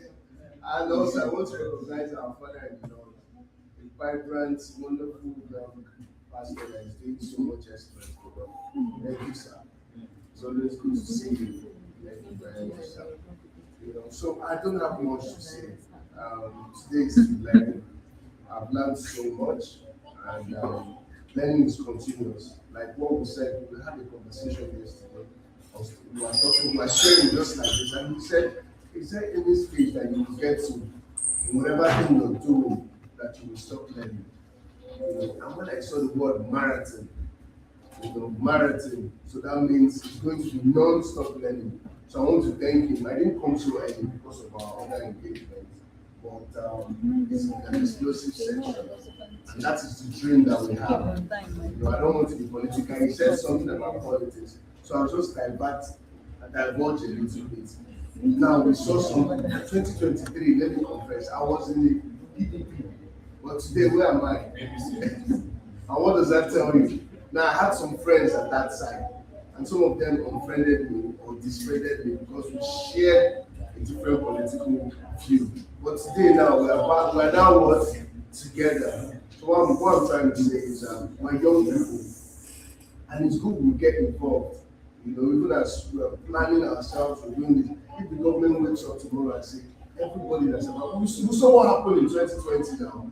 We're just a simple order. Stay where? Inside your house. Don't come out. I think we are almost caught then, because then I had not progressed to this level. We were caught one of those times that we were asked to stay in. So that's the power of governance. I know we've not gotten it so right in leadership, we're still in projection. But we're now saying, young people, please be part of leadership. You cannot be demanding for better leadership when you are not part of it. My very wonderful brother here is leading already. He's leading in the corporate industry. Take it or leave it. this privilege, because I call it a privilege, in 5 or 10 years, we may not have this privilege that we have with him again, to sit in this lecture and listen to me. There are some persons that have grown with today, or some persons that have watched. We all started together, but I don't have a privilege, aside from being in government, I don't have that privilege to sit with them again, to listen to them. So that's why I call it a privilege. So we're all growing. Please, be part of governance, be part of leadership. If you have any role that you're being assigned, even as some of us are working in Brand 4J, we could say it. Working here has given you a lot of experience. Am I lying? No. Am I lying? No. It might be under like me. I'm used to working on that person. I purposely close my eyes. I think it's better than I just still read. I didn't smoke. I didn't smoke.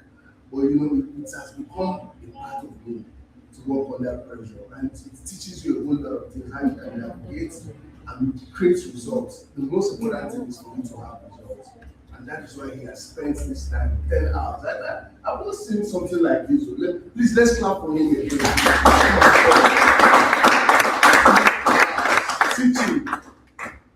Teaching, you know, from one part, talk about awareness, talk about a whole lot of things.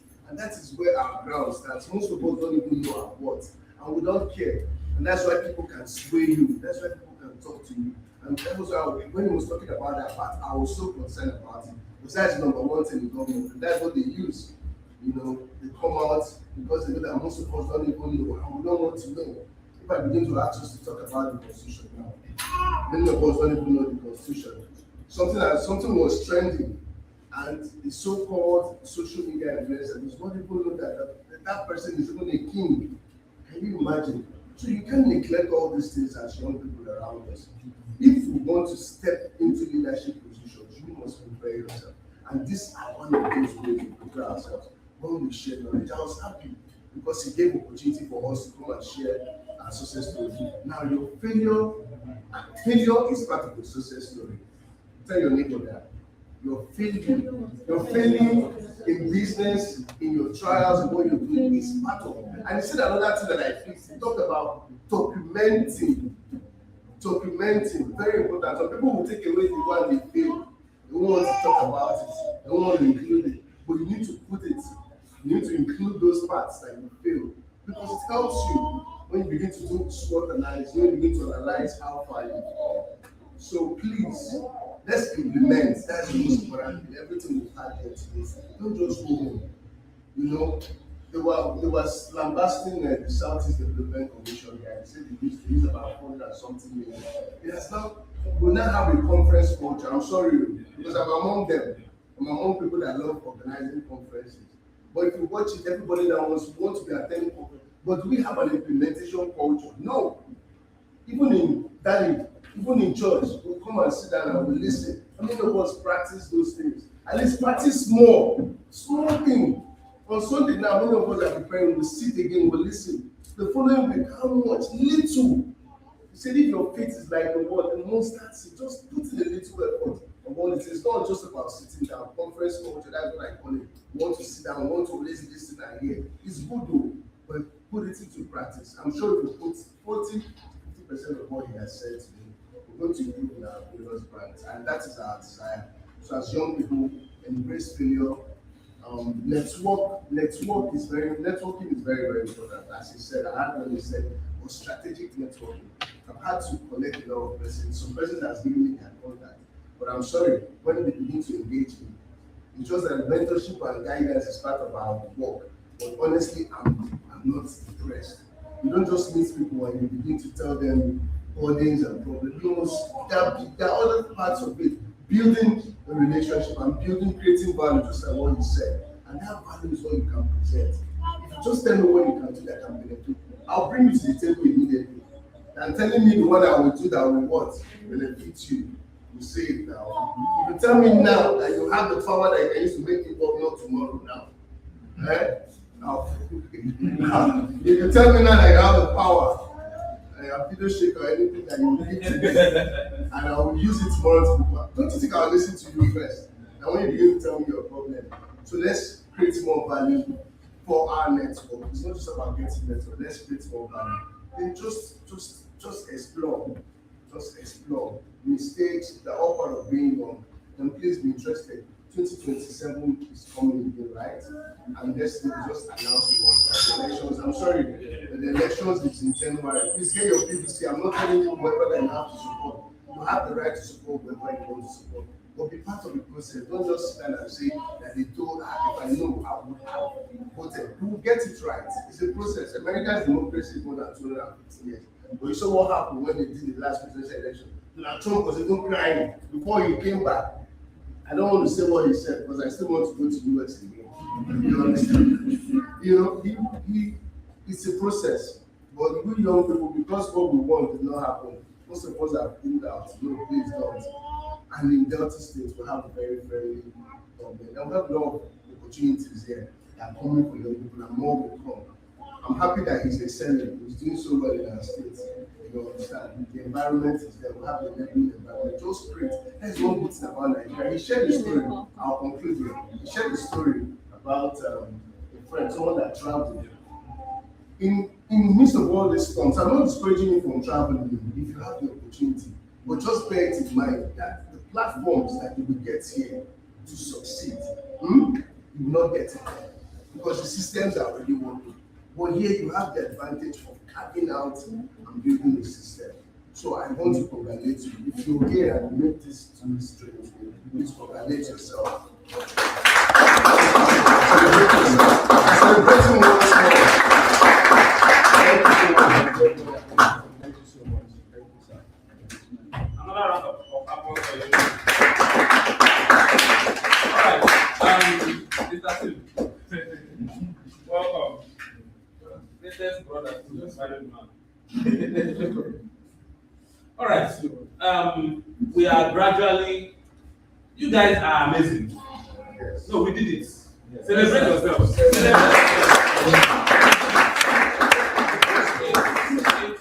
Drawing to the close of the event. It's just 10 minutes to go, and we can't close this event without having the blessings of our pastor.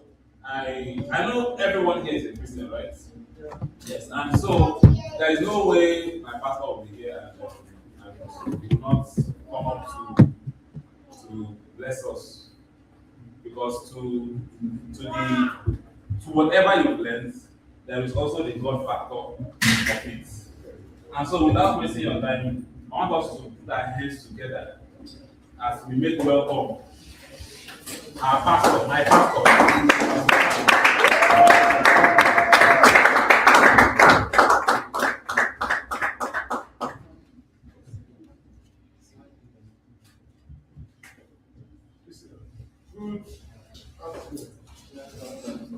Good evening, right? Yes. When I heard the 10 hours class, how you did it, I also said I was good. I just finished the session. So during it, I said, why can I not be here? That's what I did. To tell you that what you're doing is amazing. Yes. It's amazing that you give out free good information. Yes. Team has not given out news. But in my note, actually, just wrote down 3 things. I love good knowledge. And I already made up the plan. And one teaching 7. So 4 now. Yes. I wonder what people have been enjoying. I just came in maybe 1 hour ago. I've written down 3 things. It will make me a lot of money. And that's the truth. We can all be here and we make profits in different degrees from what you're putting here. Now, some of you might just be enjoying the ambience. And you heard the shaking, I was just there. I just hope you make the most of this event. I just hope you make the most of it. I hope that, we have this culture that I was in this event, I was in this event. And then what did you get out of it? Nothing. I just hope you got something. Me, I've gotten 3 things. I'm telling you, it's in my note.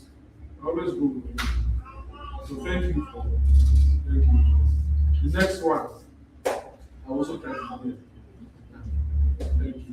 So, in all that we want to say, let me just give you one and then we pray. Just say that. I was somewhere, I was talking about righteousness.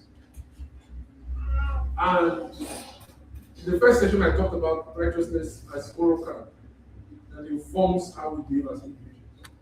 But we understand that that is not what transforms a nation. Good people don't transform nations. Good systems do. You follow what I'm saying? So, Proverbs 14:34 says, the righteousness exalts what? Nation. When you go to another translation, it says godliness. So, but you find out that it's not moral character. It's about the moral convictions that have moved from moral character to moral systems that transform the nation and makes it. So, for example, let's use Nigeria and America, or the first world, for example. More praying people are in Africa. Less praying people are in the first world, two of us.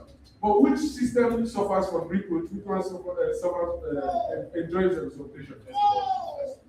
So, are they like God? What makes them godly?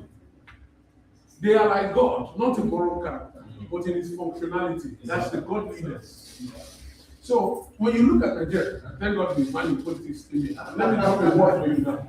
The biggest problem we have with this nation is not people who don't go to church or who go to mosques. The biggest problem is that the very God they talk about, they cannot replicate him in their governance system. That God they talk about, for example, a Muslim talks about a God that is good, but is his operation good in his business? So when we come to governance, for example, our constitution is wrong. Are you following me? Our constitution is wrong. When you come to our business, it's how we operate our business. For example, if you come here now, how do you show godliness? It's not by coming here to pray. It's by being upright. Having a system that is accountable. Being on time. These are the functionalities of God that makes a nation godly. So when a nation does not say that they believe in God for them to be godly, they just have to operate like him for them to be godly. And that's what will bring them to a place of exaltation. So literally what that place is saying that if you do the right thing, it's only a matter of time you will be exalted. Are you following what I'm saying? So I will not go into the details of every other thing I said, but I want you to go back home with this. Righteousness is neutral to anybody. I'm not saying that you should begin to dress. All those things are nothing on righteousness. So at the end of the day, what takes you to heaven is not structural righteousness. It is moral righteousness. I'm not talking about that as a Christian. But as individuals, that goes back to your businesses. Correct? Make sure that your system is righteous. What does that mean? Number one, at the end of it, make sure that profitability is in doing what is right. So people cannot be cheating system and enjoy it. Whereas people who don't cheat system, they don't enjoy it. That's not right. For example, how do you know that Nigeria does not have a righteous system? It looks as though people who are profiting are not good. Are not good. Yes. Whereas the people who do well profiting. Let's bring it to the education system. I use this example today. Education system, for example, people who will not go to school, go to class, do this, all of a sudden they have good grades. People who will not do well because they're not speaking with lecturers. How do you think that particular institution and that particular system will produce goodness? It's not possible. That's why the education system of this nation cannot sustain this nation. Because it's not a righteous system. The righteousness is not about us coming to play. So every one of us, go into your particular system, whether it's your fashion business, whatsoever, make it the righteous system. Where is it?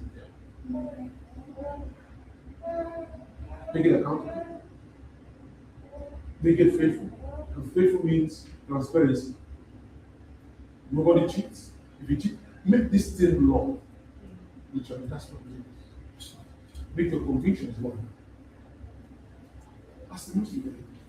Do you know that if you go to a federal ministry, some people who should be clocking in by 8, and clocking in by 3, and going by 5. People who are meant to be retired are still working. And then you think that the system will work. No, this is a universal principle. Righteousness exalts the nation. You know, we are thinking it's about the heart. That's what they don't talk about. The sin is a reproach. Sin is also a system. Wrongdoing. Are you following me? Yes, sir. Let me finish. Light is a system. Darkness is a system. Yes, it's a system. Most times you think that this is just like the nature thing. Things are defined in 2 or 3 ways. The nature part of it, the system part of it. And it's the system part of it that enthrones deity. The system part of it that enthrones deity. Righteousness as a system is what enthrones God. When you know that second so that's what no believe in. You know, come to church and talk about it. Or here, most understand. All right. I will have to pray. Let's pray. The time is up. Thank you, Mr. George. Thank you for what you have done. Then I was done. Thank you. Thank you because you're not calling on people to teach them their own things. So, thank you because the more we do, the more our nation is established. Father, we thank you. Thank you for this 10 hours marathon. Thank you for the host. Thank you for the people around you. This is just the beginning. Amen. Though the beginning is small, but the end here shall be greater. As you have started like this, we know that we will end an international plan. Amen. The grace that we have contacted to start, we will have enough strength to finish. Amen. In the name of Jesus. Amen. And I pray for everyone who has heard, just like the scriptures. Some people took the word, but they did not profit them. But I pray for you, in 1 year time, the seeds of what you have heard will be tangible in your life. Amen. You know what it means? It means that you will have traceable progress in your life. Amen. Through marketing, through whatsoever that you have heard. And the Lord convert what you have heard into a tangible vision. Amen. As you go, the Lord will not do it for you, but He will give you ideas. He will put you up into platforms that will make these things reality. Whatsoever you have received, may it not die in your heads. Pray again for the vision behind this. You will not get tired in doing God's way. But you will also see the results and the benefits of investing into humanity. Every one of you who has held this hand, may the Lord strengthen everyone. As you walk to actualize someone's vision, may the Lord prepare people who will help you actualize your own vision. In the name of Jesus. Bless every one of you with the blessings of God. Thank you, Jesus. In Jesus' mighty name. Amen. God bless you.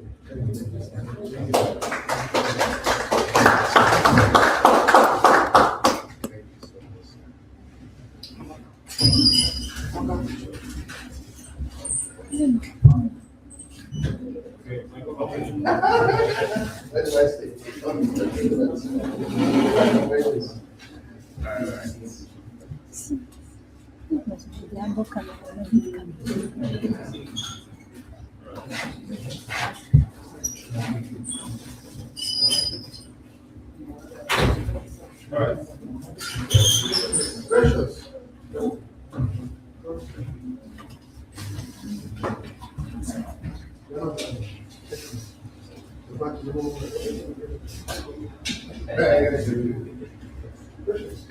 All right, so guys, we have officially come to the end of the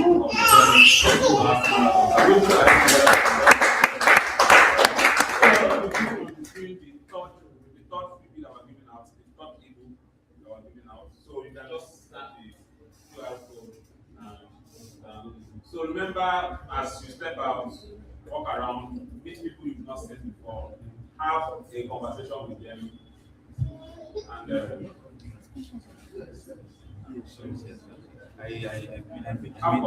with them, and I believe if you are not in the Grand Series community, just visit onyedika.com/marathon. You'll be able to join. It's a WhatsApp group, and then we have more of these conversations go on there. All right. So thank you so much, and do have a wonderful evening.